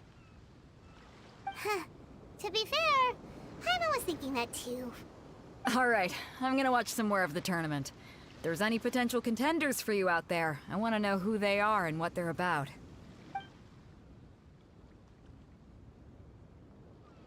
We're finally here, folks. The real show is about to begin.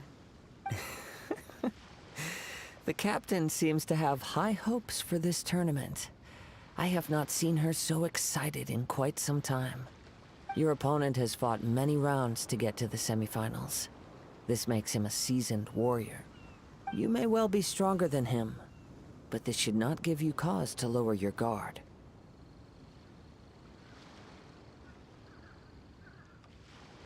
Very well.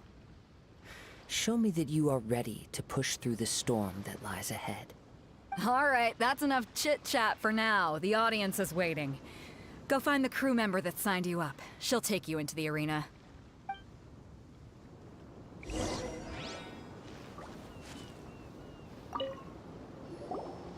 Your opponent in the semifinals is new to the Crux Clash, but he has quickly become the dark horse of the tournament.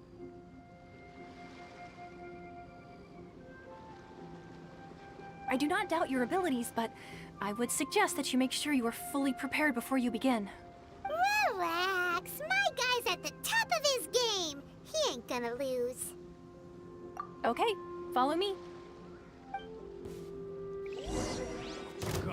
At last, the moment we've all been waiting for. The semifinals have begun. Who's it gonna be this time? The hero or the dark horse? I don't care about the prize. You're a strong opponent. That's what I'm here for.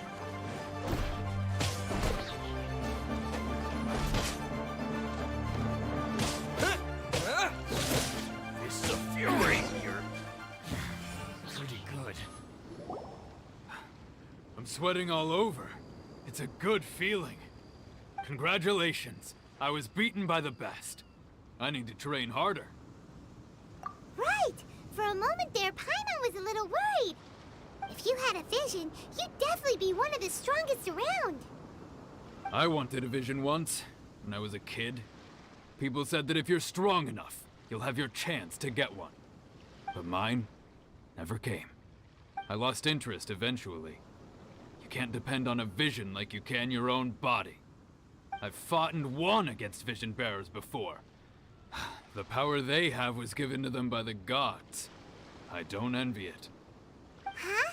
You mean you didn't sign up to try and get your hands on that masterless vision? No, I didn't. I only wanted to pit myself against other fighters and see who was the strongest. Only in defeat can you understand your weaknesses and learn from them. So I'm pleased with today's outcome. I don't often have the pleasure of experiencing defeat. Wow! Now that's true strength talking. If you have the chance in the future, please come and spar with me again. I will be stronger next time. By the way, do you know who else made it into the finals? Is it gonna be someone even tougher than you? Whether they'll be as tough as me, I don't know. But what I have heard is that they're extremely quick. So don't get too cocky. There he goes. Maybe we should ask around, see what we can find out about our opponent in the final round. Paimon thinks we might need to up our game a little. Ah, it's you! I watched your match. What a stunning performance. I myself was eliminated in the 3rd round. Shame. If only I could have advanced one more round. Maybe next time, huh? By the way, do you happen to know who else advanced to the final round? Why, yes. He's the same one who defeated me. He is a formidable opponent, quick on his feet and swift to take advantage of his opponent's missteps. I faltered for but a brief moment, but before I knew it, he had me on the floor. Given my stature, I have no fear of squaring off with physically strong opponents. But faced with a nimble, agile opponent such as him, I found myself completely out of my league. Still, I'm sure he'll be no match for you.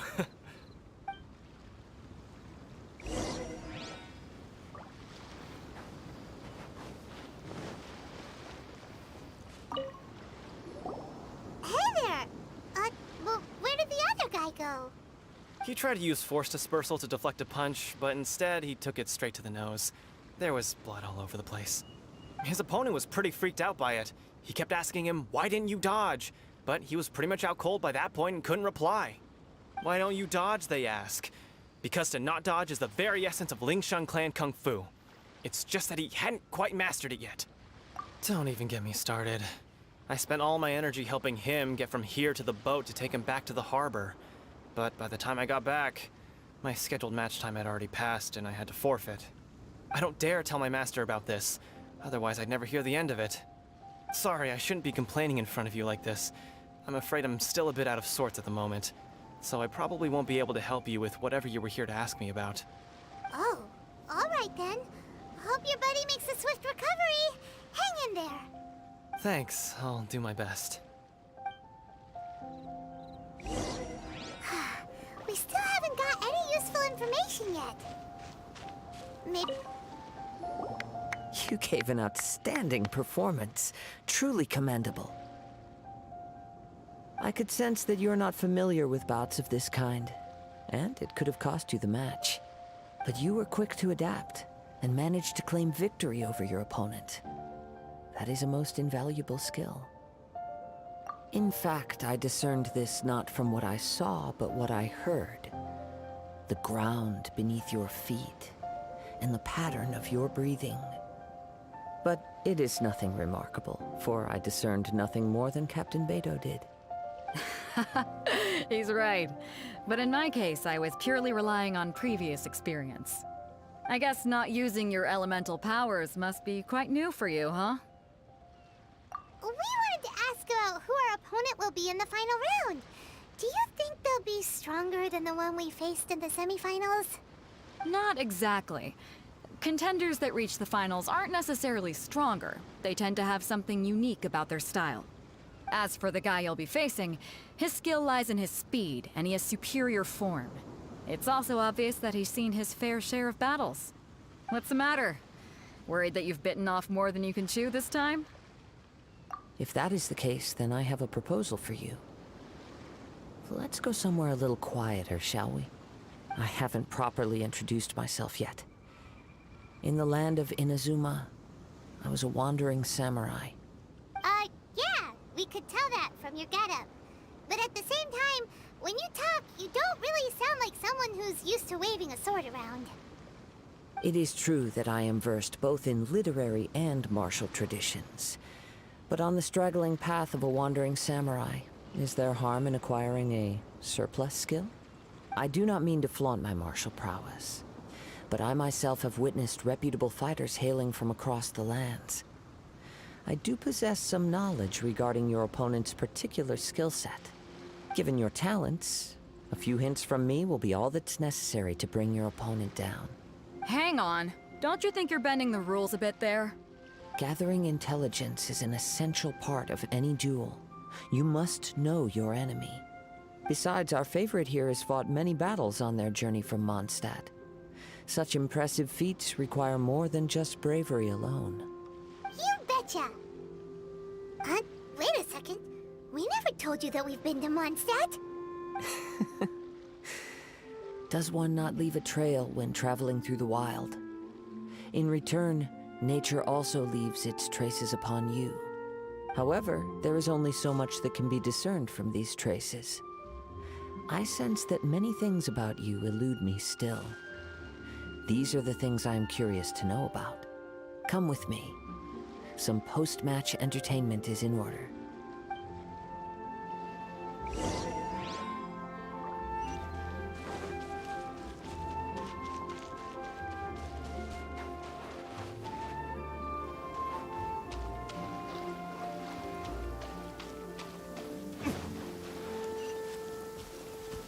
Rain. If only you could cleanse the corrupt souls of this world.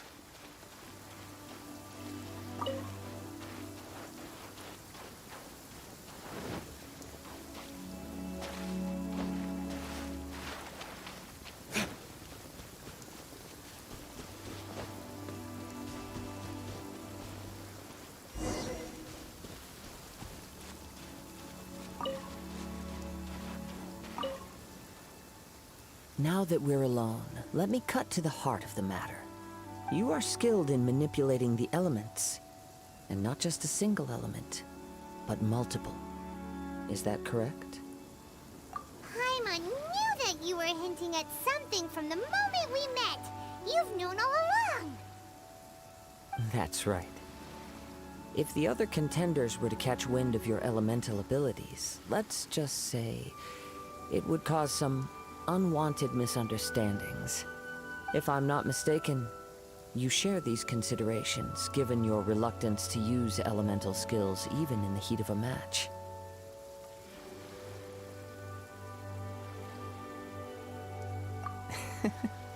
When I talk about that which I see or hear in you, this is not poetic symbolism at play. I mean these things in the truest sense possible. Since a young age, I have been attuned to the tidings of nature. I hear the breath of the wind and the whispers of the leaves. It is things of this nature that I also hear from within you. Nothing more. As crazy as all that sounds, somehow Paimon still believes you. My humble abilities are negligible compared to your incredible feats. To think a human could wield the elements without a vision. And not to mention your incredibly complex scent, like that of some mysterious being. Hey, stop evaluating us based on our smell! It's weird! Could you perchance enlighten me as to how you managed to obtain your combined elemental abilities?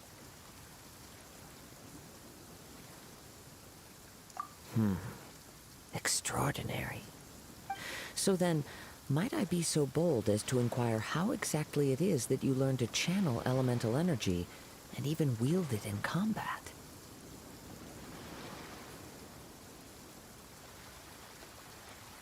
Aw, it's nothing really. Paimon just told him whatever came to mind. It's been a long journey, and many things have happened along the way. Somehow, he just naturally learned to use the elements to it all. Honestly, even Paimon doesn't understand how it all works. Perhaps such unfathomable things are the essence of the gods and the visions they grant.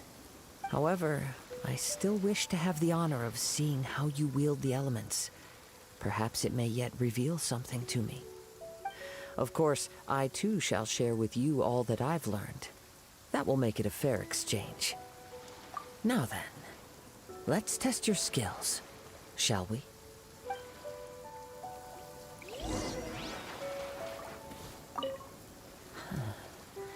You control the elements without a vision.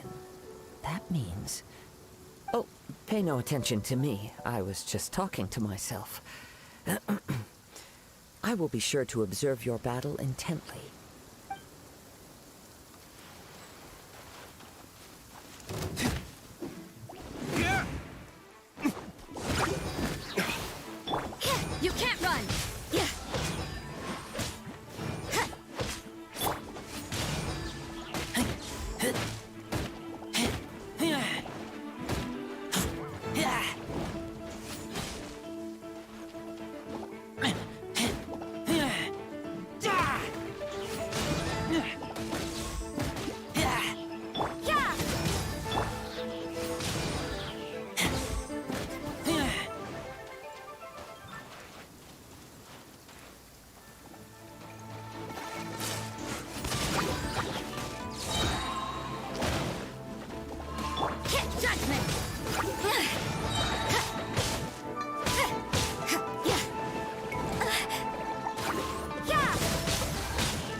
Your skills in battle are truly beyond reproach.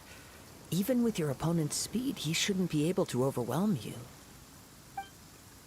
Your opponent is skilled at controlling his breathing and maintaining balance, which enables him to execute moves that many would find impossible. He relies entirely on the element of surprise to defeat his opponents. In other words, as long as you remain mindful of his ability to detect weak points, then his attacks should pose no threat to you. Please, save your thanks. If anything, I should be thanking you for the opportunity to witness your command of the elements that defies all known principles. The world is a truly mysterious place, it seems, and one will always encounter that which is still unknown. You seem kind of obsessed with visions, but don't you already have your own? Why are you so intent on exploring the connection between visions and the elements? I desire to know what meaning visions have to the gods, and what influences the gods' decision to grant humans these visions. My apologies. You must be completely in the dark regarding such matters. For allowing me the honor of witnessing your mystical ways, I am willing to answer any questions you may have regarding Inazuma. So that's what you're curious about? Then allow me to tell you more.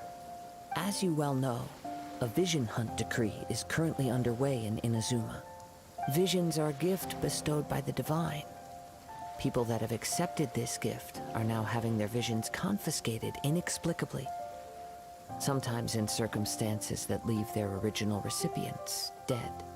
In the outset, supposing each of the 7 archons had their criteria for granting visions to living beings, then does the current Electro-Archon now doubt these criteria, or even the act in and of itself? Not to mention, with no new Electro-Visions having been granted for such a long time, it would seem that we can infer something of the Ryzen Shogun's feelings on the matter. She sounds less like an Archon and more like a tyrant. As far as I know, she is an Archon that pursues eternity.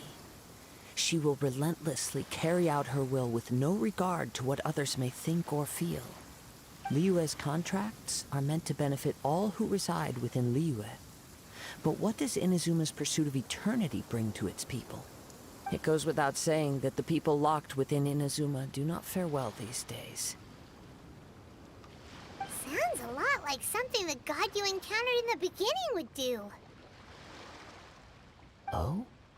Have you encountered the Electro-Archon before?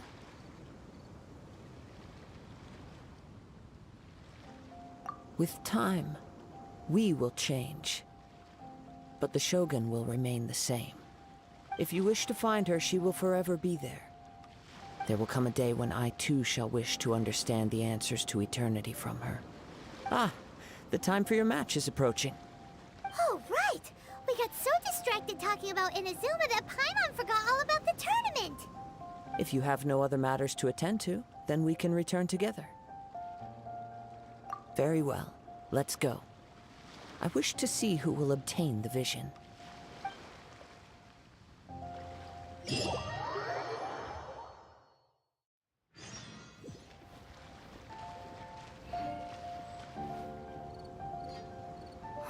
Why isn't he here yet? Never mind. We can start by making your entrance first. Everyone, listen up! Your attention, please! We've reached the climax of the Crux Clash! This is the final match! We've seen many exciting battles today, and now, at long last, the 2 finalists have emerged. Now, I'd like to introduce our first combatant. Though few have seen him, his reputation knows no bounds. He strikes fear into the heart of Osile, and the mere mention of his name causes even the Fatui Harbingers to turn pale in the face. Introducing Liyue's traveling hero! Wow! I've been waiting for this moment! I'm sure everyone witnessed his thrilling match in the semifinals. But today's final round will surely take things up a notch. As for our other combatant, he still hasn't arrived. Oh, come on, what could be taking him so long? You can't just forfeit for not showing up like in previous rounds. This is the finals. Apologies! Everyone just sit tight! We've got no other choice. If he doesn't show up, we'll just have to postpone the match. Wait a moment. Something doesn't seem right about this.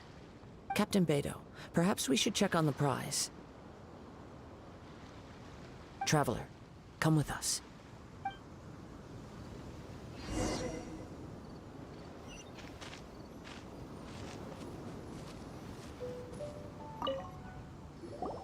Let me see.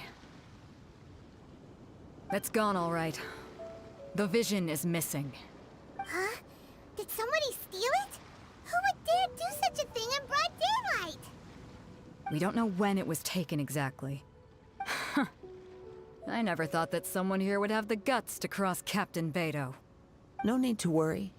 Even the craftiest sleight of hand does not escape nature's watchful gaze. The culprit has only acted recently. They will not have gotten far. The vision was the prize that I had offered, and it was my responsibility to look after it. I will be certain to get it back. Well, if you insist. I'll leave the matter to you then. I'll stay here and try to offer some explanation to all the spectators that came to see the match. If you would, please come with me. But we're on an island. Where could he have possibly run to? Come with me. I can sense the winds are coming.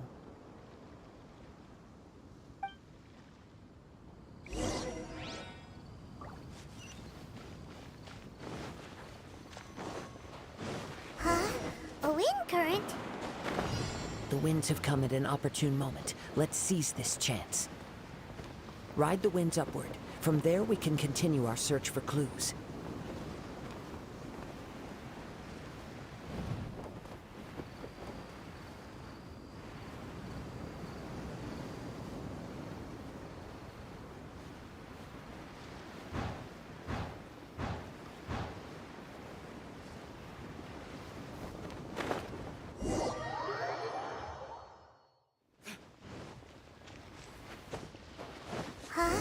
A wind current? The winds have come at an opportune moment. Let's seize this chance. Ride the winds upward. From there, we can continue our search for clues.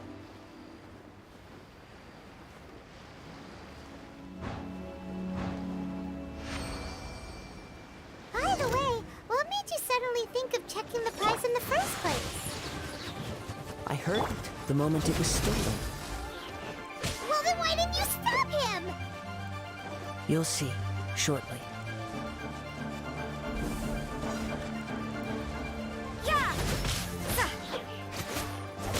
Prepare yourself.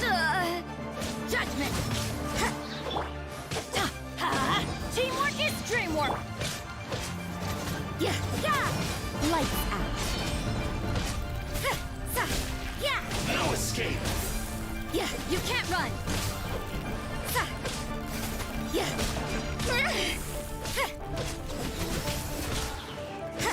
You can't run from death.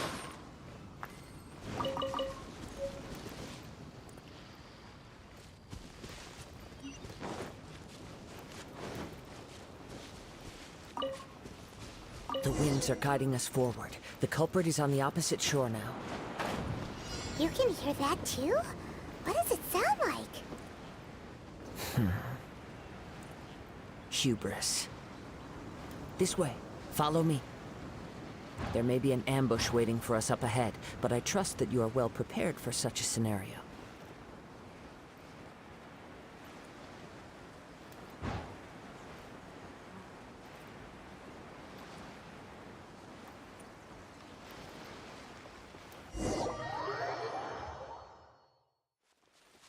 The winds are guiding us forward. The culprit is on the opposite shore now. You can hear that too? What does it sound like? Hubris. This way. Follow me. There may be an ambush waiting for us up ahead, but I trust that you are well prepared for such a scenario.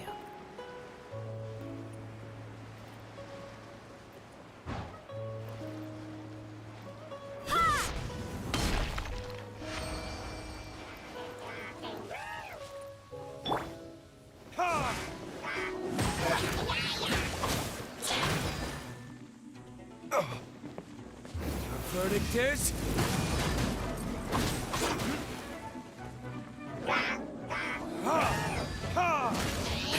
Let's light it up!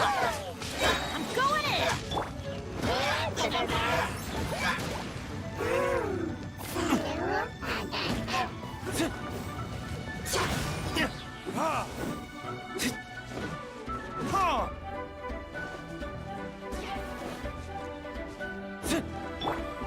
Yeah! Shiver!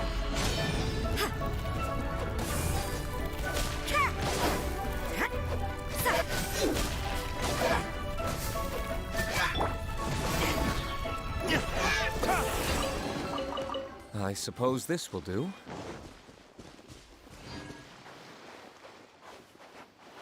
Hoarders, they're here! Get them! Treasure hoarders, just as I expected.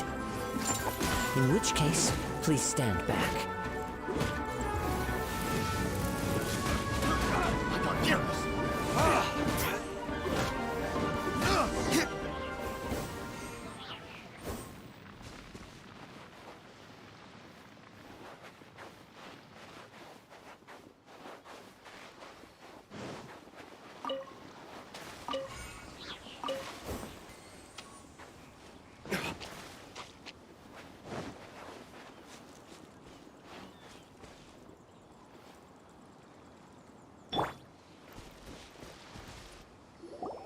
You caught up with me?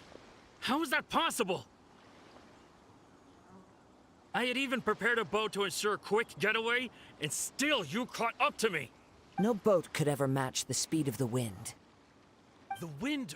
What are you talking about? Oh, I get it. Your vision. Drat! If I only had a vision! Or, if I could activate this one, then you'd never be able to catch me! This has nothing to do with visions.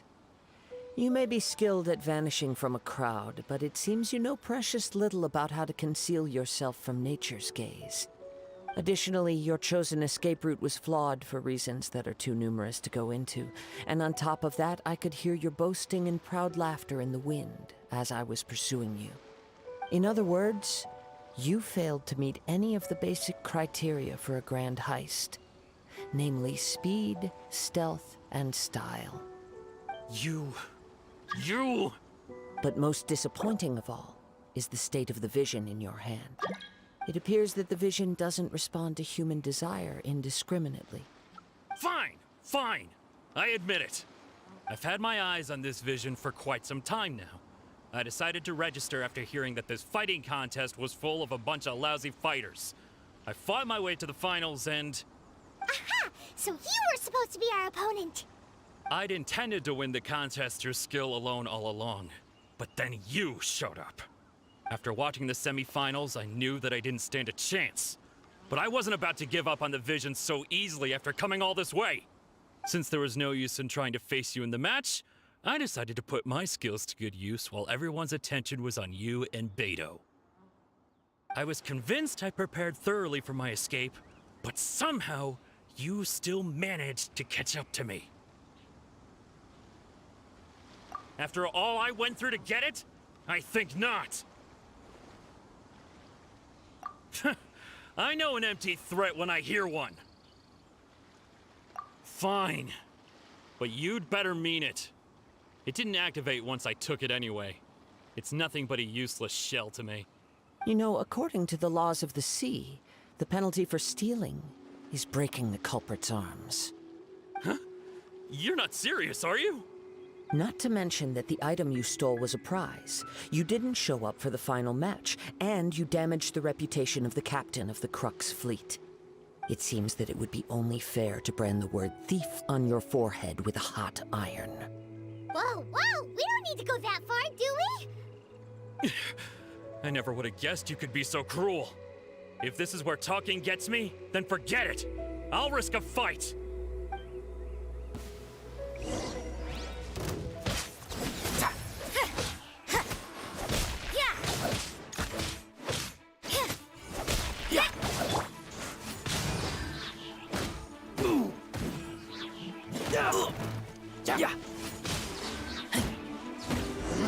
Just attempt temporary setback. No, no. Do what you want, but please, don't brand my forehead, please! He has persevered to the bitter end, and now death looms near.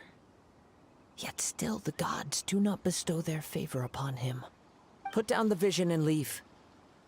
I've changed my mind. No further punishment for you. Huh? What's wrong? Are you asking for more punishment? It's up to you. Such willingness is commendable, and fits the way of the samurai. No need for that. Thank you for releasing me. You truly are generous. Huh? Paimon doesn't get it. Were you just trying to scare him? I take no pleasure in frightening others. I was just testing all possibilities while the vision remained in his hands. When people are forced into a corner, that is when their greatest strength will appear. I thought it may be an opportunity for him to awaken the vision. But unfortunately, nothing happened. Yes, I wanted to know whether it were possible for an extinguished vision to be reawakened. From the moment he stole the vision, I decided to use him for this experiment.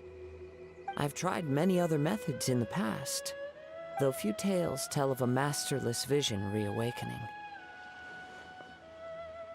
After seeing you command multiple elements, I figured that nothing is impossible. Come, why don't you give it a try? Let's see if you can give me the answer I'm hoping for.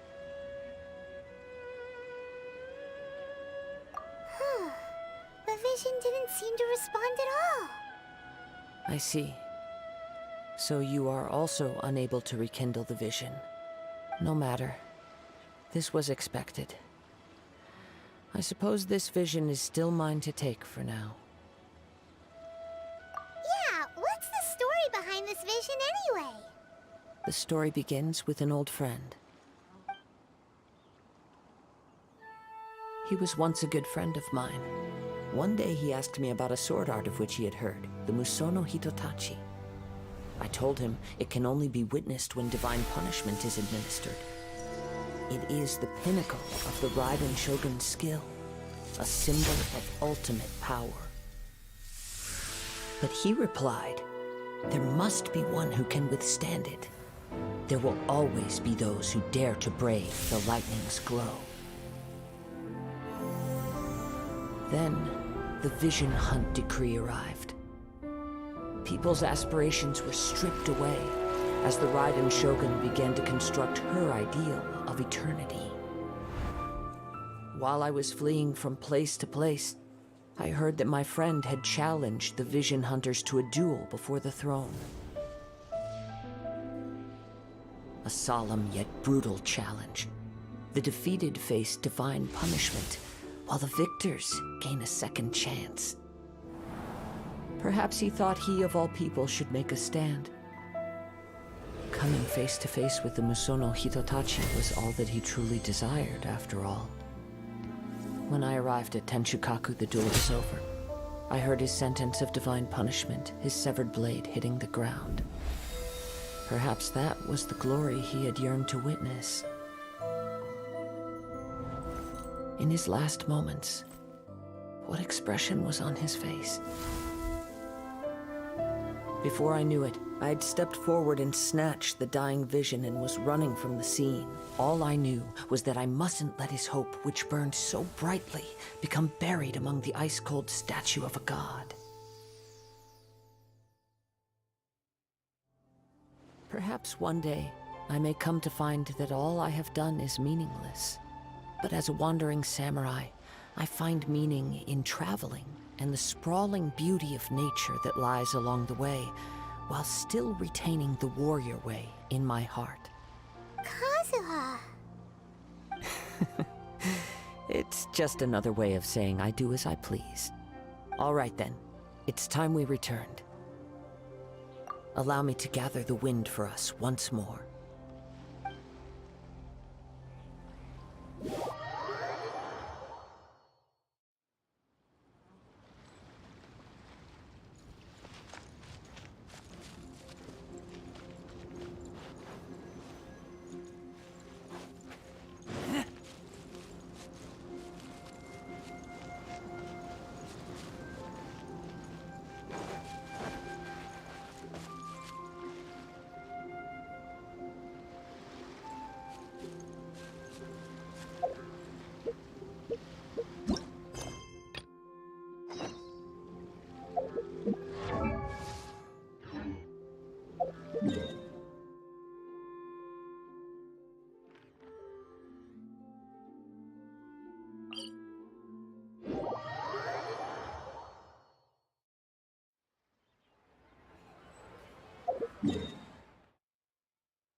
Ningguang's little secretary! We found all the materials!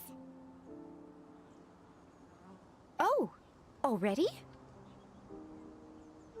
All three of you found them together. Okay, I see. The Wondercores and Adepti sigils look good. It seems that we found our winners.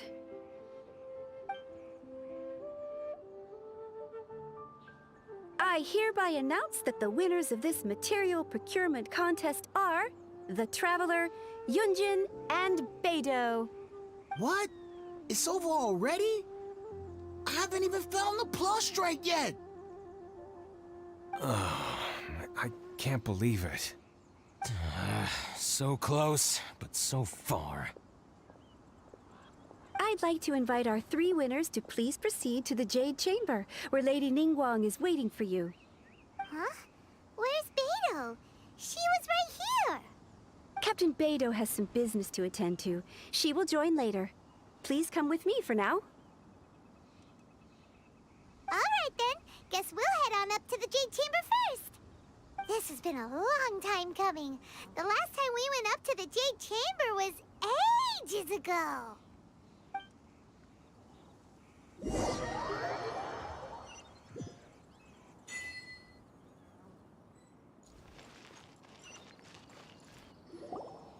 Combine the Adepti sigils with the Wonder Cores and insert them into the Jade Chamber's control compartment. The construction of the new Jade Chamber is now officially complete. Once the tethers are released, it will soar into the sky. Thank you all for your work. Now it is time for me to fulfill my promise. Yeah! Miss Yun, I've already heard something about the reason for your involvement. You are looking for a venue for your new opera, aren't you? That's right. Lady Ningguang, I would like to hear your opinion. The unveiling of Miss Yun's grand new opera surely requires a venue of equal grandeur. So what would you say if I proposed that we stage your first performance right here, in the newly built Jade Chamber? The Jade Chamber offers a splendid panoramic view of the mountains and the bustling city. It is fitting for the finest performance to be hosted in the heavens. I can think of no better stage for you than here, Miss Yun. Thank you, Lady Ningguang. Then I will prepare my props and other articles shortly. Please allow me to bring all these aboard the Jade Chamber. You're quite welcome. It's truly what a good opera deserves. A traveler, Shenhe, Paimon, I'll be leaving now. Do come and see my play when the time comes. You're next. What is your question? I should clarify. I do not know your sister's whereabouts. Please, don't waste your question on this matter. Wow, you're a mind reader, Ningguang. Oh well, guess Paimon will ask a question then. Managing a successful business is not as simple as you might think. Capital, connections, sensitivity to the trends, and instinct for what is a good opportunity.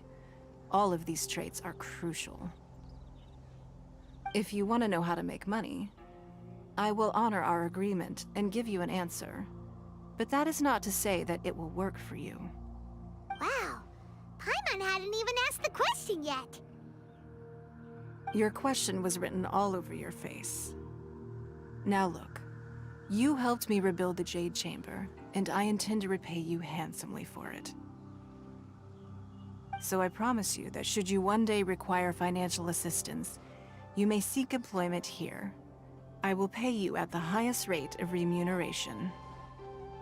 Oh, great! So next time we run out of Mora, we just need to come to Ningguang? No more questions from us. Shenhe, you got a question? Me?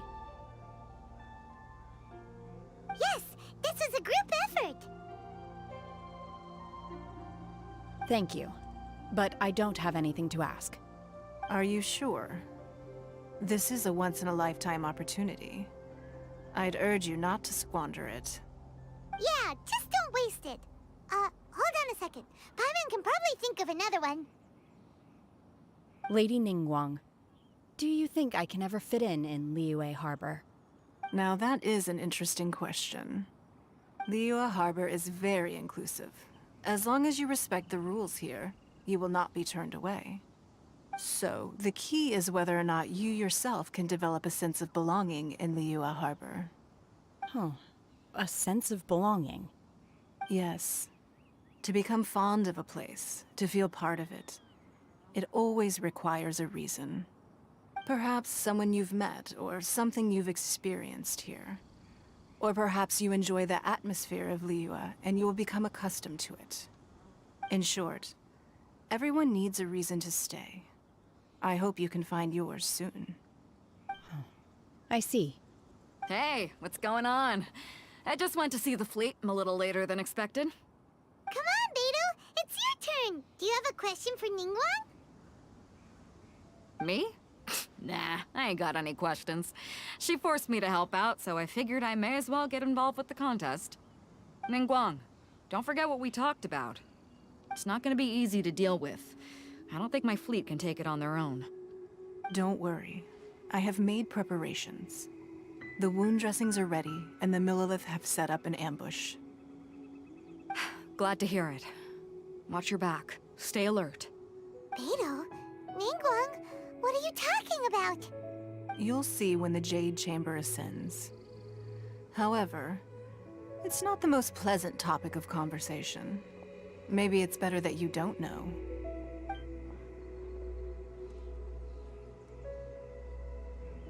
When I first set foot in the Jade Chamber, I stood at the edge of the platform and looked down upon Liyue Harbor far below. At that time, I dreamed that one day the Jade Chamber's shadow would be seen in all 7 nations of Teyvat. My wish has not changed to this very day. However, it is not only out of consideration for myself that I have built the Jade Chamber anew at this time. I hope the Jade Chamber will always float in the skies above Liyue Harbor, bearing witness to the prosperity and peace of the human world. And I hope that you can all witness it with me. Let the Ascension ceremony commence!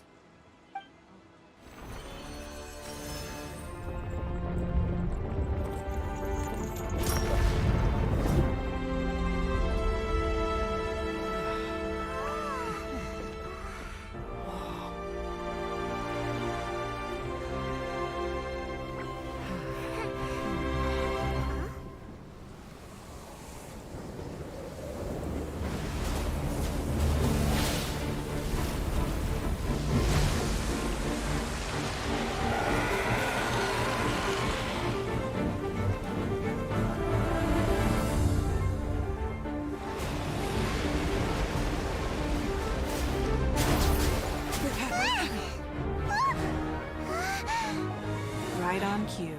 The Avenger of the Vortex, Beisht. Who is that? Osial's wife. Final follower of the Overlord of the Vortex. Sounds like you knew this was coming! Beidou sensed something was stirring in the deep. She warned me months ago. Knowing she harbors hatred toward the Jade Chamber, I chose to rebuild it now as a way of drawing her out. Got it.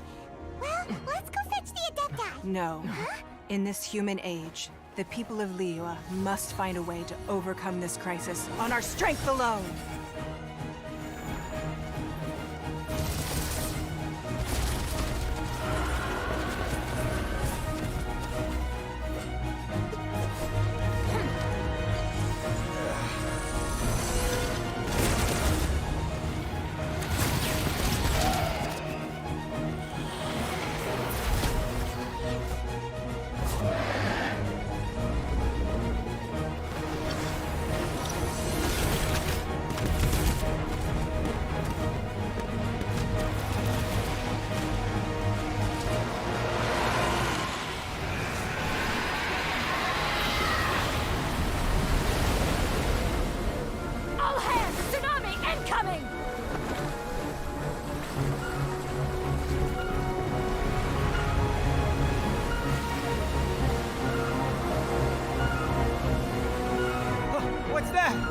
Wait! A giant wave!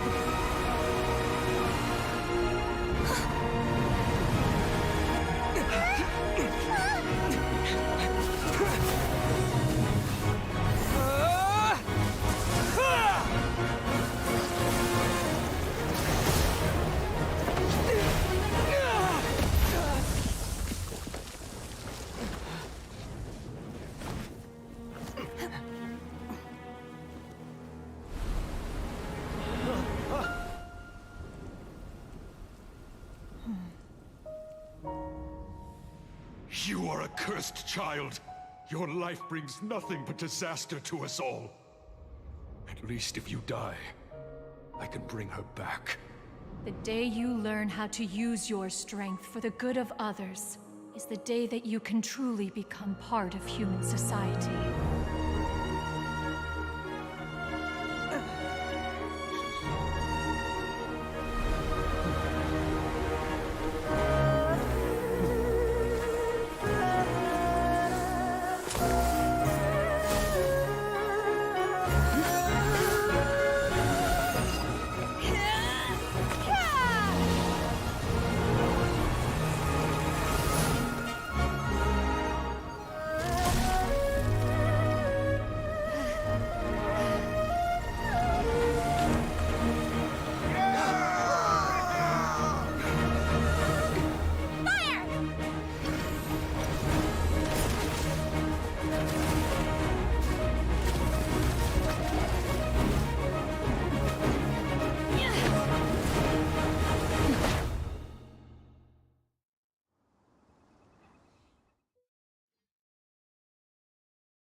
What are you doing here?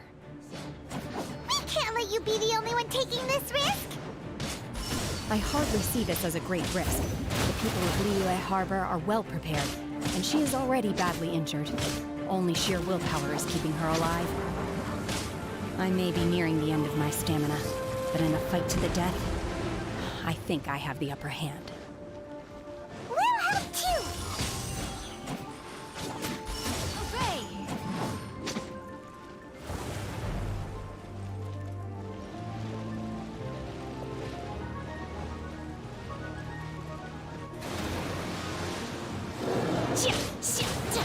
Unleash!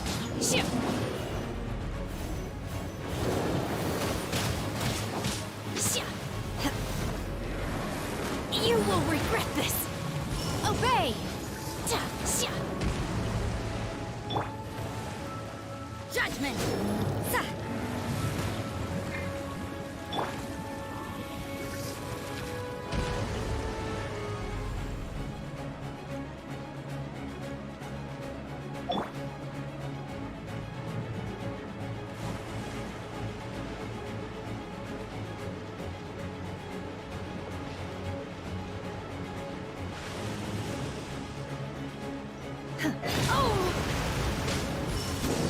Manifest!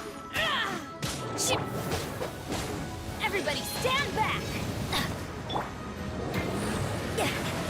Maybe this is just fate's dark design.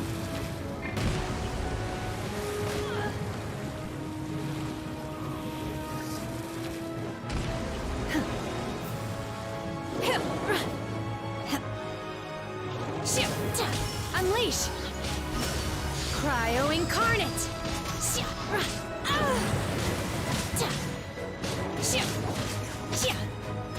Manifest!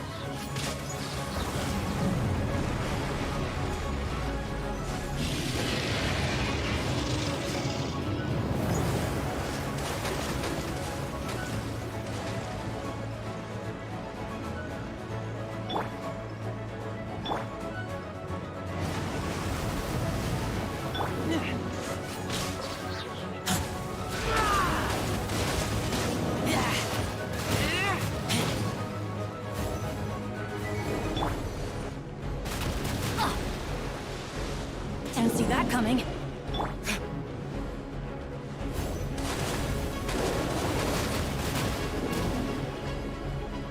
Verdict is...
Unleash!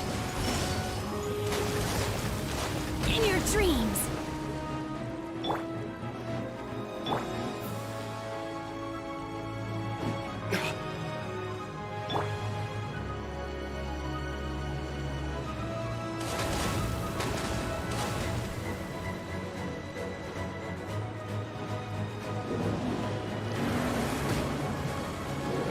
Adventure time!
This place is unstable. It is too risky to continue pursuing her. If the place collapsed, the consequences would be disastrous. Let's head back.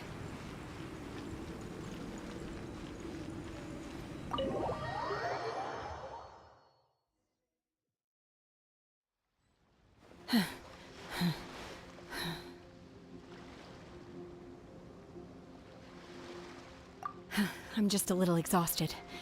Otherwise, fine. I wanted to deal with it myself. I didn't expect you to follow me. Don't worry. She's not coming back anytime soon. After an injury like that, she'll likely seek refuge somewhere else. How did things go underwater? It's been dealt with. She was injured before entering the water. It didn't take too much effort to finish the job. Good. So the crisis has been safely averted. When you visit the Jade Chamber in the future, you will be afforded generous treatment. Lady Ningguang, the fleet reports that the sea monster has left Guyan Stone Forest and the surrounding waters have returned to normal. Thank you. How are the Millilith? Thanks to the medical supplies you prepared and Lady Keqing's command, our losses were minimal. Of course, we owe huge thanks to this young lady for her help. On behalf of the entire Millilith, thank you for your service.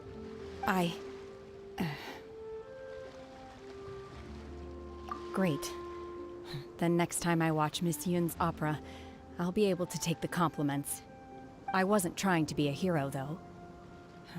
I just wanted to protect you. Let the soldiers recuperate, but don't let your guard down.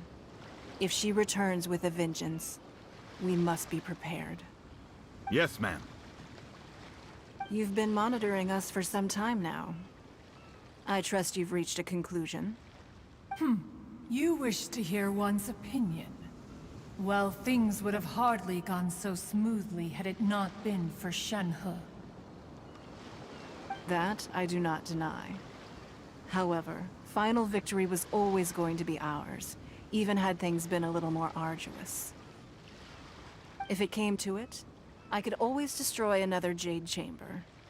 One has observed your adaptation of the Guizhong Ballista, and find oneself compelled to admit that you have evidenced some degree of novel thinking. You have learned from past failures and prepared for this crisis in advance. This is considerable progress compared to the last time. Hence, on balance, one finds your performance during this trial satisfactory enough. But there will no doubt be further trials to come in the future. Do not suppose that one will not continue observing you hereafter. While the position of Tianquan remains mine, I will always ensure Liyue's safety.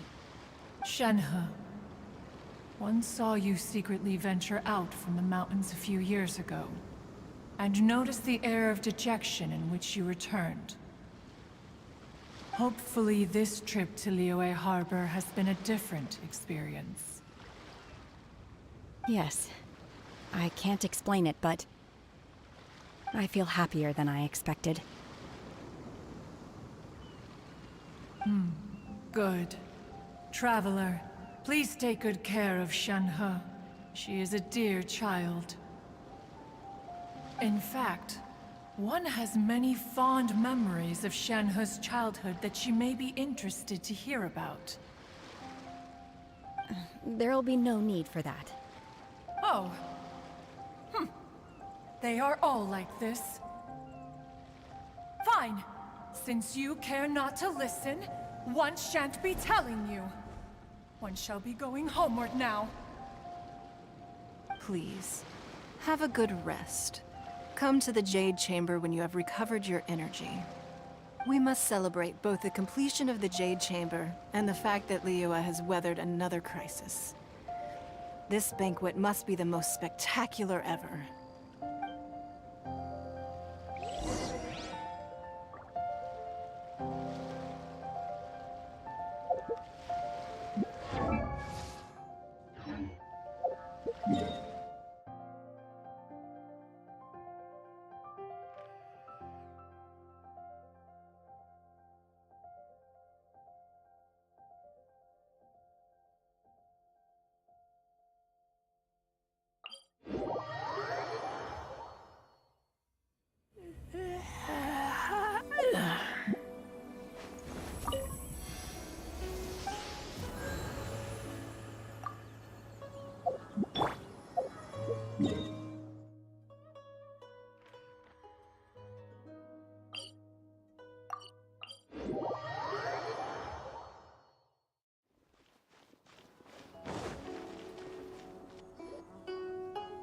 Wow!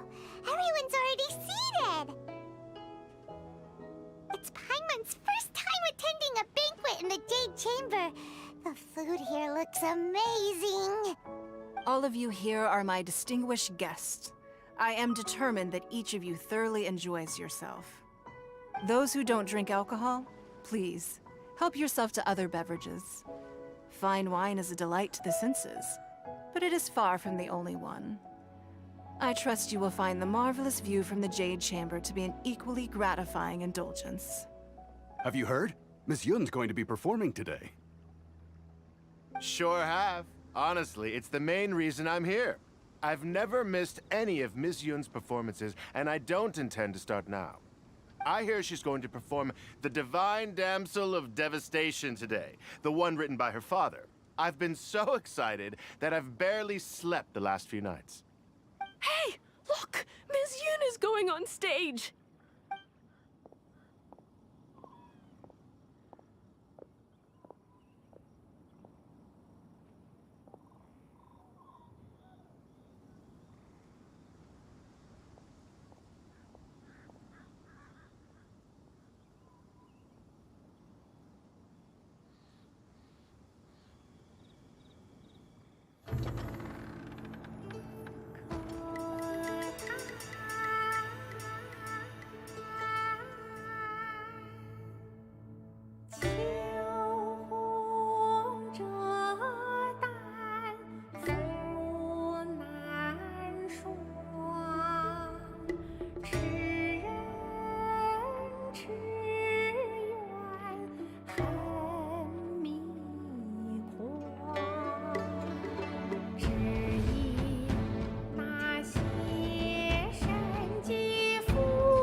神女劈冠到这里本该接近尾声，但今日我再添一笔，唱与诸位听。知道为敌人不识，自有知音何情字。功名烈烈见了情，只知无愁心。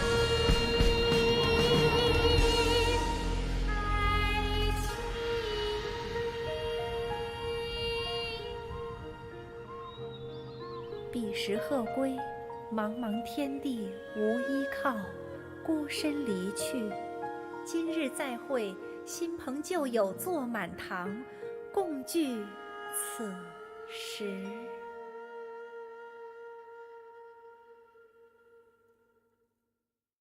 What did you think? Personally, I thought I sang rather well. It was beautiful. Paimon wants to learn too. It was wonderful. Also, thank you. You're welcome. Thanks to you, the Divine Damsel of Devastation is a more nuanced tale than ever. The play has an ending, but life goes on. I believe you will find a way to fit in Liyue Harbor. Thank you. I think I've found the opportunity I needed to change. Ms. Yun, here you are. Great to see you. Huh? Hey, this young lady with the white hair looks like some kind of VIP. Yeah, that's it, like an Adeptus. Wait, you're the girl from the opera, aren't you? The Divine Damsel herself. And look who else we have here, the illustrious traveler. Well, I'll be. This was definitely worth showing up for. Let me pull up a chair, all right. We'll all have a friendly chat, get better acquainted. Alternatively, you could leave us alone. That is, if you'd prefer to finish your drink via the orifice of your own choice. Uh-oh, this feels all too familiar. Shenhe's back to her old self again.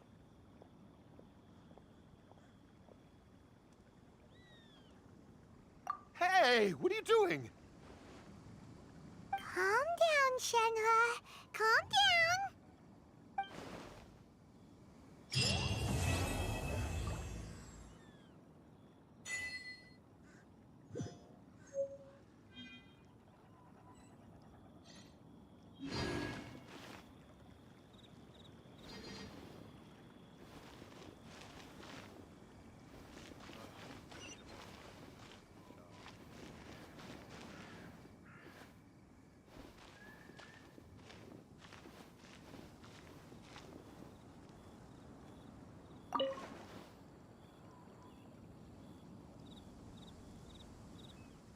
You've made an exceptional contribution toward the building of the new Jade Chamber. I will not forget this. I shall be sure to repay your kindness at an appropriate juncture.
Did Beta leave already? Maybe she went back to her ship. If you're looking for the captain, she was summoned by Lady Ningguang. It seems that the Crux clash got out of hand this time and has attracted her attention. Captain Beidou was muttering something about Ningguang being a stick in the mud as she headed off to Liyue Harbor. It's not unusual for those two to be at odds with one another. But still, Captain Beidou was disappointed she didn't get to witness the crowning of the new champion. She had been looking forward to it for quite some time. The one who stole the vision was originally to be this hero's opponent in the final round.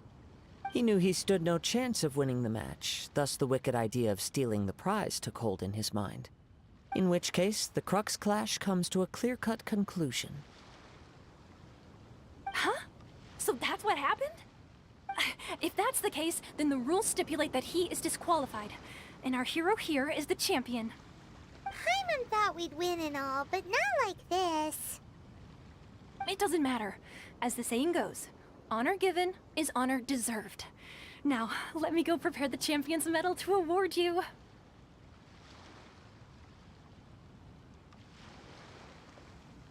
Yes, I believe so. Though Captain Beidou is no longer present here, I'll be sure she receives word of it. She is a woman of her word. But the voyage to Inazuma is a treacherous one. You will be plagued by a perpetual tempest the entire trip. In fact, the relentless rain and wind are also an embodiment of the Ryzen Shogun's will to close the nation. Hold on a second. You're saying she can change the weather just with the power of her mind? Let us not forget that this is one of the 7 Archons. If Liyue's Morax could form Guyun's stone forest by casting down his stone spears, then it should come as no great surprise that the Ryzen Shogun is capable of summoning an eternal tempest. Suffice it to say that if you wish to journey to Inazuma, the Alcor will need some time. You will be notified once all the preparations have been made.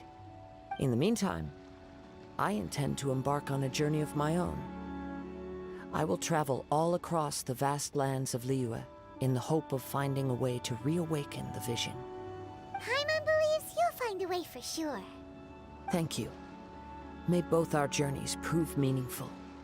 One final word of warning. The part of your journey that lies after the storm may well prove to be the most arduous.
Ad Astra Abyssosk.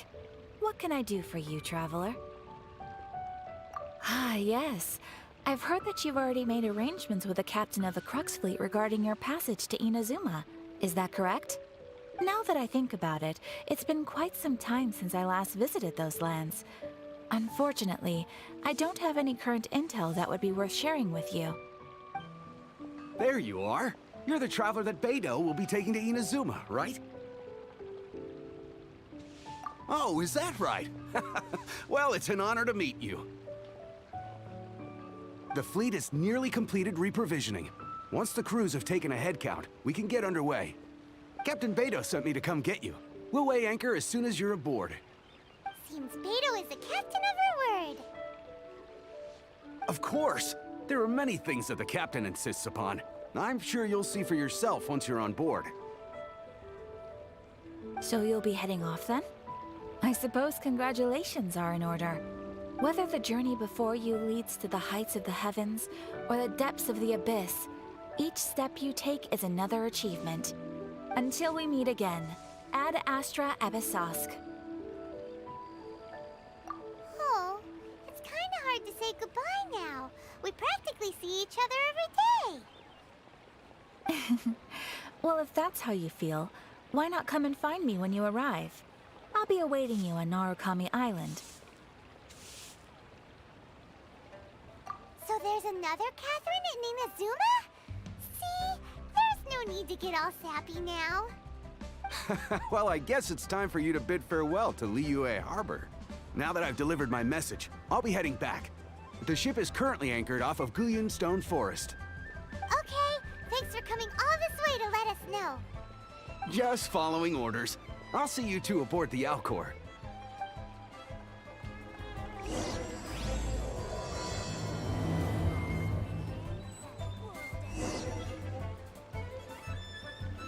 Ad Astra Abyssosk.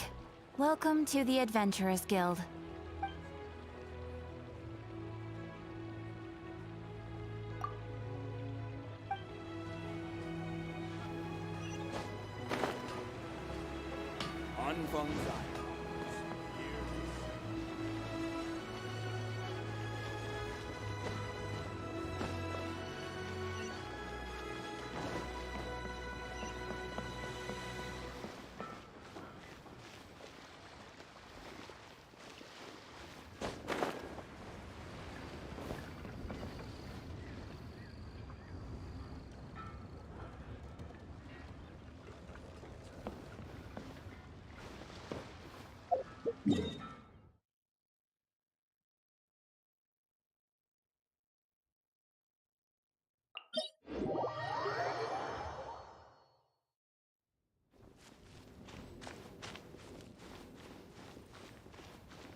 you finally made it.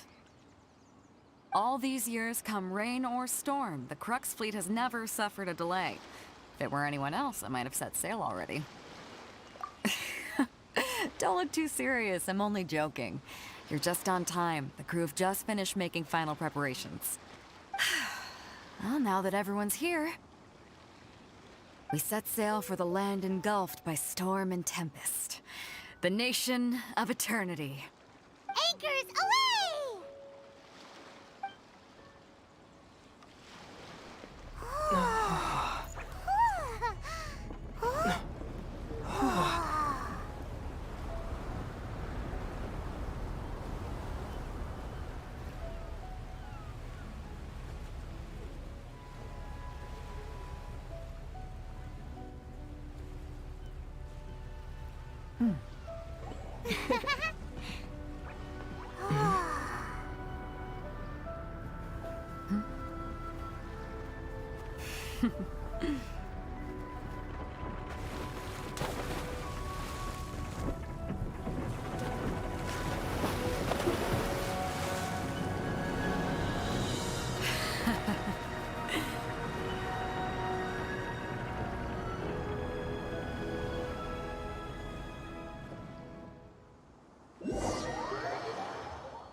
Ahoy there.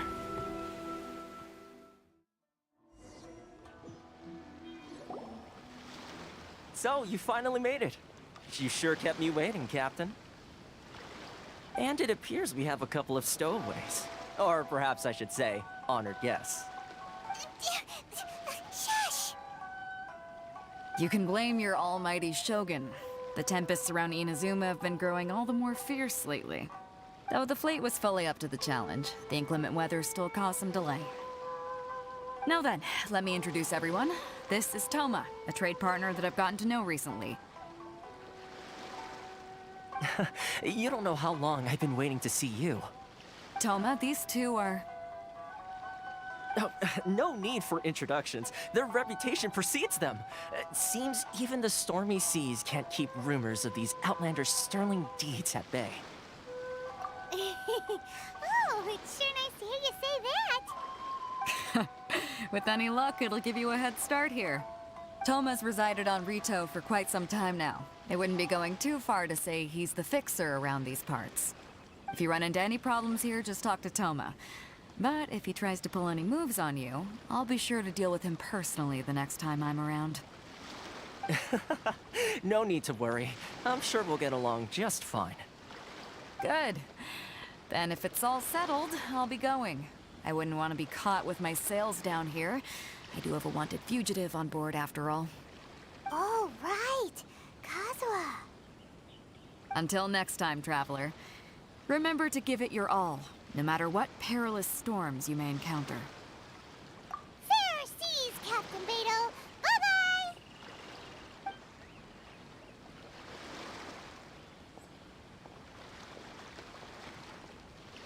Now then, first things first. We need to go get you registered at the border checkpoint. Paimon thought we were supposed to be keeping things on the down low. Are we just gonna walk into the government's hands? Don't underestimate the reaches of the Sakoku Decree. You wouldn't be able to avoid inspection even if you tried. So we have to play by the rules, even if we're kind of bending them.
Hello? Please state your name, identity, and the purpose of your visit. Oh, except you, Toma.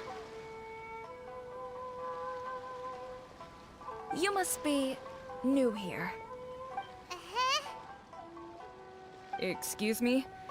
Please provide the information requested and also declare any goods you are carrying with you.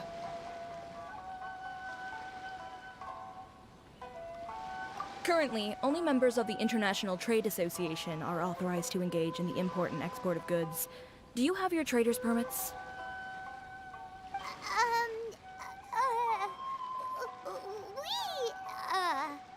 My apologies, but I'll have to ask you to... Here are their entry papers, for your kind perusal. What? Ugh, take your time. No rush or anything. I just wanted to see what you'd say. Sorry about that. I see. Okay. Your papers are all in order. Welcome to Rito. So, where do we go next? The Outlander Affairs Agency. They only check entry permits here. If you want to remain on Rito, there's a process you have to go through with them. Sheesh. So it is super strict, just like everyone says. Well, let's not forget that to everyday folk in Inazuma, people from everywhere else are referred to as outsiders. As the word suggests, Outlanders aren't very welcome in Inazuma with the Sakoku Decree in force. Not even on Rito, where they've established an outsider settlement. I like how you think. I've got a feeling we're going to get along very well. Now, let's head over to the Outlander Affairs Agency. Most of the current rules were put in place by the administration of Rito, the Kanjo Commission.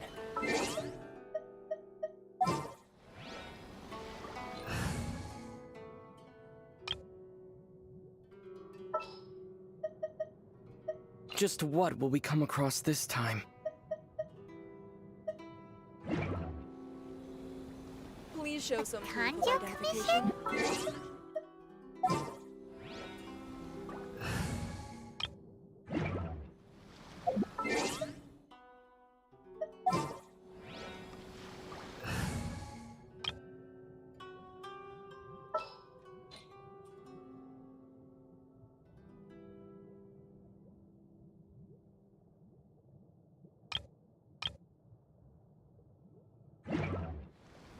Please show some proof of Yes, identification. what?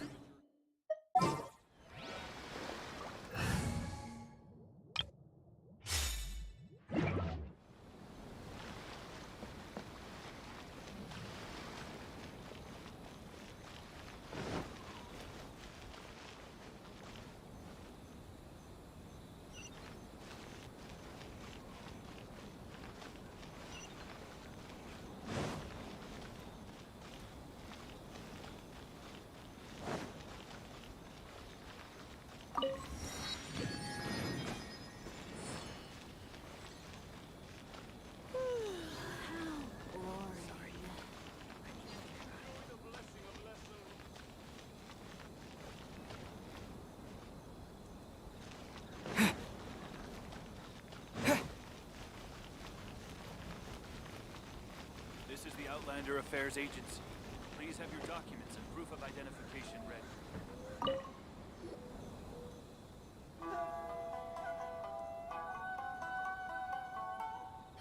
You've completed the entry procedures, yes? And now you want to apply for residency? Both of you? Yes, please. Okay, the processing fee will be 2 million Mora. 2 million? For a processing fee? Are you serious? That's right. 1 million per applicant, which makes 2 million total. Don't worry, you can trust my math. Paimon wasn't so much questioning your math as... Ma'am, these two here are good friends of mine. I think you'll find I'm one face you recognize. Ah, Mr. Toma, it's you. By way of courtesy, allow me to reduce it to 400,000 Mora total. Thank you ever so much, Miss Eureka. But as this is just a processing fee, I think 600 Mora should cover it if I'm paying on their behalf. I'll treat you to dinner too. How does that sound? That's not how you haggle! By all means, bargain the price down, but... All right then, as you wish, Mr. Toma. I will make a record. Much obliged.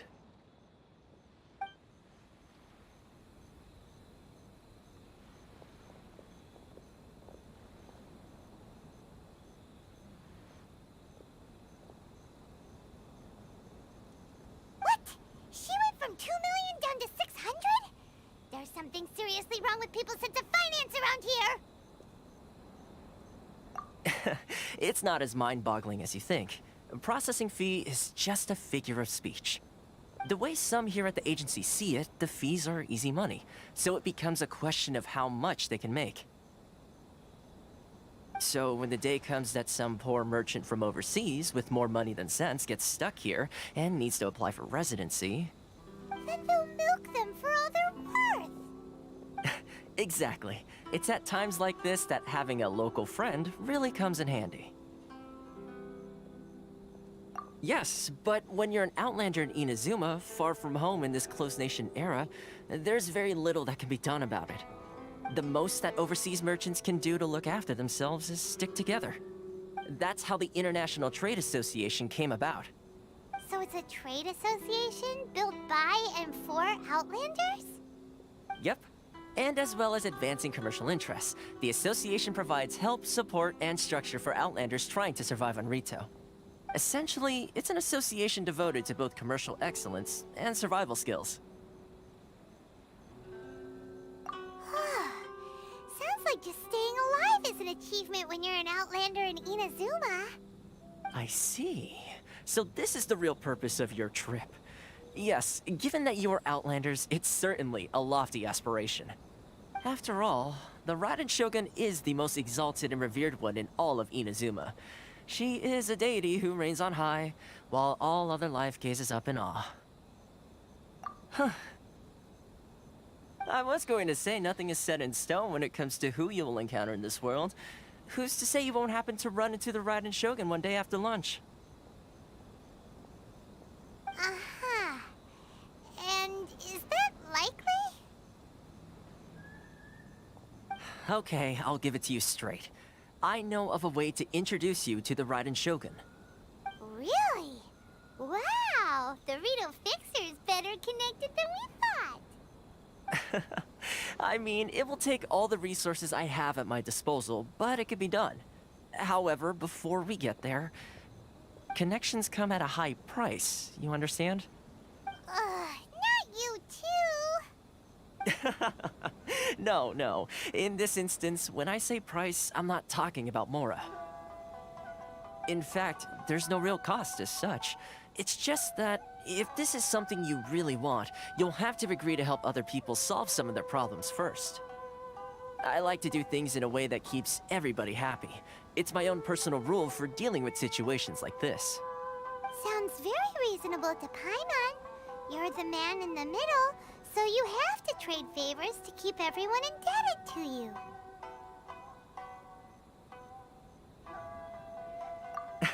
Why do I get the feeling you're making me out to be some sort of crook? Never mind. Here's the situation. As I touched upon earlier, the members of the International Trade Association are constantly struggling to survive. Recently, things seem to have gotten more difficult than ever for them, so just go and check things out. See if there's any way you can help. The head of the association is called Caricio, and he's a good friend of mine. Go talk to him. I'll wait for you here.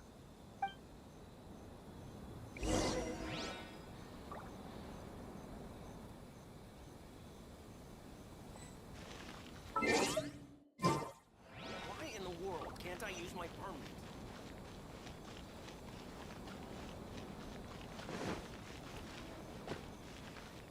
Ores and jewelry from Liyue. You can't find a better deal anywhere else.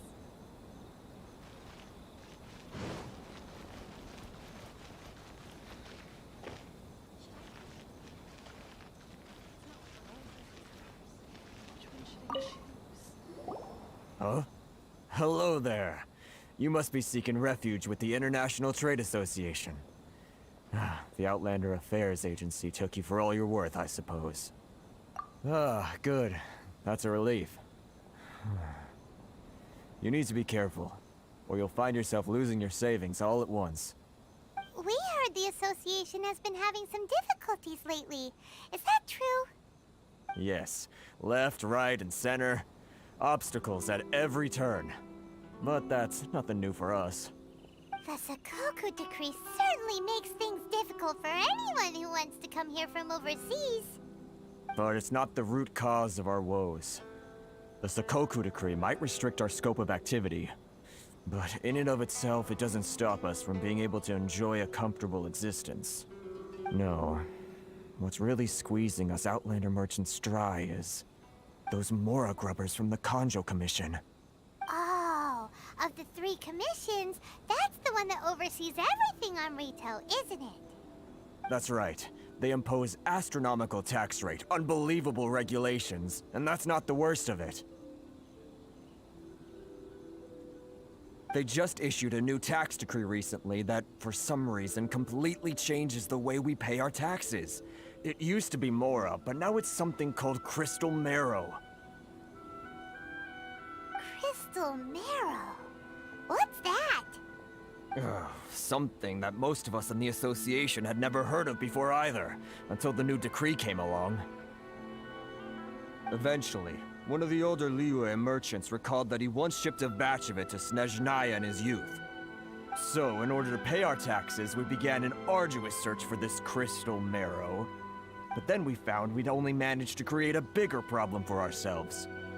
The rising demand for Crystal Marrow drove the price higher and higher. Now there's only one vendor who even has it in stock. We can't get a hold of it anywhere else. Isn't that what they call a monopoly? Exactly. So this vendor keeps pushing the price up, and we have no choice but to buy from them because the tax decree forces us to. It's a vicious cycle. The consequence of which is that our taxes will soon exceed our profits. And once that happens... We've tried communicating with the Commission directly, but this is a nation where the cries of a few struggling merchants will never be heard over the ever-present roar of thunder. Fontaine, my dear homeland. I miss you an awful lot at the moment. Sounds awful. They're really bleeding them dry. What do you think we should do? But Carice is the head of the association, and even he hasn't had any luck. Not to mention, we're Outlanders too. Right. And besides, I think this may well be the fate they've ordained for us. Okay. Well, we could try tackling the problem by going to the other party involved. That vendor... I've actually done business with him in the past, but after a point he stopped contacting us. I have no idea where he sources the stuff. Well, it definitely sounds like he's being unfair. How do we find him? We could go talk to him and see if he lets anything slip. Hey, that's a pretty good idea. Since you're not affiliated with the association and you're new to Rito, he may just let his guard down. If I remember correctly, our usual meeting point with him is under a tree by the coast in the residential district. See if you can find him there. Got it! We're on the case!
Ad Astra.